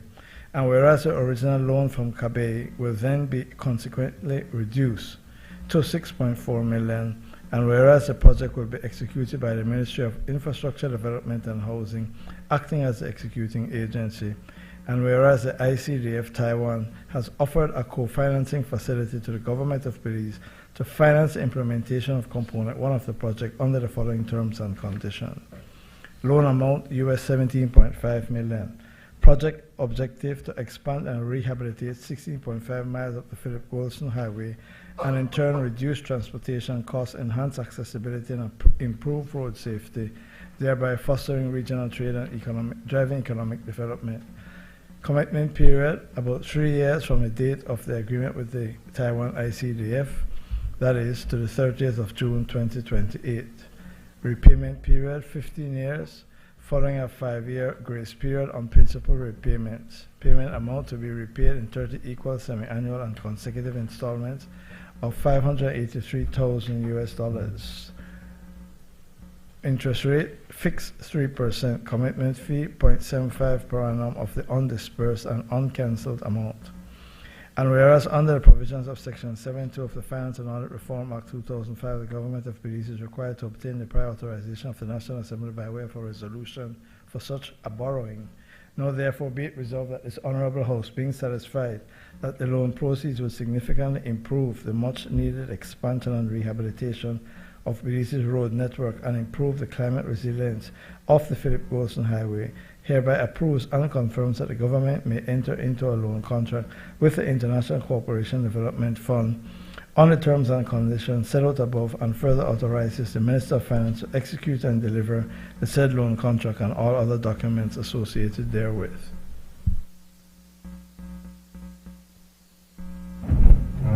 I recognize Senator Michael Perfit. Thank you, Madam President.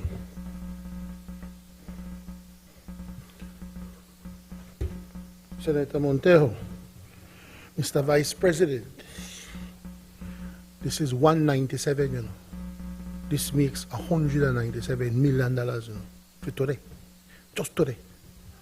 And you want us to believe that just today being $197 million, that there are only $400 million from 20 to here, you have to multiply by 2, sir. The US dollars, you have to multiply by 2.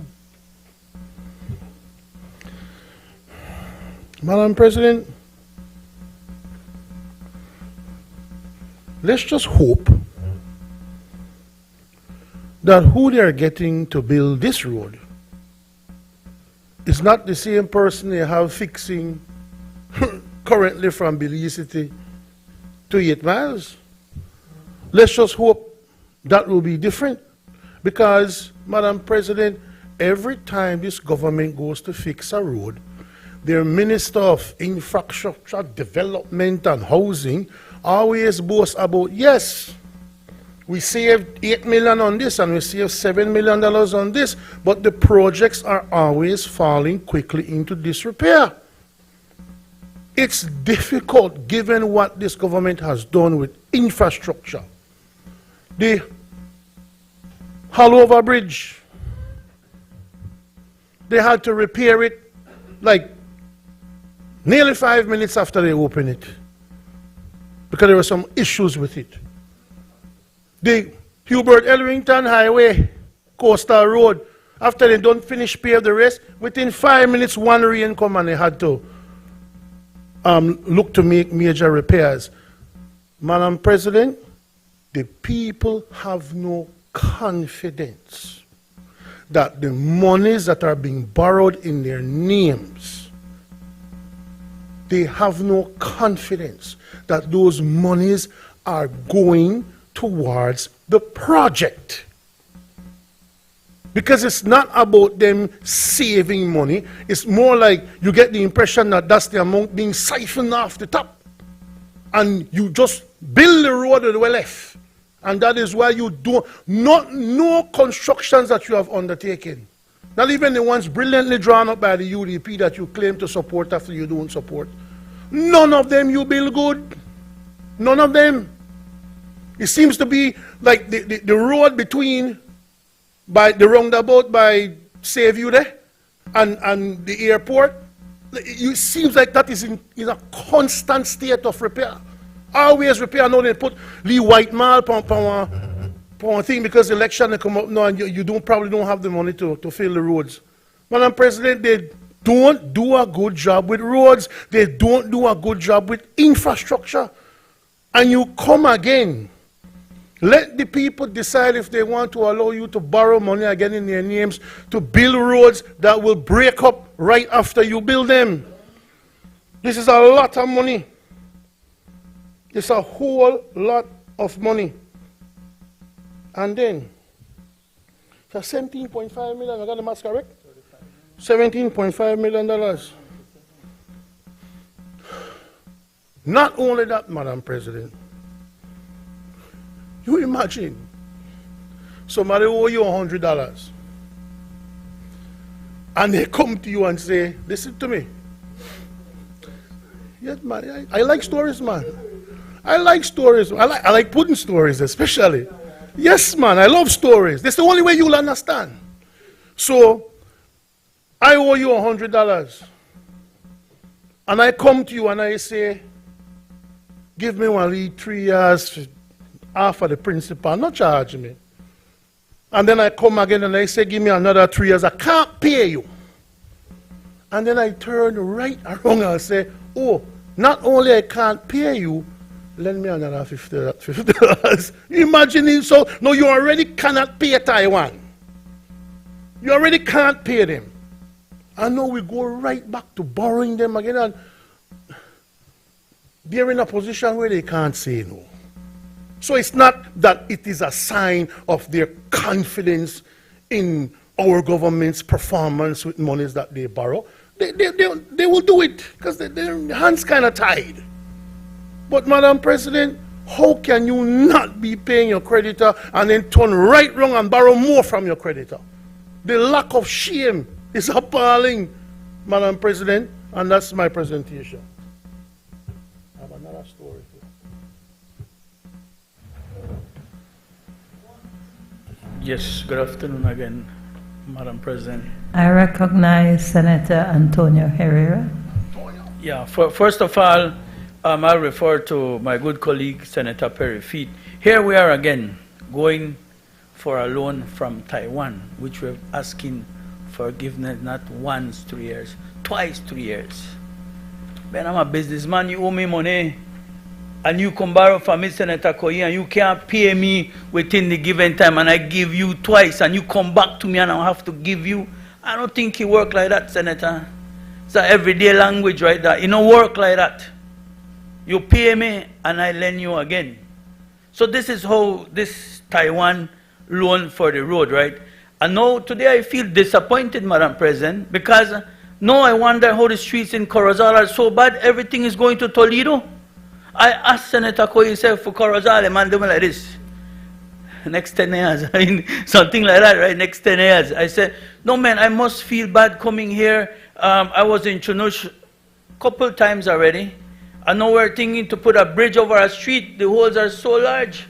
Now they plan to put one bridge there. So all the funds, when it comes to infrastructure, where they are. They claim that they saved 25 million on the Halover Bridge. You could have paid Taiwan with that 25 million. 25 million on the Caracol Road. You could have paid Taiwan, or at least a couple roads in Corozal, or at least a couple roads, because Corozal now is being to refer as Oyosal. Oyosal means a lot of holes. And that is what Corozal is. But no, I am clear today where the funds are, thanks to Osmond Martinez and the good Senator Cal, right? We know that the funds are in PG now. So maybe, you know, we got to lobby Cal for Southeast, you know, that he might could represent Southeast better like that. But today, we come and we say that here we are, climate resilience roads. There's no resilience to those climate roads. This morning coming from Corozal, and I asked openly today, they have two big holes on the highway. I didn't notice it. Man, you didn't see me limping coming in? My kidneys hurt, man. I drop in that hole hard with my truck. I feel I left the transmission behind on this story like Brother Perry Feet here, right? I feel the transmission was left behind. But I travel that road frequently, and those two holes have been there a long time. And that road has been freshly paved. No resilience. A drizzling doesn't mean resilience, you know. It means more than that. A little drizzling cracks every road you guys do. We need to do better. And when you cut like when you go over the Halover Bridge, every time you go there putting tar. To me, I'm not an engineer, Madam President, but what I can see, to me, right, I wish they would left the old Halover because I think that's more secure right now. You pass there. I don't know if Senator Koyi would pass there in the mornings, right, but you can see where the shift is, and every time they patch it, it opens again. To me, it's moving. I don't know. It's only to me, right? So that's maybe the 25 million that they cut from the Halover Bridge. We cannot be cutting on the engineers. Know why they have a certain amount of money allocated to these projects. They need to be done properly. I don't know who that they contract. Oh yeah, I read a contractor for this 16 miles of road. How much 16 miles of road? It's like 2.1 million per mile, something like that. Maybe Brother Herrera will do the math because he's good at math, right? So it's like 2.1 million per mile. That is what it's going to cost us. I don't know if it's going to be resilient to climate. I don't know. Hopefully we'll see. And everywhere on that Philip Goldson Highway, you have come many times to this honorable house to get money for that highway. And it's not in the good. No, we saw it. I saw it. And I can tell you the first disbursements of $4 million is going to what? Office, to engineers' vehicles. This is not a new company. Thai Club has been in operation a long time. A long time. And here we come with this, I don't know, phantom charges or disbursements. Yes, man, Senator. Yes, man. Yes, vehicles. I saw it. I read it. With a short time I had to read, I read that. 4 initial disbursement for vehicles, for office space. I can't remember what's... Yes, but we're giving that. We're giving that. Don't worry about that, Senator. We're giving that. That's a part of the pie, right? So, so this is where we are today. We are not paying value for money.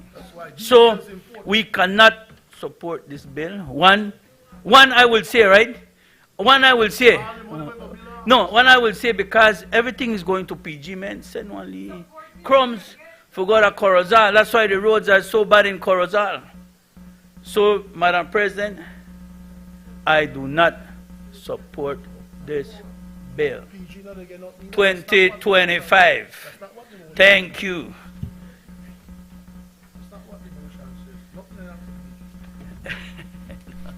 I recognize Senator Christopher Cowie.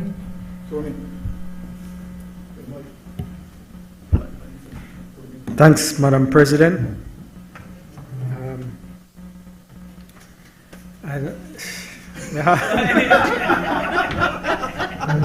First, I have to ask, you represent Belize or you represent Taiwan? If you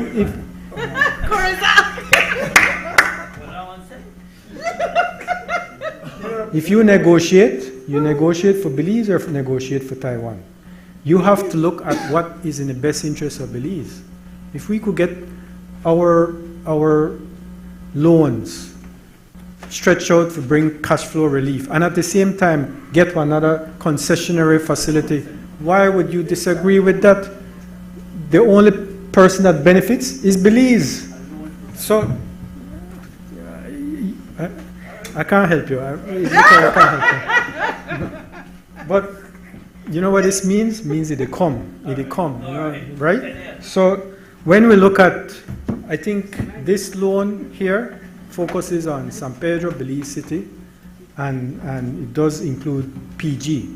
But I believe we already have a loan in place from IDB. It's a rural resilient Belize or something like that is the term of the project that does include Corozal and Orange Walk and San Pedro. So that focuses on those municipalities. Beyond that though, we're also working through the 5 Cs on a Green Climate Fund project for all the major municipalities. Of course, Senator Perfeed might be aware, Green Climate Fund doesn't work overnight. It takes a long while to work that through them. But that is one of the institutions we are working with to build climate adaptation, climate mitigation, or climate resiliency. Now, as far as this loan is concerned, it's basic maths. Once again, this is basic maths. This is not adding on. This is a substitution. So the loan back in back in 2022, we got a loan for 24 million. We got loan approval for 24 million, but the interest rate on that loan was almost 7% per annum. So we said, you know what, we don't want to borrow at 7% per annum. So we said to Kabe, we need better terms than this. So Kabe turns around and said, well, we have this ICDF fund with Taiwan through which we could get much lower interest rate. What kind of interest rate? Well, instead of near 7%, you could get 3%. So should we not try and negotiate to get that much lower rate and then substitute that 17.5 million at nearly 7% with 17.5 at 3%? What do you think, Senator Herrera? Does that make sense? So basic maths. If you add up the interest savings, it's over 10 million in interest savings. Should we try and throw that away, or do we save that money and invest in the Belizean people with that money? So that's how we are looking at these things. This is not new debt, because we're substituting what we had gotten an approval for. So straight, you might want to subtract that $35 million from the number you were adding. But yeah, it may even, or this is an approval. Senators, be mindful. Let us have Senator Cowie proceed with his presentation. It's rhetorical. But let me wrap up, Madam President. It's just wanted to clarify that this is to substitute an already approved loan with Kabe and reduce Kabe's exposure to us to a little over 6 million and our exposure to and replace that exposure with 17.5 million with Taiwan at a much lower interest rate, much lower cost to the government and people of Belize. So I support this motion. You know, Madam President, as Senator Cowie say, who will it represent, Belize or Taiwan? I'm not surprised, you know. One party we got two heads, you know, then party crack. That's why then they're off track. Stay on track, my boy. Stay on track. You were saying, Senator Perfit, that you don't believe we. It reminded me of what the Right Honorable Said Musa told Dean Barrow. Mind over matter. We don't mind because you don't matter. The IMF, the IDB, the IRBD, the ICDF, they believe us. You don't matter. We represent 32,000 last time. You just said they don't matter. I don't beg the clerk. I tell her already, please, I said, please, move some of them chair from over there. Bring them this side. Bring some from over there and bring them this side. Madam President, business. I ask that the question be put.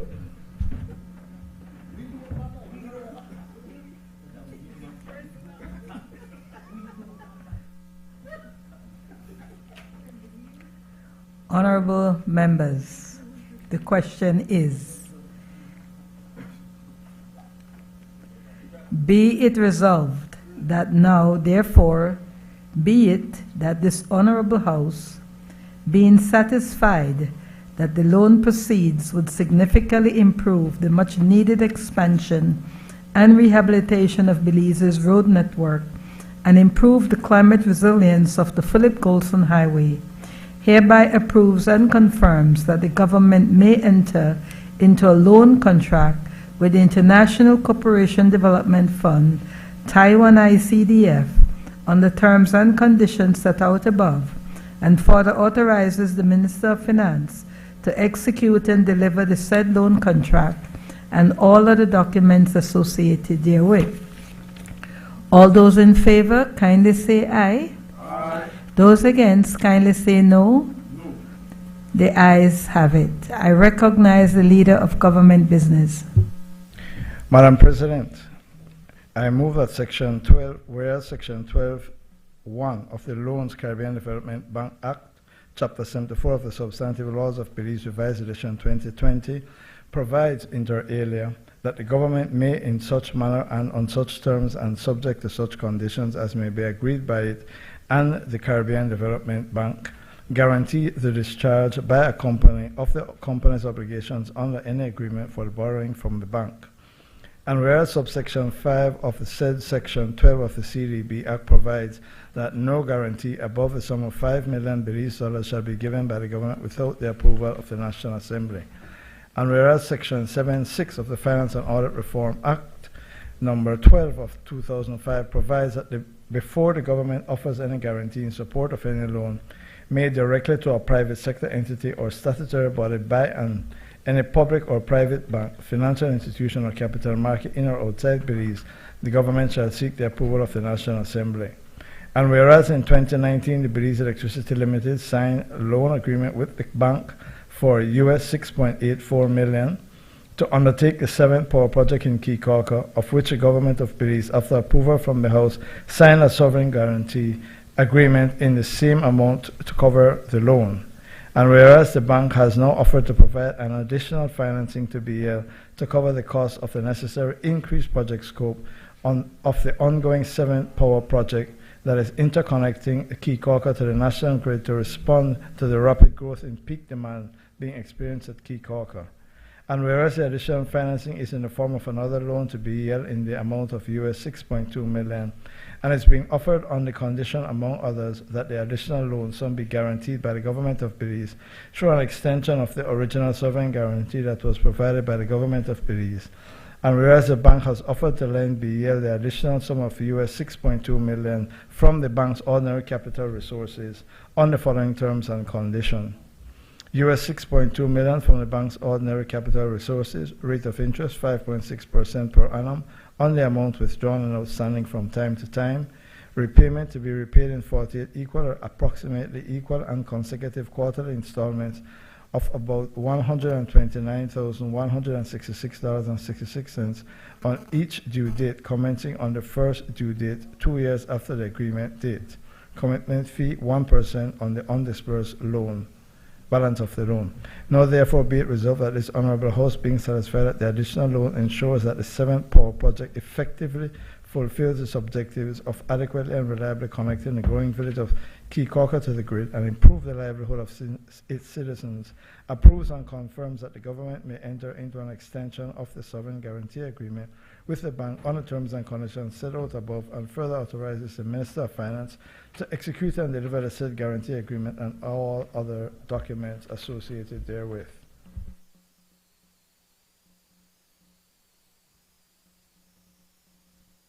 I recognize Senator Janelle Janona. Good afternoon, Madam President. I have sat here quietly, and thanks to my colleagues who have reached out to ask if I am okay, because they have noticed I've been quiet. I appreciate that. The collegial atmosphere is certainly indicative that we agree, and I've taken notes, Madam President, on, I will call them difficulties in keeping track with our loans, our debts, details. Some have used adjectives in describing those details. But those whom I represent look at this, and we rise, Madam President, to make a recommendation to the Ministry of Finance to create a dashboard, and it's not a new platform, and it's actually one that the funders to Belize has already generated for itself. But we feel that it is something that the Ministry of Finance should be doing, because as others have already said, we have to do our level best to increase the awareness and knowledge of the Belizean people to whom we're accountable, and whom ultimately are the ones who matter because they will be having to repay these loans. And it's really that, and Leader of Government Business referenced the use of technology, and we wholeheartedly support that, because we can use the technology to say exactly what our debt to GDP ratio is on a snapshot, to what our loan position is, to identify very quickly, automated, where the cash flow relief is going and where the interest savings are being diverted to highlight where geographically those works are happening, who's going to be the ultimate beneficiaries, so that, as Senator Koyi says, we can say this is an investment and here is the dividends. So we make this recommendation, Madam President, because at the end there has to be equity, but there also has to be awareness and accountability. And we feel strongly that we don't know that everybody has the time to listen to hours-long meetings of the House or even to the Senate, and using the technology to make sure that we have that consciousness available. And I even took a moment to look at the MCC Compact website for Belize, and it also has a program budget graph. It has grant expended with percentages. So again, this is not a new idea, but certainly I think it will enable having informed conversations in big picture context, because here we are taking certain amendments for loans as a bundle, other loans individually. And I do feel that we have an onus to make sure that we have that knowledge available to the Belizean public at all times, not just to the parliamentarians, but to the public at all times, so that we can present a big picture scenario of what those funds are, as I said, the key information points. So I hope that is a position that can be acted upon. Thank you.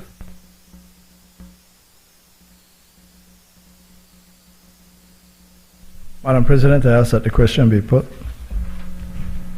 Honorable members, the question is, be it resolved that now therefore be it that this honorable House being satisfied that the additional loan ensures that the 7th Power Project effectively fulfills its objectives of adequately and reliably connecting the growing village of Kikoka to the grid and improve the livelihood of its citizens, approves and confirms that the government may enter into an extension of the sovereign guarantee agreement with the bank on the terms and conditions set out above, and further authorizes the Minister of Finance to execute and deliver the said guarantee agreement and all other documents associated therewith.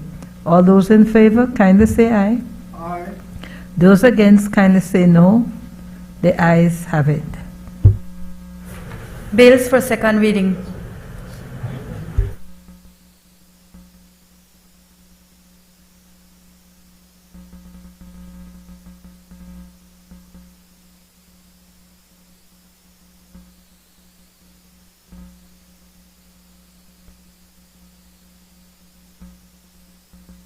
I recognize the Leader of Government Business. Mr. President, I rise to move a second reading of a bill for an act to amend the Senior Courts Act number 27 of 2022 to provide for notices and documents required to be served in relation to appeals from inferior courts to be served by public advertisement, and to provide for matters connected therewith or incidental thereto. Mr. President, this is a self-explanatory bill. The difficulty that is being experienced by the registry and by parties is serving people who want to appeal from the magistrate court up to this high court. This simply provides for service by electronic means, registered post, or by publication in the newspaper.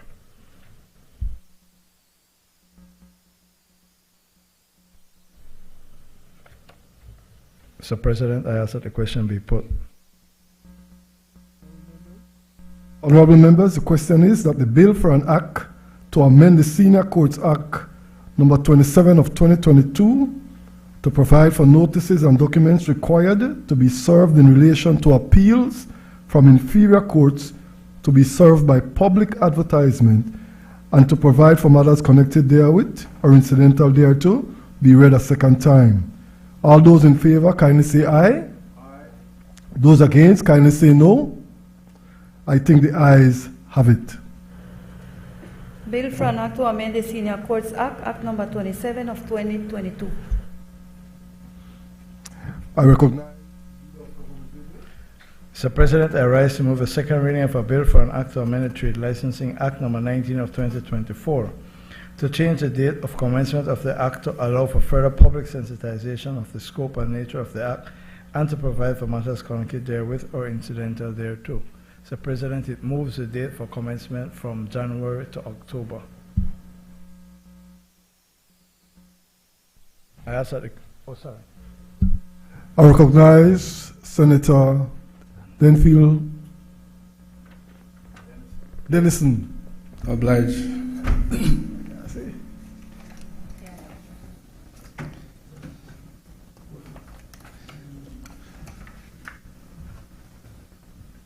I was a little too slow to the draw on the first one, but we move on smartly.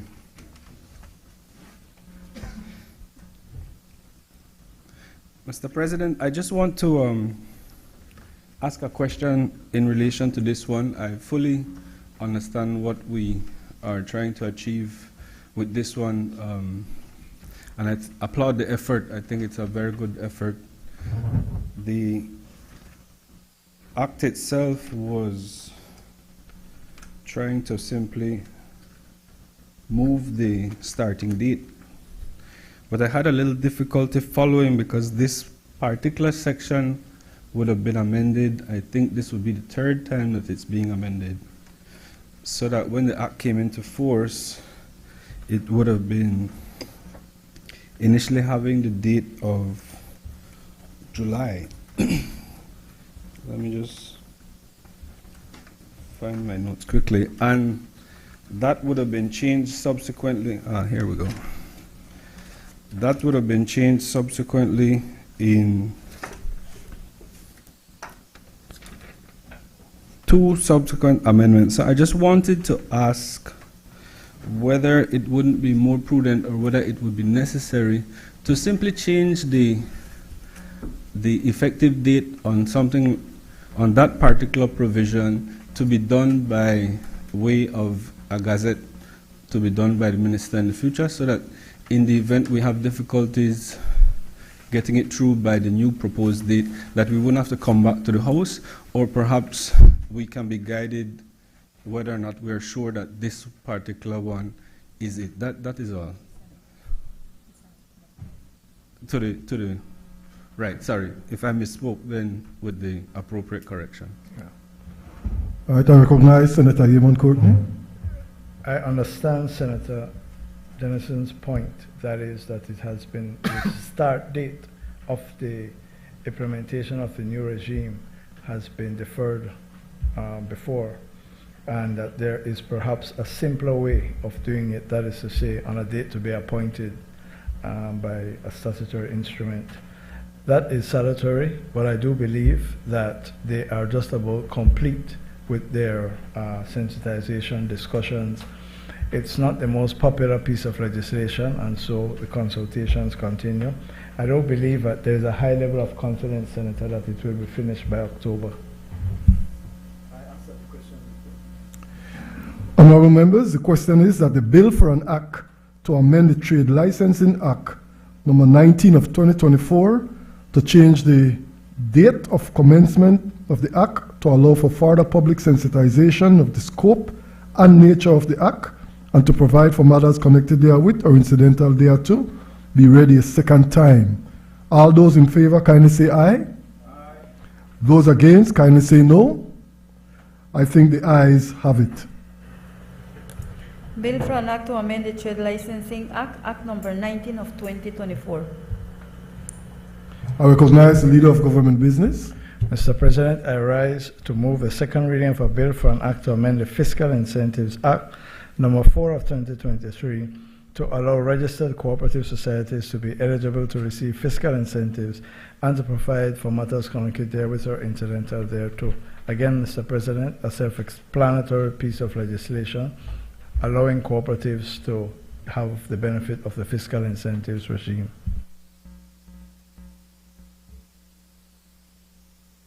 Recognize Senator Grenfield Dennison. Oblige, Mr. President. Just on a point of drafting, if we can have it cleaned up in committee, the cross-references under the part 2 that make reference to the amendments that have been done to the Fiscal Incentive Act. There's a marginal note, Act number 4 of 2024 and 17 of 2024. I believe those should be 4 of 2023, Part 1 of 2023, and 17 of 2024. Obliged. Much obliged. I ask that the question be put. Honorable members, the question is that the bill for an act to amend the Fiscal Incentives Act number 4 of 2023 to allow registered cooperative societies to be eligible to receive fiscal incentives and to provide for matters connected therewith or incidental thereto be read a second time. All those in favor kindly say aye. Aye. Those against kindly say no. I think the ayes have it. Bill for an act to amend the Fiscal Incentives Act, Act number 4 of 2023. Senator Yeaman. Mr. President, I rise to move a second reading of a bill for an act to amend the Belize Companies Act number 11 of 2022 to provide for the administrative restoration of a company that has been dissolved, to repeal and replace the provisions relating to restoration. Sorry, I should be reading stamp duties. Sorry, Mr. President. Mr. President, I rise to move a second reading of a bill for an act to make clarifying amendments to the Stamp Duties Act, Chapter 64 of the Substantive Laws of Belize, Revised Edition 2020, and to provide for matters connected therewith or incidental thereto. Mr. President, as I understand it from the people involved, there is just a slight clarification in the definition that needs to be done, and that is what they seek to do by this simple amendment. I ask that the question be put. Honorable members, the question is that the bill for an act to make clarifying amendments to the Stamp Duties Act, Chapter 64 of the Substantive Laws of Belize, Revised Edition 2020, and to provide for matters connected therewith or incidental thereto, be read a second time. All those in favor kindly say aye. Aye. Those against kindly say no. I think the ayes have it. Bill for an act to make clarifying amendments to the Stamp Duties Act, Chapter 64 of the Substantive Laws of Belize. I recognize the Leader of Government Business. Thank you, Mr. President. Mr. President, I rise to move a second reading of a bill for an act to amend the Belize Companies Act, Chapter number 11 of 2022, to provide for the administrative restoration of a company that has been dissolved, to repeal and replace provisions relating to the restoration of a dissolved company by the High Court, and to provide for matters connected therewith or incidental thereto. Mr. President, this bill is designed to address a problem that has occurred and is occurring. Companies that do not pay their annual fees to the company's registry are struck off the register, and after a period of time they're deemed dissolved. What has happened in more than one case is that after that has happened, the owners or persons involved, like banks from outside of Belize, say they want to enforce their mortgage, not realizing that 10 years have passed and the company exists no more. But there is valuable land or other property. And so the question is, how do you deal with a company that doesn't exist but has land in its name? Most common law countries, for example, the United Kingdom, Canada, Belize, that property becomes property of the Crown based on the principle of bona vacantia, meaning vacant goods. However, in many instances, there's a question as to the constitutionality of just taking private property and giving it to the government because of inactivity in paying the fees for a company. More importantly, in most instances, the government doesn't want or makes no claim to the property, and therefore there is a procedure in all Commonwealth countries where you disclaim the property.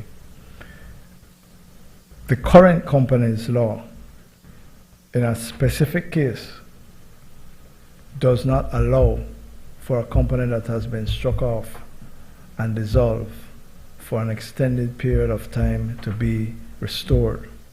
One particular company owns a significant amount of land and has financing, but it doesn't exist as a matter of law. And so what this is designed to do, and there is litigation in court over it, what this is designed to do is to give the option of an administrative restoration. That is, even though all that time has passed, you satisfy the court that you have land, etc., property, and you pay your back fees, and then you will be restored, and you can continue to conduct your business, because basically the government doesn't want the property. The property really belongs to someone else. You're inviting a constitutional challenge if government were to take it, and so they're bringing this procedure. The procedure already exists for you to apply to the court, but there's a deadline, and that time has passed, and so this is giving an option for the property to be restored to the rightful owners and to be subjected to the instruments that have charged the land. It is a matter that crops up from time to time, and it requires addressing. And this bill is before the Honorable Senate to address that problem. I recognize Senator Janelle Chanona. Thank you, Mr. President. We just had a follow-up question. In terms of the administrative restoration, if that will also give government an opportunity to recover any associated taxes that may have been owed by that company during that time, because I know that has been cited as a significant loss of revenue in other instances. I recognize Senator Denfield. Mr. President, I wanted to stand in support of this amendment. I think reading through it, I was very happy to see that a mischief was uncovered and it's being resolved in a way that I think would permit for, even if we only have one person to use this piece of legislation now, Mr. President, that a piece of legislation like this complements our company law very well, and I think that supporting this piece of legislation is important for the development of our country, especially if we wish to continue to have our country seen as a place where people can come and invest. Obliged. Recognize the Leader of Government Business. Thank both senators. Senator Chanona, the taxes due on property remain due. In fact, under the Land Tax Act, you could have sold the property to recover the taxes. If the company is restored and still owns its property, then it will be liable for the taxes. It also has to pay the taxes due to the company's registry to bring itself current. Senator Dennison, the situation is that there is more than one company that has faced this problem, and therefore it is necessary, as you say, to ensure that our jurisdiction looks like a jurisdiction that provides transparent ways for people who are at risk of losing property to have it restored. I ask that the question be put. Honorable members, the question is that the bill for an act to amend the Belize Companies Act number 11 of 2022 to provide for the administrative restoration of a company that has been dissolved, to repeal and replace provisions relating to the restoration of a dissolved company by the High Court, and to provide for matters connected therewith or incidental thereto, be read a second time. All those in favor kindly say aye. Those against kindly say no. I think the ayes have it. Bill for an act to amend the Belize Companies Act, Act number 11 of 2022. I recognize the Leader of Government Business. Mr. President, I rise to move the second reading of a bill for an act to prescribe the national symbols of Belize, to regulate the use of the national symbols of Belize, and to provide for matters connected therewith or incidental thereto. Mr. President, this is a piece of legislation that's long overdue. It seeks to give legal protection to the national symbols of our country, of which we are all proud.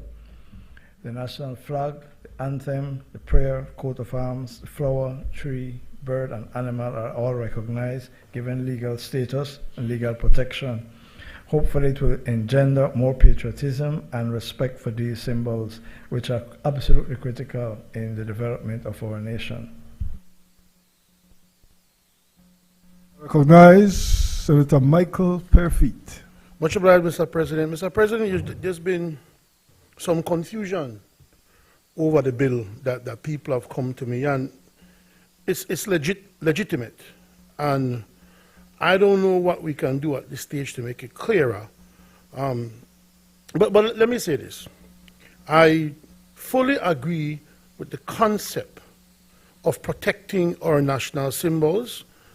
And there's nothing worse, for example, than seeing a flag when it look correct. You know, the margins are wrong, the proposed dimensions are off and all of that. I think it should be standardized. I would want to go as far as to say, just take an example of flag, that the flag should be treated like the way we treat money. Only the government prints it. And it's a legitimate flag from the government of Belize, and if retailers or whoever else want to resell the flag, they must buy it from the government source and then resell it, so that you know for sure then that that's a government sanctioned flag. What we have here is that if you want to import or sell or manufacture the flag, you need a license from the minister. I think that makes it very subjective. I don't think that the minister should be the person to give you a license to make a flag. I think it's perfectly in order to say, listen, this is what the flag should be. There's a law being passed to say how the flag will look. I think there's even when you look at the schedule, it even tells you how blue if you blue and how red if you red, what part. I mean, that's very, very specific. So, I don't think need the permission of anybody to if you believe you can produce it to that specification with those color coordinations and density and all of that and proportion, fine. If you produce it and it's not correct, you commit an offense. But then it seems to be that it will be up to the minister to decide who has a right to make the flag. And I think that that is something that doesn't rest easily with the Belizean people. Some of them want to make their own flag. Some of them want to sew their flag. And I believe that if people want to do that, they should require a license. There is another issue, because the way it reads here, one could be forgiven for interpreting Section 12 in this way. It says, a person shall apply to the minister for a license if that person desires to import into Belize, manufacture for sale, offer for sale, or sell any articles, goods, or things that represent or on which is reproduced or represented the national coat of arms of the national flag. So clearly, if you want to deal with the flag as a business, then you need to ask the minister for a license to do that. I don't know if this license will come with a fee. I mean, I think of all those people who carve the coat of arms and sell it on wood carvings or on serracotta, different woods. They will need a license now, obviously, if you read that, to sell it. But now, this is the part now that seems people are not clear about. So you need a license for what I just said, clearly for business. Or to use or display the national flag or the national coat of arms in connection with a business, trade, profession, or calling, or with the activities of a body of persons, whether corporate or incorporate. Now, if you read it clearly like that, you can say if a person flying a flag at home, that's not a body of persons. So that would be, you would be exempt then. You wouldn't need a license to fly the flag in your home if it's a legitimate flag, if it's a properly made flag. But then, where it gets confusing, when you look at subsection 6, like I said, I don't think the government is saying that you need a license if I have a flag and I want to put it on my house. I don't think the government is saying that I must need a license for that. At least I don't think they're saying that. But subsection 6 says, notwithstanding subsection 1, a license shall not be required. And this is very specific for what you don't need a license for the use or display of the national flag or national coat of arms by educational institutions, religious institutions, or for the purpose of official ceremonies. So it sounds like if you're doing these 3 things, you don't need a license. But that if you're doing it in any other capacity, you need a license. That's how it could be interpreted. I guess if you strain yourself to read 12b very, very widely and sort of ignore 12.6, then, I don't know, section 12.6 seems to imply, and people have been asking this, people who, they might not be lawyers, but they can read and write, right? And they say, listen to me, that comes off to us, that you need one license to even wave your flag. It can't be that's what the government is saying. I can't imagine that that's the proposal. But what I'm saying is that maybe we should think about making it clear that if you have a legitimate flag and you want to wave it at home, then you don't need a license for that, because everybody who wants to display the flag will need a license. If I want to hang a flag in my car, I need a license. And I think that what would clear it up, a better bill, would be to say, listen, nobody is allowed to make a Belizean flag but the government of Belize. And if you want to buy one Belizean flag and you want to wave one Belizean flag, it must be one that is purchased from the government or an agent that has a direct supply with the government. And I think that would make it easier and less confusing, Mr. President. Thank you. But I do support the concept fully that we need to standardize these national symbols, and we need to have them be grown like the tulip, controlled environment to make sure that we don't have no funny looking tulip to go around, man. This is our national flower. I believe in standardization. I believe, sorry, the work it, sorry. I believe in standardization. I believe that we should protect these things. I believe that if you're going to print the national anthem and have it on a wall, it should have the correct words. It should have the correct punctuation.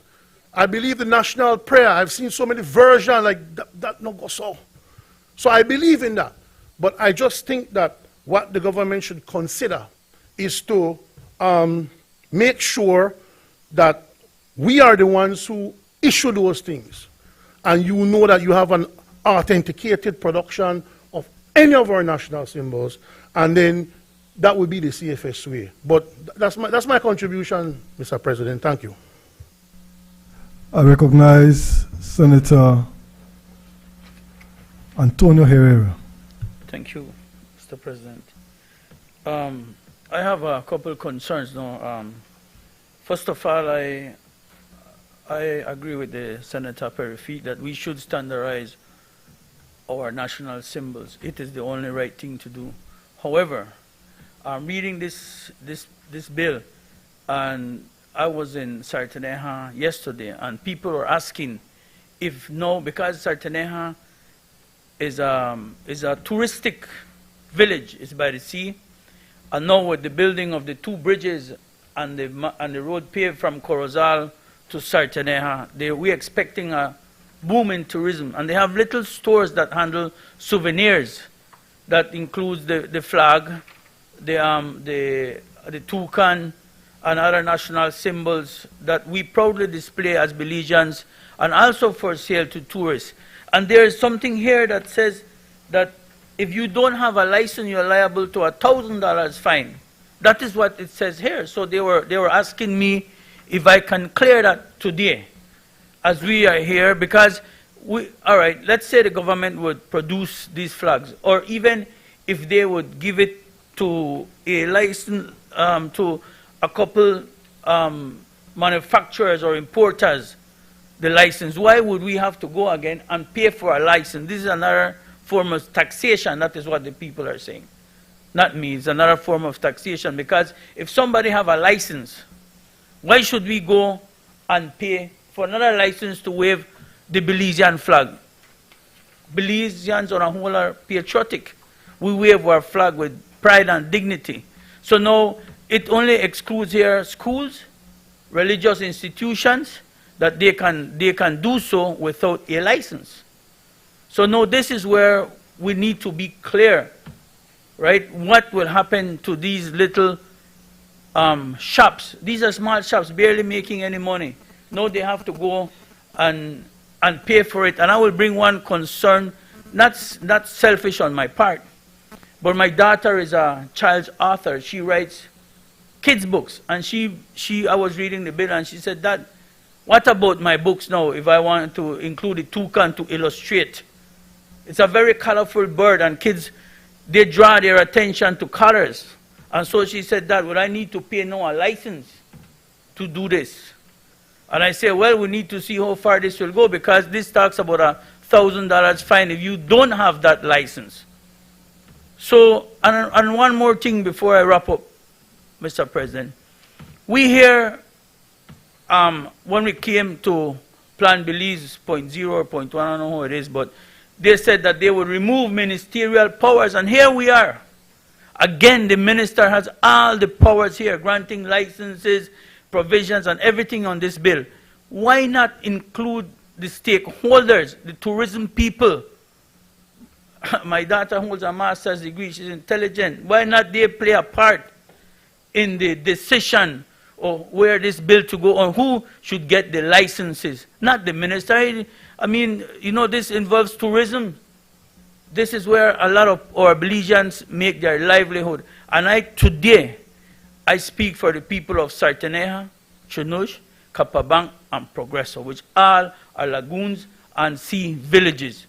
They all thrive on what is tourism. And thanks to the United Democratic Party for the 2 bridges, and the roads will open up a tourism boom in that area.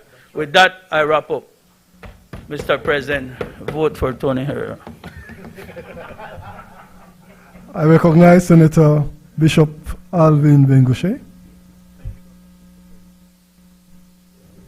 Thank you very much, Mr. President. I want to make my contribution. First of all, I want to just indicate, as was mentioned before, that this is long overdue. And I want to commend what is before us today. Of course, I will agree with those who spoke earlier that we need some tidying up insofar as the bill is concerned. Not only typo, but spelling, etc. I look at 11. FLAD instead of FLAG. Am I correct? Yes, so things of that nature will need to be tidied up as we package it. But, Mr. President, it's a good beginning, I should say. It's a good start. I want to also say that perhaps it was very fortunate that the minister who tabled the bill in the House of Representatives was the Minister of Education and Foreign Affairs, because I think to an extent these two portfolios do go together insofar as a bill of this nature is concerned.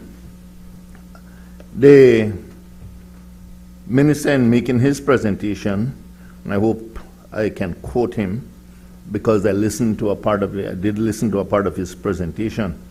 In a part of his presentation, it was said that the National Symbols Act is a law which will come into effect to protect our country's national symbols, such as its flag, anthem, and coat of arms.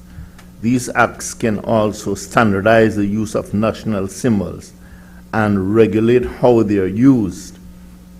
And my understanding of that is that we take into consideration some keywords. And as I said, I take note of those who made presentations earlier. the unauthorized use, the standardization, and what it means to regulate. Senator Herrera would have made mention of, for example, the fines that have been placed in the bill itself. And if what I heard earlier, would those fines be consistent with what people are being asked to do or not to do insofar as our national symbols are concerned?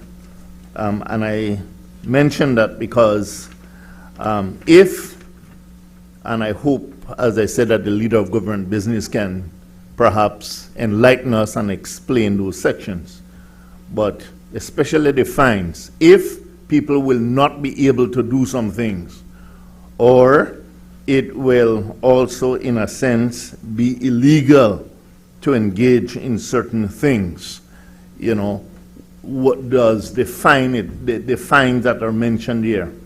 Are they consistent with what people are asked not to do insofar as our national symbols are concerned?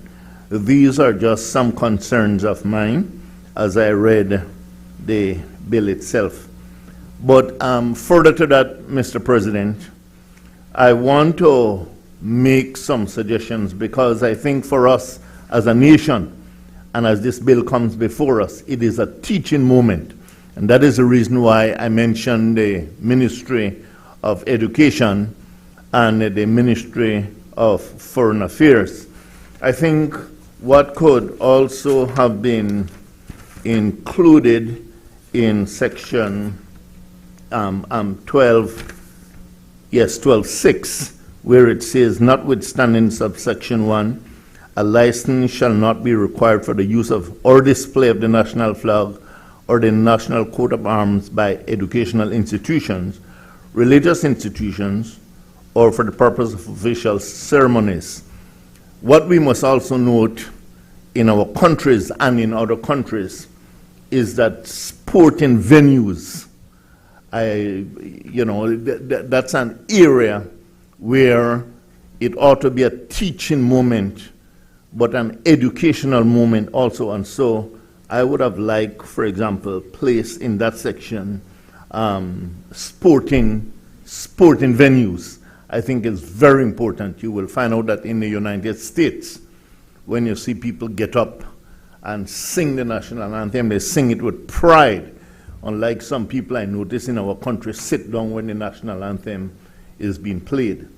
And so I want us to take note of that. And in addition to that also, Mr. President, I know that for the purpose of our sitting today, that what came before us, and especially the pictures that are being displayed, they're here in black and white.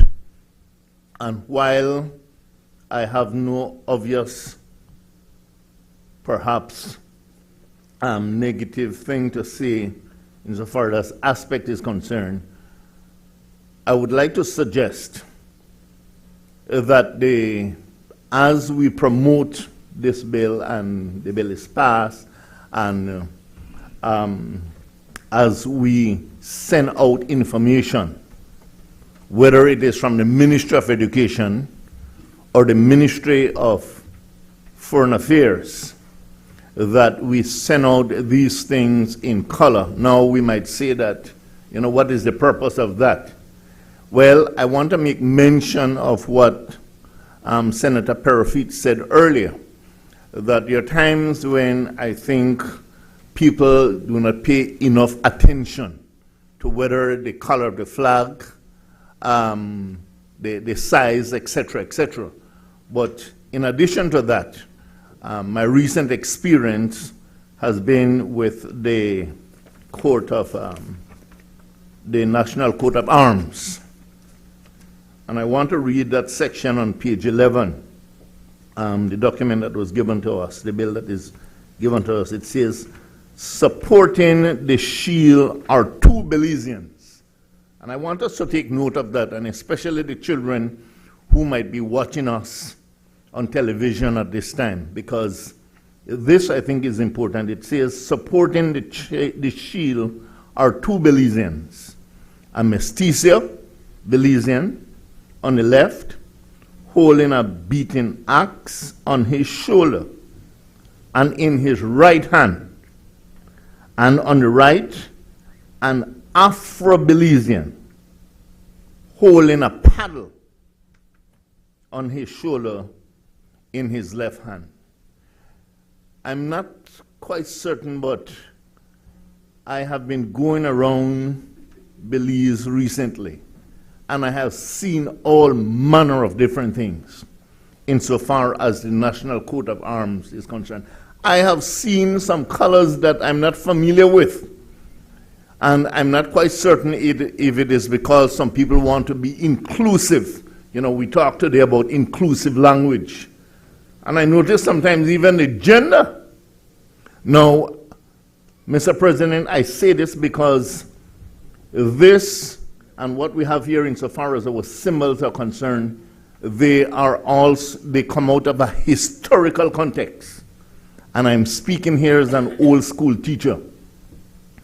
It is out of a historical context, so that as we stand here and we are debating this bill, I want us to be mindful of these things, that we cannot just go willy-nilly and change these things because we become emotional about some things, whether it be gender or anything else, that we must stick to these things. And that is the reason why I'm pointing out that perhaps sometimes when it appears in black and white, it's not as focused as it appears on color. And so I would like us to be mindful of these things as we pass this bill today. And there is one last contribution that I would like to make, Mr. President, and it has to do with the fact that in time to come, I think it was mentioned in another month or so, I think, we will have our dollar bill with two of our fathers on it, Mr. Price and Mr. Goulson, in time to come. It is important also that as we think of the national symbols, in time to come, we will also, as I said, have to begin to protect our dollar bills that will have the face of those two fathers. And I just thought that it is important also to share that, because we want people to be able to recognize that our national symbols, all of them, must be treated with respect. I will make one final contribution, Mr. President. We have a habit when we are ministers of religion, we keep saying we're concluding, and we can never conclude. But I will wrap up now. I think it is also important that, as these are listed here, that for those of us who are senators, ministers of government, or if we're representing the government in any way, whether it is local forums or international forums, that it is important that a part of our dress code, and this is where I also include the Ministry of Education and the Ministry of Foreign Affairs, that especially as we will represent the country and we will represent the government, that a part of our, is it called a lapel? The pins. You know, that we be provided with these things. The Ministry of Foreign Affairs, the Ministry of Education can also use it as perhaps non-profit, but a way of promoting the country, that these things be provided so that as we make our speeches, you know, we are also displaying our country with pride in one form or the other. I thank you. Recognize Senator Glenfield Dennison. Obliged, Mr. President. I'm not sure where to start.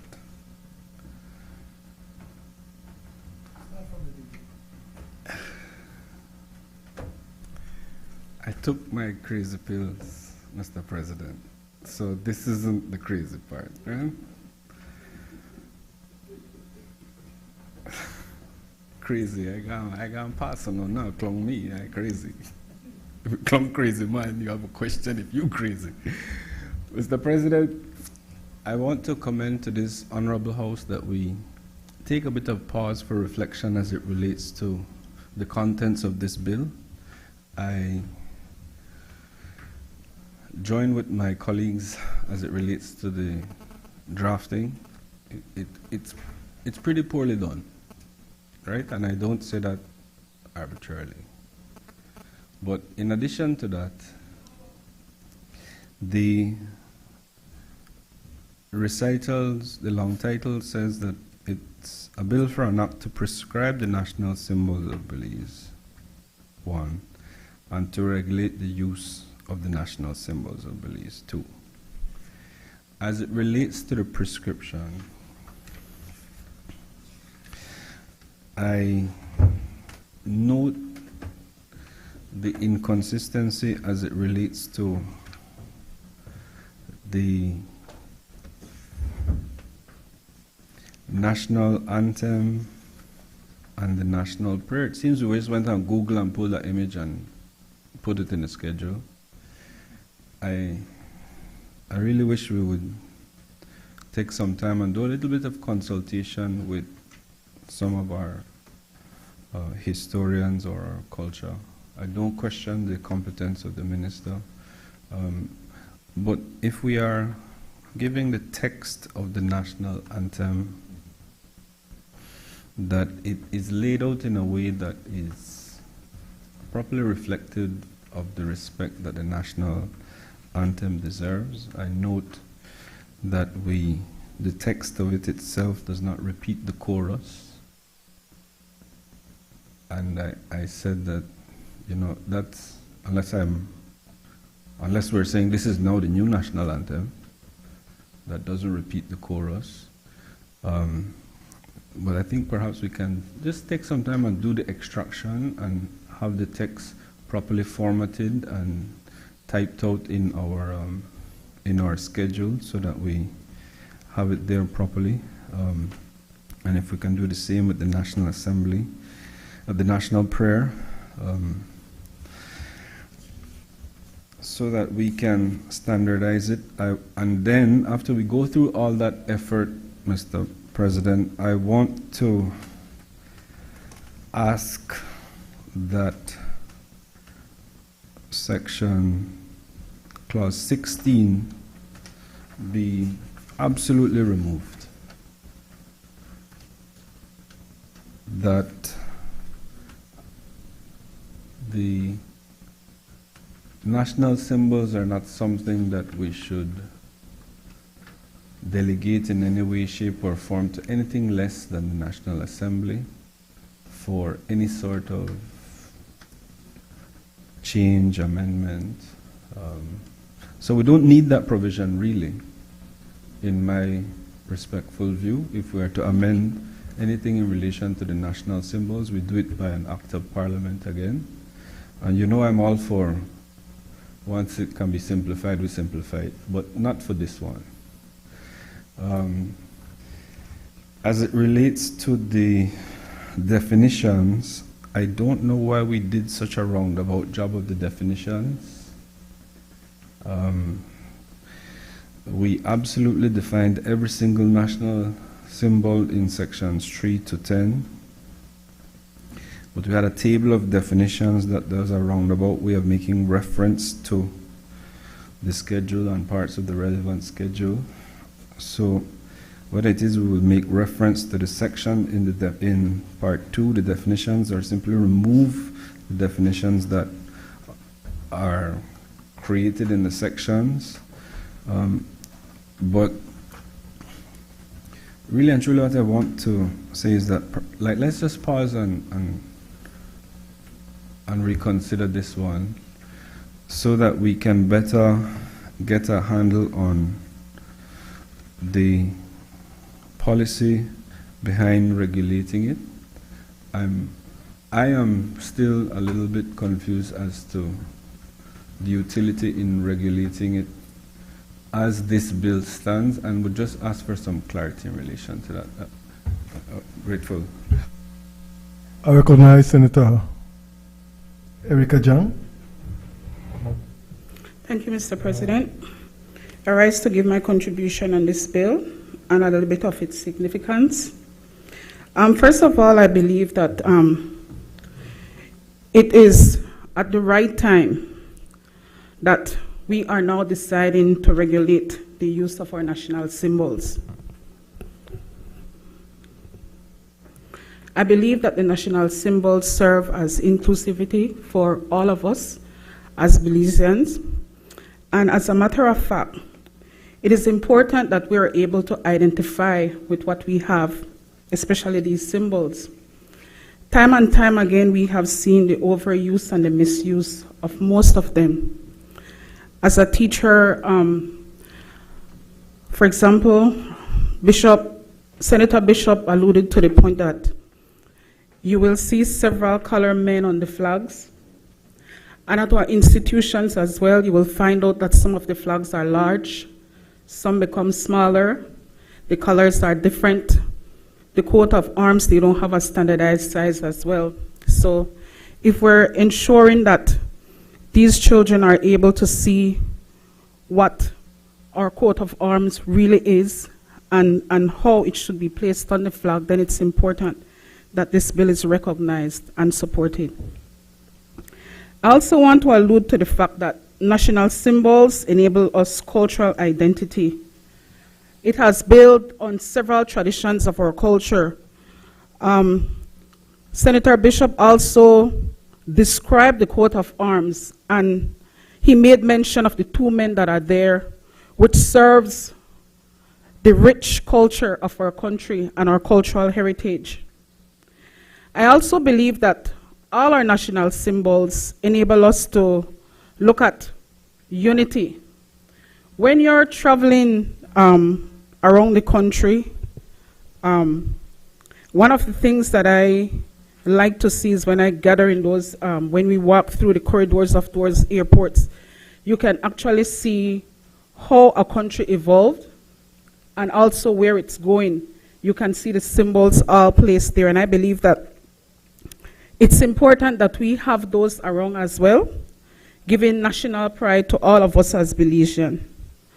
However, I would like to see more in context of the education, allowing maybe like a campaign for us to see how these symbols look, describe them, identify the colors, what blue. I think the national flag is a royal blue color, and sometimes you will see some with navy blue. So just that education campaign part, I believe, is necessary, and we have time to do that. I also want to add, I think Senator mentioned that the song, the national anthem, is not written properly, I believe. This one to be corrected. Okay. I once read about music. Yes, Senator, it's not actually. It doesn't miss a chorus, because a chorus is like something that's repeated after a verse. So it is okay as it is to be, you know. But with education, we can do better. I believe that this bill is going to foster a community that will value and respect its very own. And for this, I support it. Senator Janelle Chanona. Thank you, Mr. President. I align with several of the comments and interventions made earlier, and I agree that there has to be some amendments to this, because for me, just listening to what's been shared here, an act to prescribe, what I'm hearing the contributions all say is that we're not just talking about the regulation of the use of these symbols. We're talking about promoting respect and fostering the protection of these symbols and recognizing and highlighting the national pride that these symbols give to us, and therefore that we should reflect in how we deal with it. So I would say that it goes, this act and what I'm hearing from the colleagues is going, or needs to go much further than just regulating the use of it. I join the senators in saying I have absolutely cringed at some of the things that we have seen, and not just the use of yellow for skin color, but also the placement of the coat of arms in certain articles of clothing, you know, just atrocious. And it's, to me, I think, something that I would support, that the standardization be something that the government manage to make sure that the symbols are treated in the way that they should. In getting feedback on the licensing process, Mr. President, there was a suggestion of, you know, how do we tie this to making sure that everybody applying for a license is a registered Belizean entity, you know, has a registration number, something to bring that back. Wholeheartedly support the call from Senator Zhang on the socialization of this law and regulation over and beyond the licensing requirement, but as I said, to support the education of it. But related specifically to the licensing, you know, how do we make sure that if we're going to put a 6-month time frame for this, that the process will be efficient in handling those applications? Will that be a virtual application? And to the point of, you know, if the minister has to approve all of that, then should it not go to a board or somebody at niche? I see that it's the Minister of Culture that would be handling this. And certainly agree, but even looking across from me at this piece of art that depicts the coat of arms, you know, how will we manage with art? Because artists will say that they have a right to be artists and to have creative license and to depict, and, you know, where the colors are not part of the artwork, how will that be reflected? So conversations around that. But perhaps one of the things that I want to highlight most with the national symbols, Mr. President, is what I don't see in this bill regarding one particular symbol. And I will age myself here in sharing that I am old enough to be part of the generation that was trotted off to the Belize Zoo every year to celebrate and sing happy birthday for April, the tapir. And that experience certainly gave you a particular appreciation for the uniqueness of that animal, and then you learn the significance of that animal. And then we see that there's nothing in here that looks at how we can make sure that the treatment of that animal, the bird, the living creatures of this is also given an environment that fosters respect and that promotes the protection of it. Because I will tell you, I have been on the highways very early in the morning and come across the carcass of a tapir, and it's no big deal. Everybody's just quite happy to pass along. And then on the John Smith Road now, you have the benefit that all the tourists leaving the airport also sees your dead national animal on the side of the road like it's no big deal. And I want to share, if you will, Mr. President, allow me to read from these notes, but that in looking at how we can make sure that as a government and people, we're also reflecting we just approved earlier the improvements to the Philip Gosen Highway as part of the Kabe project. How do we make sure that the laws that we're passing are also helping to foster this? Because while the Central American estimates and Latin American estimates for vehicle to wildlife collisions are not known, it is estimated to be $1 billion loss to biodiversity in other parts of the region. And locally, we know that between June 2008 and December 2012, 14 tapir deaths were recorded. That's not all that happened, but 14 were recorded in a relatively short road section. And I bring that up because it showed that with some education, with some awareness, with some penalties for speeding, that could be something that we bring down drastically. And so I make that intervention because I don't see that reflecting here to connect to any other pieces of legislation, but I do think it's our onus as we look at the value of all our national symbols to make sure that the legislation that we're passing into law reflects the respect for all the symbols, and we can't have the national animal on the side of the road like everything else. And I know that's not saying a lot for our value of life because the dog, national bird, whatever else is treated like roadkill.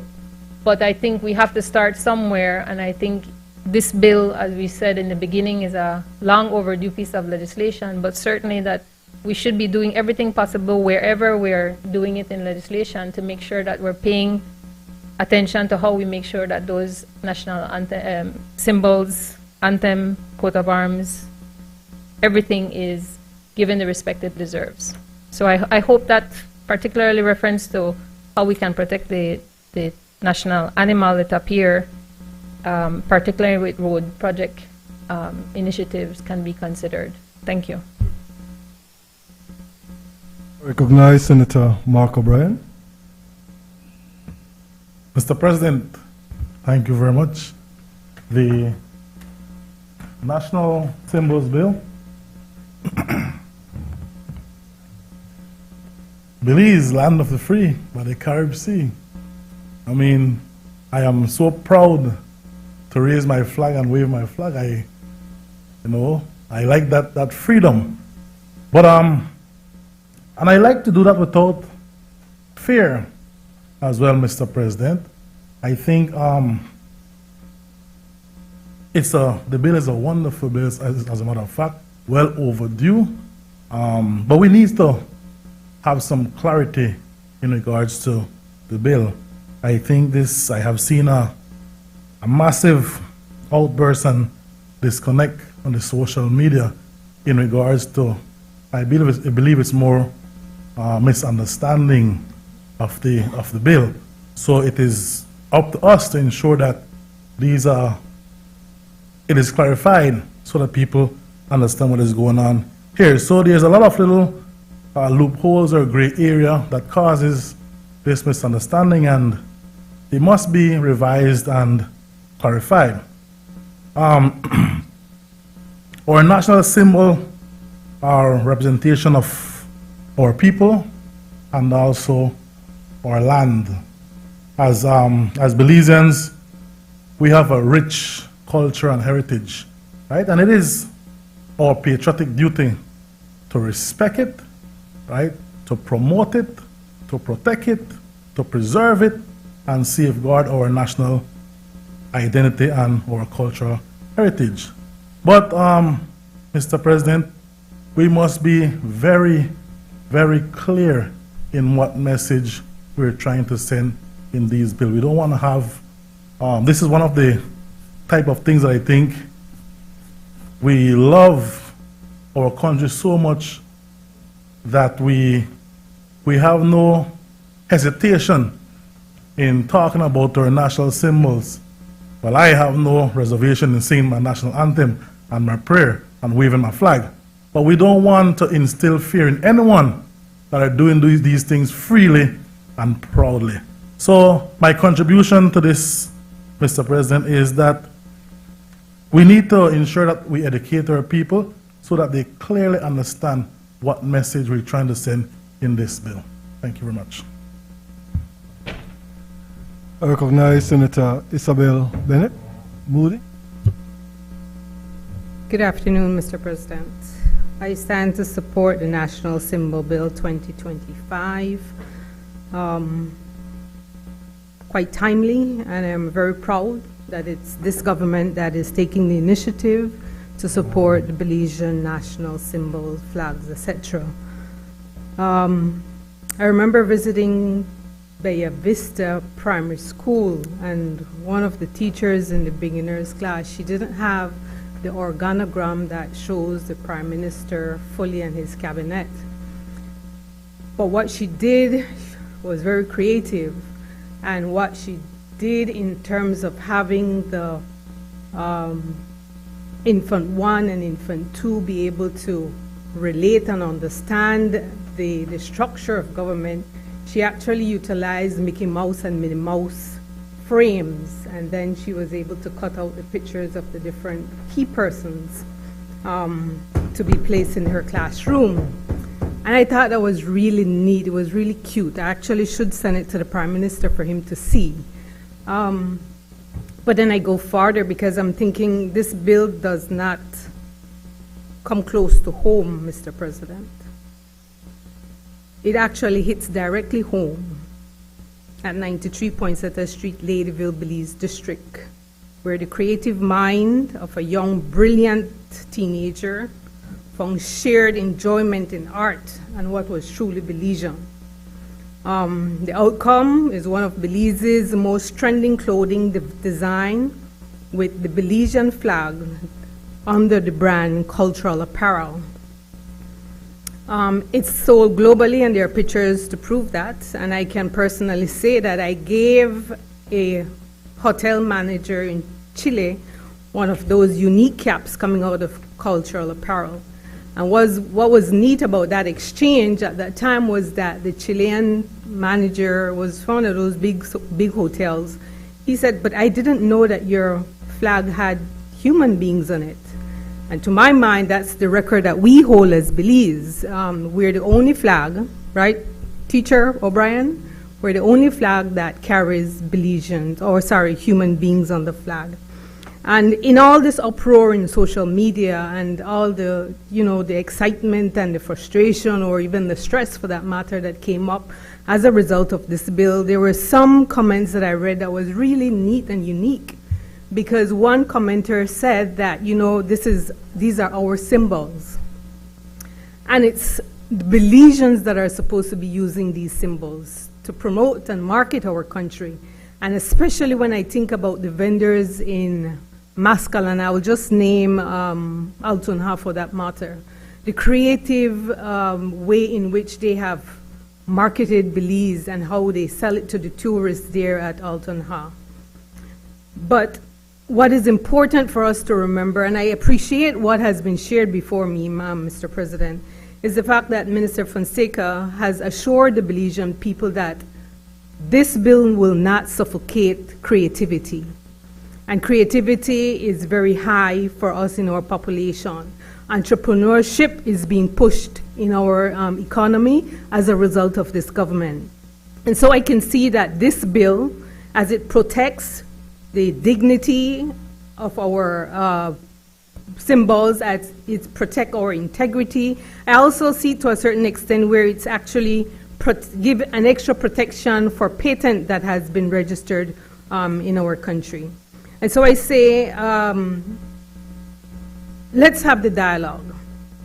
Let's start it not just with the Belizean people so that they can be calm and they can understand why we need to do this, but also for us to have the dialogue with the different artists so that our creativity in our Belizean people is fostered and not suffocated. So I stand to support this bill, National Symbol Bill, wholeheartedly. I recognize the Leader of Government Business. Mr. President, I want to take my time to go through the bill, and hopefully when I'm finished, honorable senators will be comfortable in supporting the bill. It is critical for us to appreciate what the bill purports to do.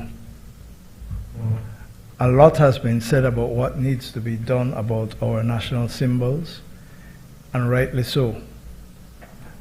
This bill was not designed to do that, and it was not the intention to do that, nor, I say respectfully, the proper place. Senator Chanona, for example, raised the legitimate issue of the treatment of our national animal.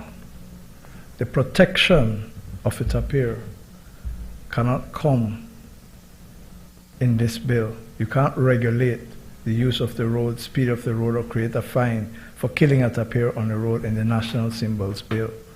That may be in the Road Traffic Act or some other piece of environmental protection, some other piece of legislation, but not the National Symbols Bill.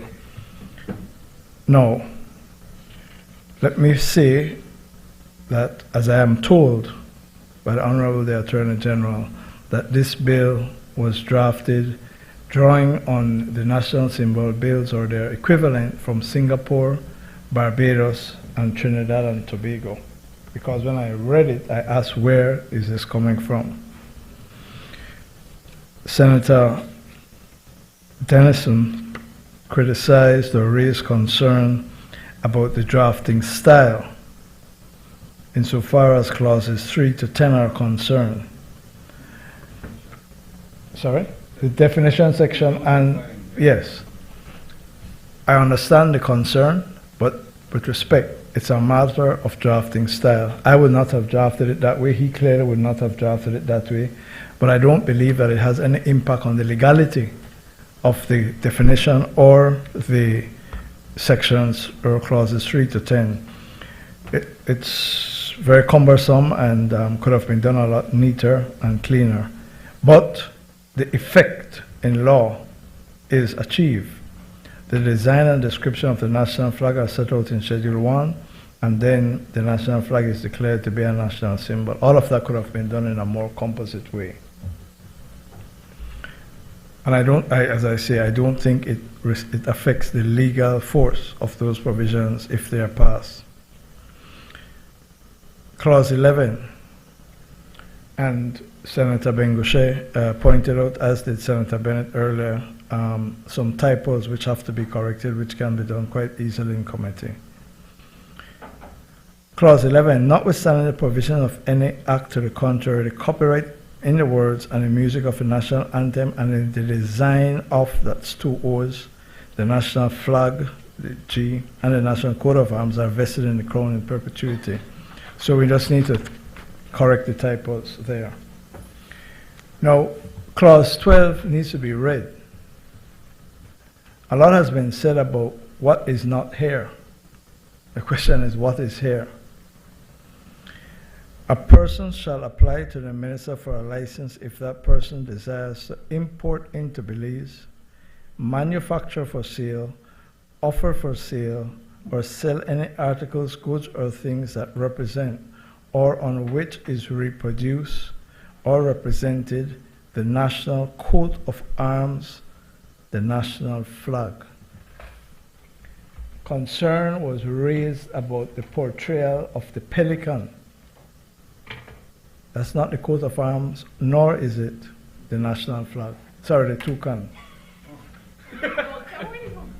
The toucan. Tulip, toucan.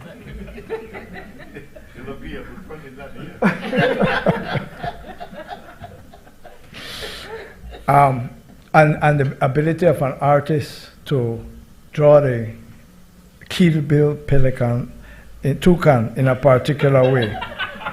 I'm hungry. In a particular way. What I'm trying to say is that 12.1a does not speak to that. You go to 12.1b, the use or display of the national flag or the national coat of arms in connection with a business, trade, profession, or calling, or the activities of a body of persons, which means a firm, whether corporate or unincorporated. Again, it's confined to the national flag and the national coat of arms and not to the other symbols.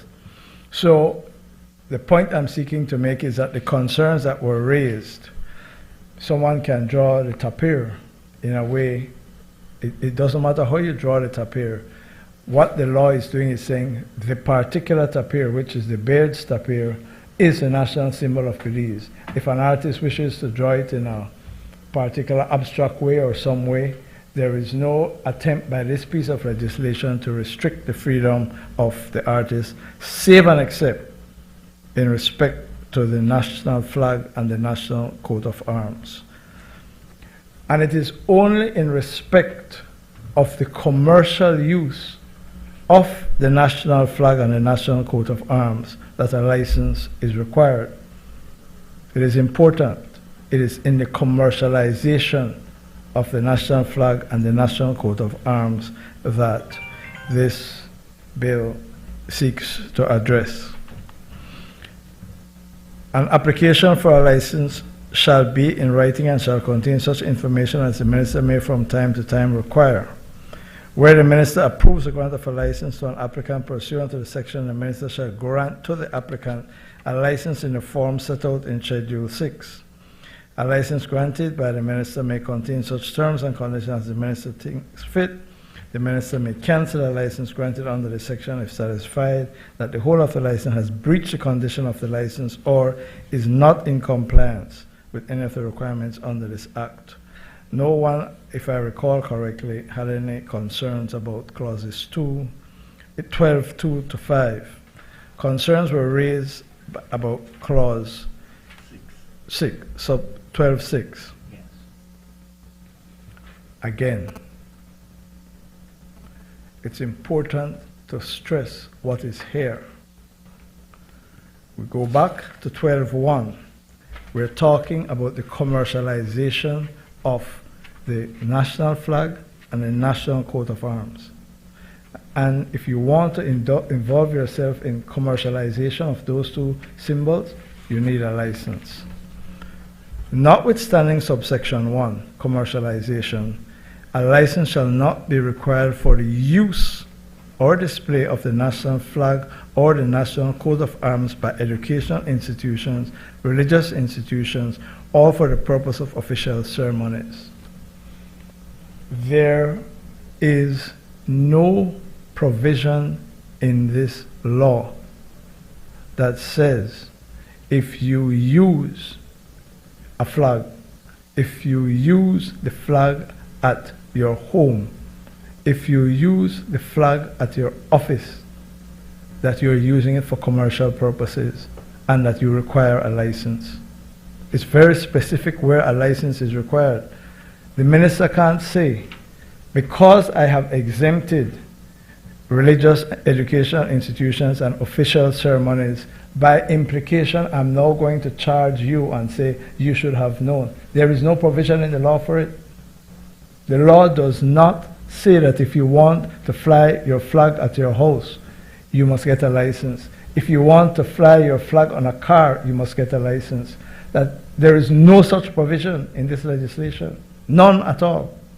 So it cannot, no one could conceive of charging you. They will ask you, which section are you going to charge a person under? It does not exist in the legislation. I repeat, clause 12.1 deals with commercialization. Personal use is not affected by clause 12.6. 13. Well, before I pass there, it is absolutely critical to respond to Senator Antonio Herrera. There is no provision in this law that empowers the minister to charge a fee for a license. It's not in the law.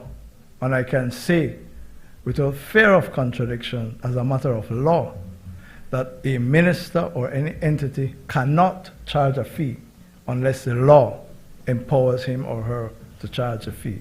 There is no such provision in this law. And even when you look at well, we'll come to 15. 13. Any person who, A, not being the holder of a valid license granted under this act, uses or displays in connection with the carrying on of a business or trade, I emphasize, carrying on a business or trade or profession or calling or with the activity of any body or person, whether corporate or unincorporated, or sells or offers to sell for sale any article or thing which represents or on which is reproduced or represented the national flag and the national coat of arms, or any flag or arms so nearly resembling the national flag so as calculated to deceive, or being the holder of a valid license granted under this act fails to comply with or contravenes any of the provisions of the subject to which a license is granted, commits an offense and charges $1,000. I emphasize, you need a license for commercialization, and what the restriction is if you use it in a commercial way without a license, or you attempt somehow to use it in violation of the conditions that exist on the license, which is only required for commercialization of the national flag and the coat of arms. The point I seek to make, honorable members, is that when one carefully reads 12 and 13 together, you will see that the scope is relatively limited, strict, and confined to commercialization. 14, any person who mutilates, cuts, or tears, or in any way defaces the coat of arms or the national flag, whether by writing, printing, or stamping thereon, or otherwise, without lawful authority or excuse, commits an offense, and is liable on summary conviction to a fine of $1,000 or to the imprisonment for 1 year. Had I been the drafter or involved in drafting the legislation, I would have made this wider. I would have made it wider. But this is what Cabinet has approved and what has been passed by the House. Mutilating, cutting or tearing or defacing the coat of arms or the national flag. I agree with Senator Chanona. The national flag and the coat of arms have been worn by people in the most obscene ways and ought, in my view, to be covered by the legislation. The clause 15, the minister may make regulations generally for the proper carrying out the provisions of the act, and you will see, for providing for the proper use of the flag, for providing for the imposition of royalties payable on the use of representation of the coat of arms or the flag, and for providing for the growth of the national flower in the national parks and nurseries, etc., providing for the display of the national flower at official ceremonies and banquets and so on. I don't think anyone criticized that clause. Senator Dennison had a concern about 16. The minister may by order published in the Gazette amend the schedules. I emphasize, there is no power given to the minister to amend clause 2, clause 3, 4, 5, 6, 7, 8, 9, 10. Those are the clauses that establish what the national symbols are. He can't change those. As you indicated, those should only be changed by an amendment to the law, which has to come to the National Assembly. He may change, it says 16, amend the schedules. Now, I agree, well, let me deal with 17. Any person who, so it is my respectful position, Senator Dennison, that the national symbols are absolutely protected from amendment by ministerial fiat. It must come back to the National Assembly by way of an amendment to the legislation. And then there's a transitional provision, and it is essentially for persons who are in the business of using the flag and the coat of arms. They're given a transition period of 6 months before having to apply for a license. Now, my final comment is in relation to the national anthem and the national prayer in the way in which they are set out. It is my view, senators, that they, first of all, whilst Senator Dennison was talking, making his contribution, I was Googling the national anthem, and I couldn't find it anywhere on the internet where the chorus is repeated the second time. It only has the first verse, the chorus, second verse. So apparently that's the way it's done musically. But I think certainly the way the national anthem is set out here, and to a lesser extent, but we should review the national prayer, just for it to be set out in a proper, the way it should read, and the proper grammar and so on. Senator Bengusha made a very good point about the historical context of the description under the National Coat of Arms. The national flag, those specifics are actual specific colors, and I don't know what you call a color chart. There's an internationally recognized color chart, and they will have to be used. Colleague senators, there is no doubt that this bill is overdue. I believe, or I hope, with the clarifications that I have sought to give, some of your concerns have been addressed. My first point is this: there is no provision in here for the licenses to be paid for. Secondly, the provision for requirement of a license is for commercial use of the flag and the coat of arms. Thirdly, the restriction on use is limited to commercial use of the coat of arms and the flag. There is no restriction on the right of artists to depict the other national symbols in such a way that reflects their artistic skills and their artistic freedom.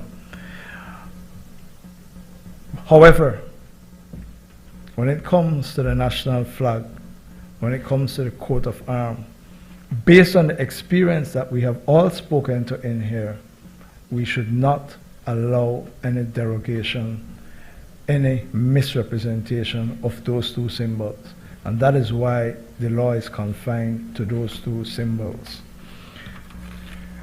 Some cleaning up needs to be done. We can clean that up in committee. But, Mr. President, I ask for the support of honorable members to the bill. Thank you. I ask that the question be put. Honorable members, the question is that the bill for an act to prescribe the national symbols of Belize, to regulate the use of the national symbols of Belize, and to provide for matters connected therewith or incidental thereto, be read a second time. All those in favor kindly say aye. Aye. All those against kindly say no. I think the ayes have it. Bill for an act to prescribe the national symbols of Belize, to regulate the use of the national symbols of Belize. I recognize the leader of government business. Mr. President, I rise to move a second reading of a bill for an act to establish the International Merchant Marine Registry of Belize as a statutory body and to provide for matters connected therewith or incidental thereto. Mr. President, the IMARBE, as it is known, has existed from 1990, I believe, or 89. Actually, it's 1989. Just under a piece of legislation that creates the International Shipping Registry. This piece of legislation seeks to give it some substance by making it an actual statutory body, incorporating it as a body, and giving it all the usual and customary powers. Mr. President, the history of IMARBE is one that is colored in the sense that the intention was to register as many ships as was possible. And there were thousands on the register. But a policy decision was taken in 2000, in the early 2000s, that it was necessary to clean up the register. There's a lot of abuse in the marine shipping industry. People are hired to clean, to work on ships in different capacities for very little pay, living in absolutely abject conditions, and we have sought the government, starting under the previous administration, to clean up the register by delisting or deregistering hundreds, if not thousands, of ships and refusing to renew their registration unless they were certified by certain regulated and well-established and reputable licensing agencies to ensure that there is no labor abuse. There is the condition on the vessel, the age of the vessel, the mechanical condition, the communication, the safety of human life and the vessel. All of those had to be registered. So there's a lot less ships on the register, but they are clean ships, for want of a better word. I believe there is now a serious effort being made to market the jurisdiction again as a clean jurisdiction, to build on this particular sector, and to do so they want a framework within which it can be promoted.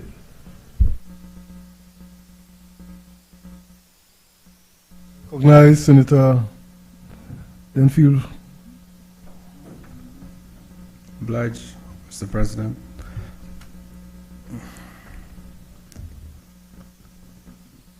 Leader for Government Business, this is a very well-drafted piece of legislation.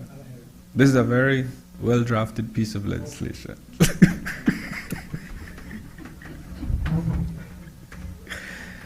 I would just like to ask Senator Koi to try to enlighten us a little bit in relation to the amalgamation that this piece of legislation seeks to do and the benefits thereof, so that we could have a better idea, and to, if you could help us as to whether there's a move towards a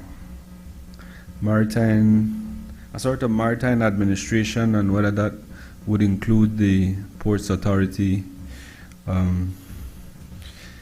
and how that could affect the high seas fisheries later on. The question, I just had a few things that maybe we can deal with in committee. Other than that, I wanted to acknowledge before I get there, I just wanted to raise a question as it relates to the auditing of accounts. Minister Koi, these provisions seem to try to tie together the FSC auditing of accounts. However, I note the 17.6 makes a requirement for 4 months after the end of each financial year for the Commission to submit its annual report, but what I will call the parent company, if that's a correct term, has in its equivalent 22.5 a 3-month provision for them to do the same thing, and I was wondering whether it would be prudent to give IMARBE a shorter time than the FSC, and whether you think that's necessary. Additionally, the FSC has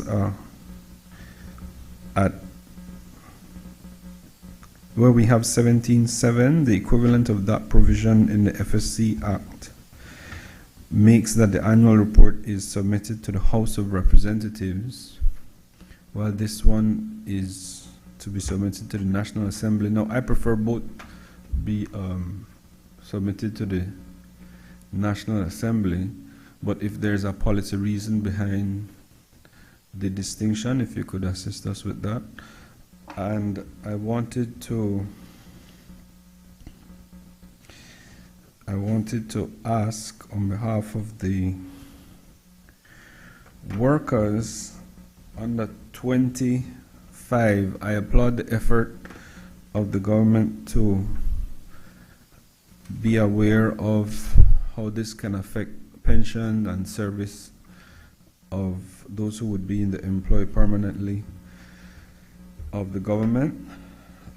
I wish to ask, as it relates to 25, whether there could be or should be some provision where IMARBE or the government is obligated to take any person who would not be able to fit into the new regime, or whether we would consider retiring those posts in the interest of the public service, so that those people can not be affected adversely. But I do acknowledge the other mechanisms in there. I think they're very good mechanisms. And as well, I want to applaud the 29. I don't think it needed to be stated, but I really like that it's stated for the removal of all doubt, the liability that would move to the new corporate entity as opposed to staying with the government. If we could just have some clarifications on those points, I am minded very much so to support this bill.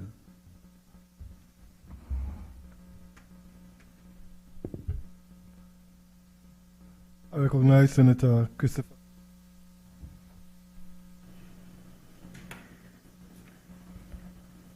Senator Dennison, thanks for your comments. I rise in support of this bill. Your query in connection with the amalgamation of the registry and the high seas fishing unit, I think that's one of the purposes of the legislation. There is quite a bit of overlap in responsibilities that with a view to enhancing efficiency and enhancing cost effectiveness, it was determined that both units should be consolidated in effect. The IMARBE and its establishment as a statutory body, I would say you have basically three main areas. There are other advantages, but three main areas for its consolidation and its establishment as a statutory authority. As leader of government business alluded to, over the years there has been different times at which the IMARBE has been colored in terms of reputation by standards, by not meeting certain international standards, certain compliance with certain conventions. This is one of those reasons behind the consolidation of this legislation, or sorry, these bodies, these departments or units.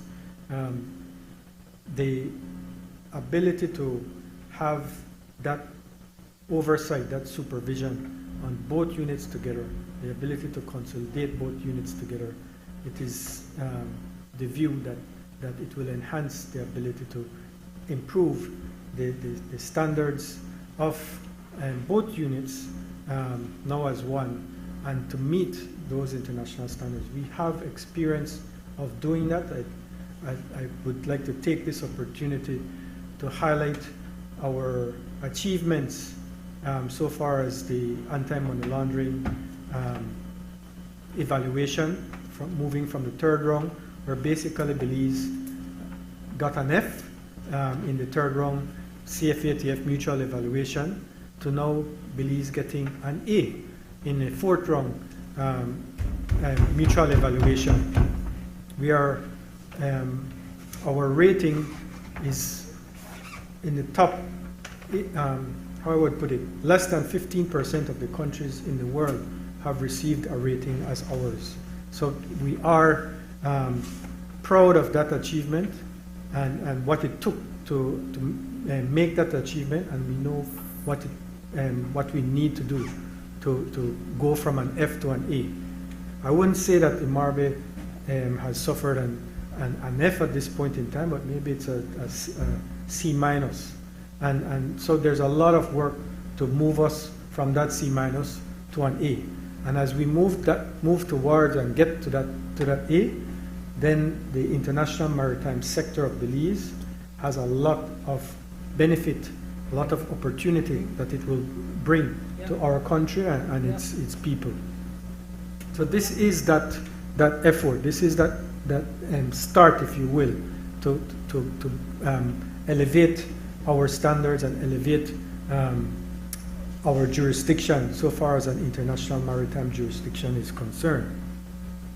So the consolidation plays a role in part of that. What the statutory authority status also helps to do, and you see the legislation talking about Section 20, referring to Section 20, and how there's a move of the HR. It is to address the HR challenges. That is one of the challenges that we face currently as departments of government. by bringing it under that statutory authority, there is, and I can't speak for the Financial Services Commission or whoever will be the managing director, but I expect that there will be far better incentives to work for IMARBE as a statutory authority than may exist as it currently exists. That is important to attract the necessary competency and skill level for us to be able to develop the standards, develop the operational capacity of IMARBE to the point where we can be at a top level maritime jurisdiction. Technology, there will be a lot of investment in technology that will be required for us to really just even be on par with other competitor jurisdictions. This structure will enable us to make that investment more aggressively in technology. And of course, as leader of government business highlighted, the marketing, the opportunity for marketing, that's a budget in its own right, and that will require substantive investments in marketing of this reorganized maritime sector through the IMARBE statutory authority. But those, I would say, are the key areas for as you say, amalgamating or consolidating under the structure of a statutory authority.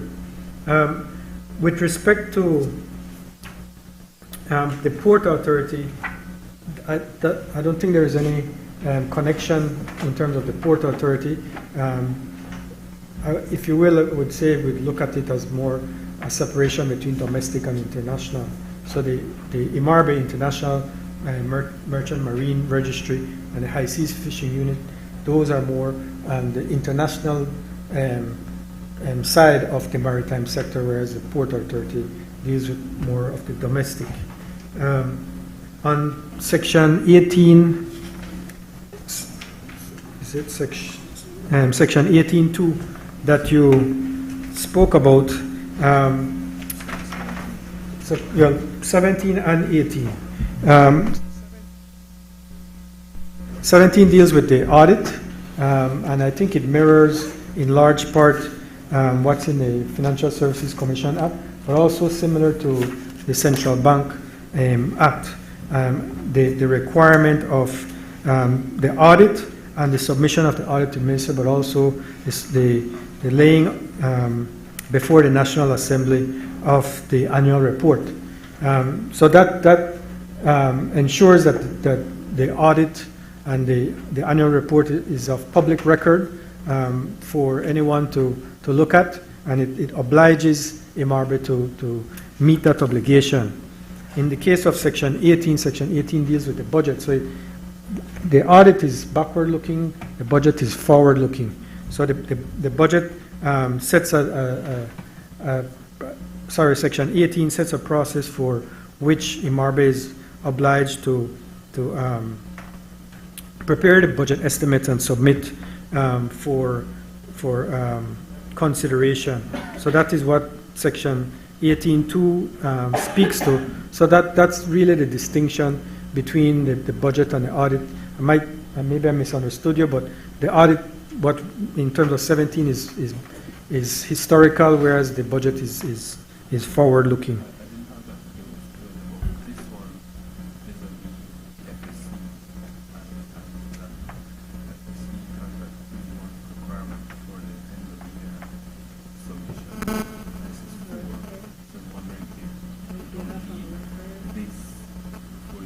Section, which section are you talking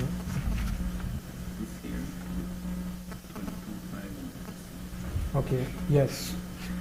I think that's just a choice of timeline. If you look at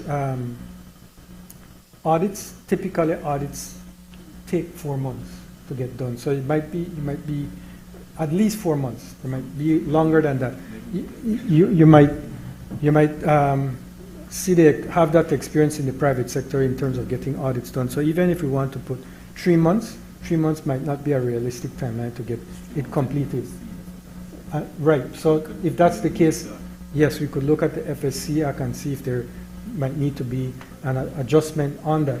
You also had highlighted the difference in terms of National Assembly versus the House.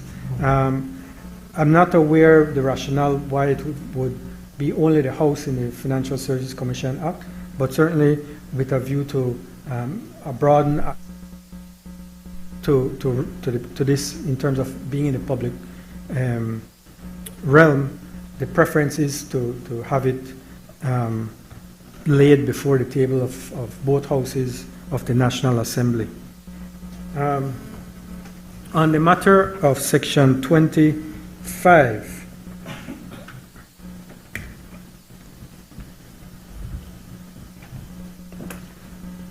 I think that speaks to transfers, yes. So as discussed, you will have, and I think this applies similarly, or this applied similarly with the company's registry, that you have the opportunity to stay with the registry, in this case with the MARBE, or be transferred into another government department. I don't think there is much in terms of difference as far as how that played out versus what is contemplated here. But yes, the intent is to have the IMARBE employees, the current IMARBE and High Seas Fishing Unit employees, form the HR of the new statutory authority. In terms of those who might not fit, that's what Section 20, subsection 5 seeks to address, that one, as it states that nothing in this section shall be deemed to preclude a person deemed to be transferred under subsection 1 from applying during the period specified under subsection 1 for a transfer to a government department, and on such application being made, the person shall be treated as if that person had continued to be in the service of government. So being brought under the IMARBE statutory authority by virtue of this legislation does not mean that you have to remain there. If it is that you do not fit or you would prefer not to be part of the statutory authority, that opportunity to be transferred out exists. In terms of whether there is a matter of redundancy, I believe that under the public service regulations, that can be effected, but at this point in time, all those posts effectively would be assumed by the statutory authority. I don't know if there are any other. Well, that's, yeah. Okay, so I think those are my comments. Thank you. Leader of Government Business. Mr. President, I ask that the question be put. Honorable members, the question is that the bill for an act to establish the International Merchant Marine Registry of Belize as a statutory body and to provide for matters connected therewith or incidental thereto be read a second time. All those in favor kindly say aye. Aye. Those against kindly say no. I think the ayes have it. Bill for an act to establish the International Merchant Marine Registry of Belize as a statutory body. Committee of the Whole Senate on Motions and Bills.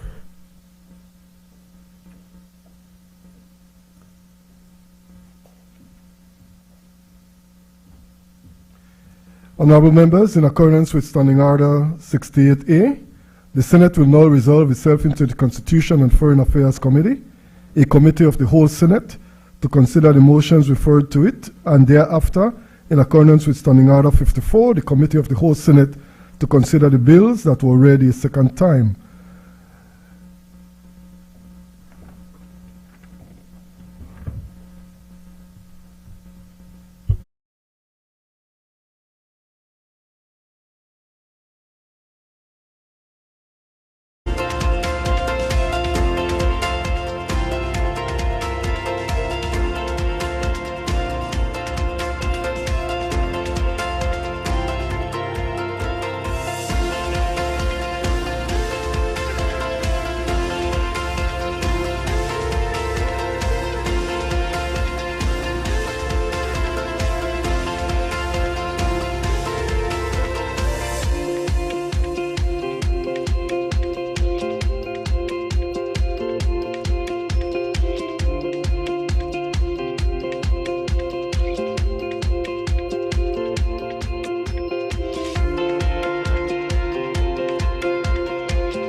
Government business motions.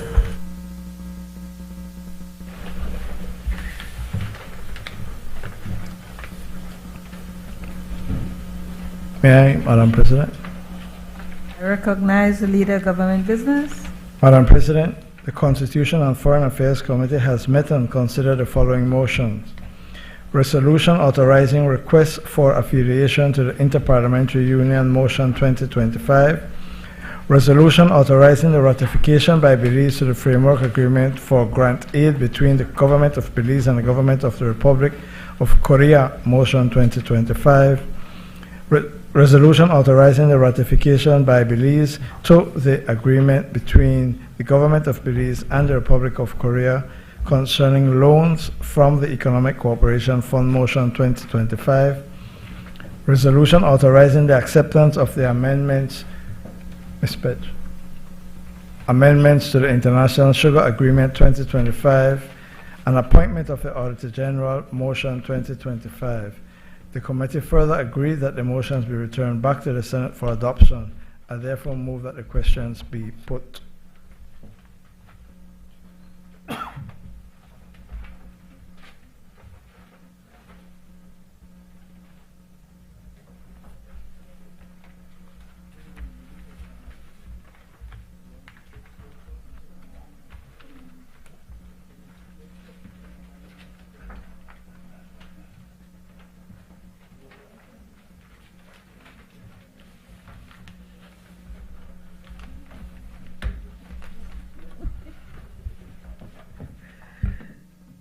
Honorable members, the question is that now therefore be it resolved that this Honorable House authorizes the Speaker of the National Assembly to, in a sovereign and formal manner, request affiliation to the Interparliamentary Union and entrust the Speaker of the National Assembly to convey this resolution to the Secretary General of the Interparliamentary Union.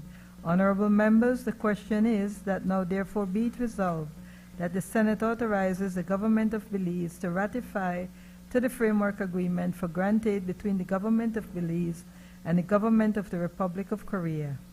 Honorable members, the question is now therefore be it resolved that the Senate authorizes the Government of Belize to ratify to the Framework Agreement relating to the Economic Development Cooperation Fund between the Government of Belize and the Government of the Republic of Korea. Honorable members, the question is that now therefore be it resolved that the Senate authorizes the Government of Belize to accept the amendments to the International Sugar Agreement 1992. And honorable members, the question is that now therefore be it resolved that this Honorable Senate recommends that Maria Nel Rodriguez be appointed as Auditor General effective the 1st January 2025 until the 28th July 2047, when she attains the age of 65 years. All those in favor kindly say aye. Aye. Those against kindly say no. The ayes have it. I recognize the leader of government business.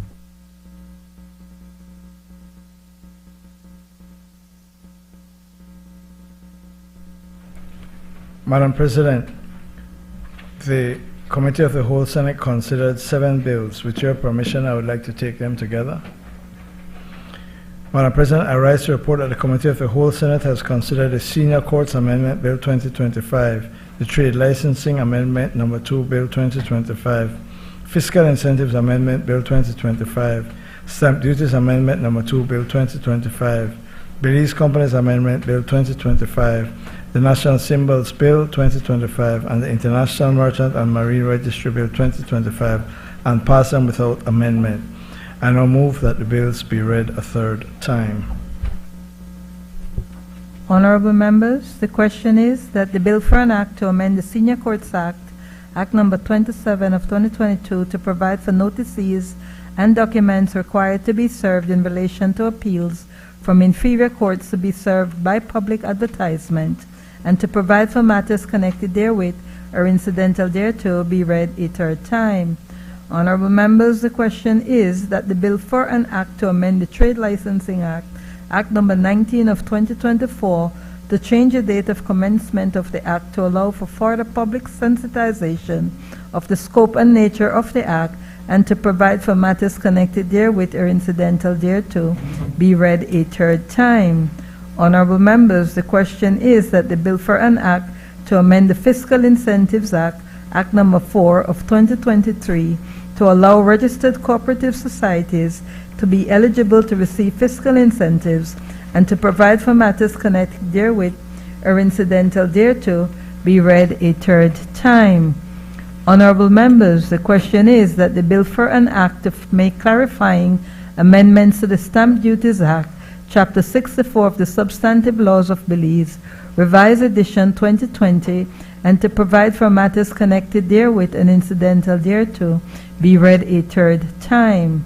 Honorable members, the question is that the bill for an act to amend the Belize Companies Act, Act Number 11 of 2022, to provide for the administrative restoration of a company that has been dissolved, to repeal and replace provisions relating to restoration of a dissolved company by the High Court, and to provide for matters connected therewith or incidental thereto, be read a third time.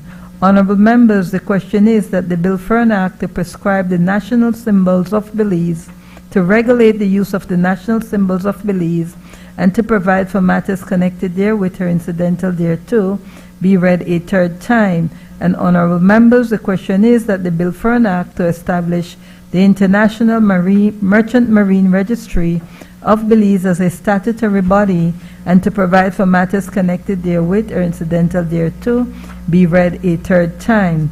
All those in favor kindly say aye. Aye. Those against kindly say no. The ayes have it. Bill for an act to amend the Senior Courts Act, Act Number 27 of 2022. Bill for an act to amend the Trade Licensing Act, Act Number 19 of 2024. Bill for an act to amend the Fiscal Incentives Act, Act Number 4 of 2023. Bill for an act to make clarifying amendments to the Stamp Duties Act, Chapter 64 of the Substantive Laws of Belize, Revised Edition 2020. Bill for an act to amend the Belize Companies Act, Act Number 11 of 2022. Bill for an act to prescribe the national symbols of Belize, to regulate the use of the national symbols of Belize. Bill for an act to establish the International Merchant and Marine Registry of Belize as a statutory body. Madam President, I move that the Senate do now adjourn.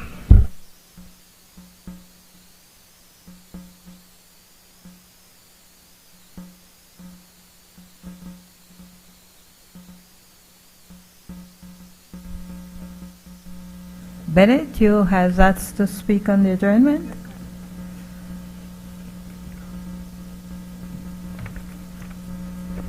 Madam President, colleagues, I know it has been a long day, but I will be short. Just needing to emphasize progress and prosperity and innovation that has been happening in the Ministry of Agriculture. I have before me several products that have actually started over the past couple years. I'm not sure how many persons are familiar with them, but they are products that are locally made. And I'm emphasizing the fact that they are made, but not on mass production. What is important for us to understand is that the agro-processing unit in Central Farm actually trains persons, small groups of individuals on appointments, to be able to produce these organic, very nutritious food. For those who don't know, there are different types of sweet potato. I think there are 14 species.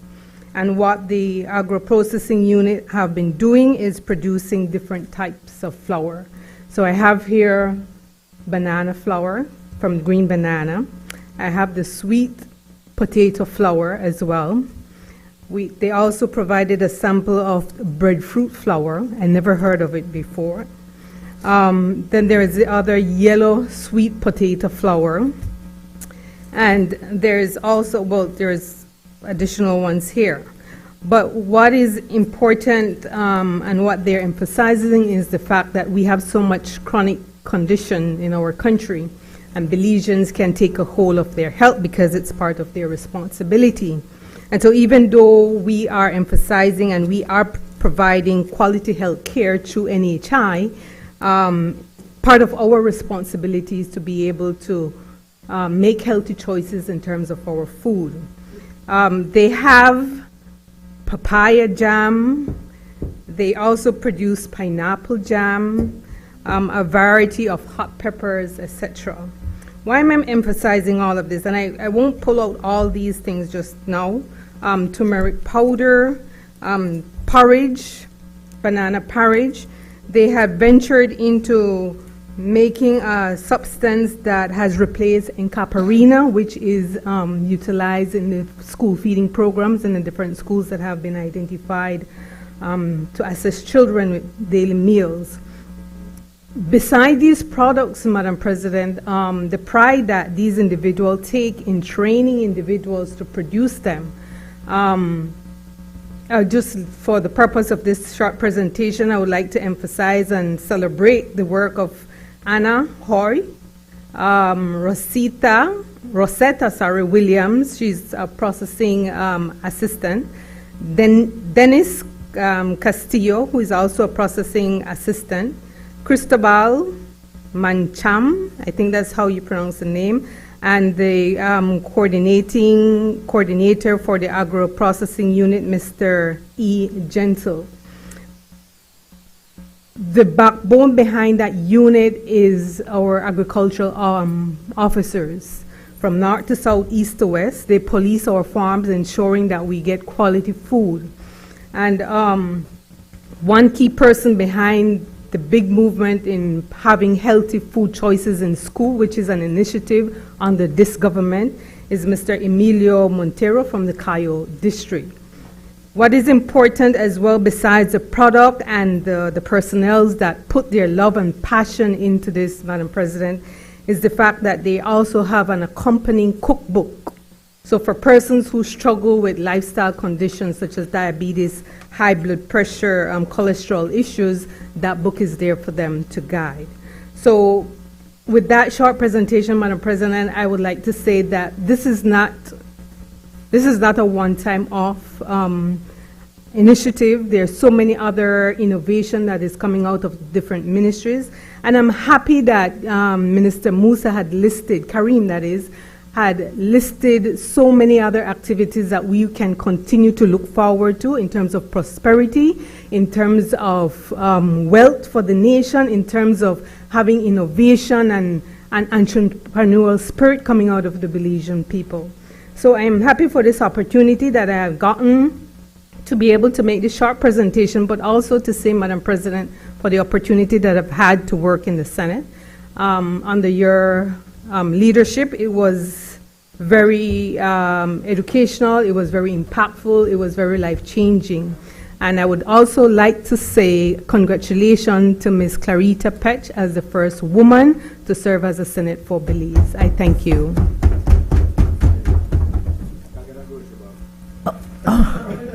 Honorable members, the question is that the Senate do now adjourn. All those in favor kindly say aye. Aye. Those against kindly say no. No. The ayes have it, and Senate now stands adjourned.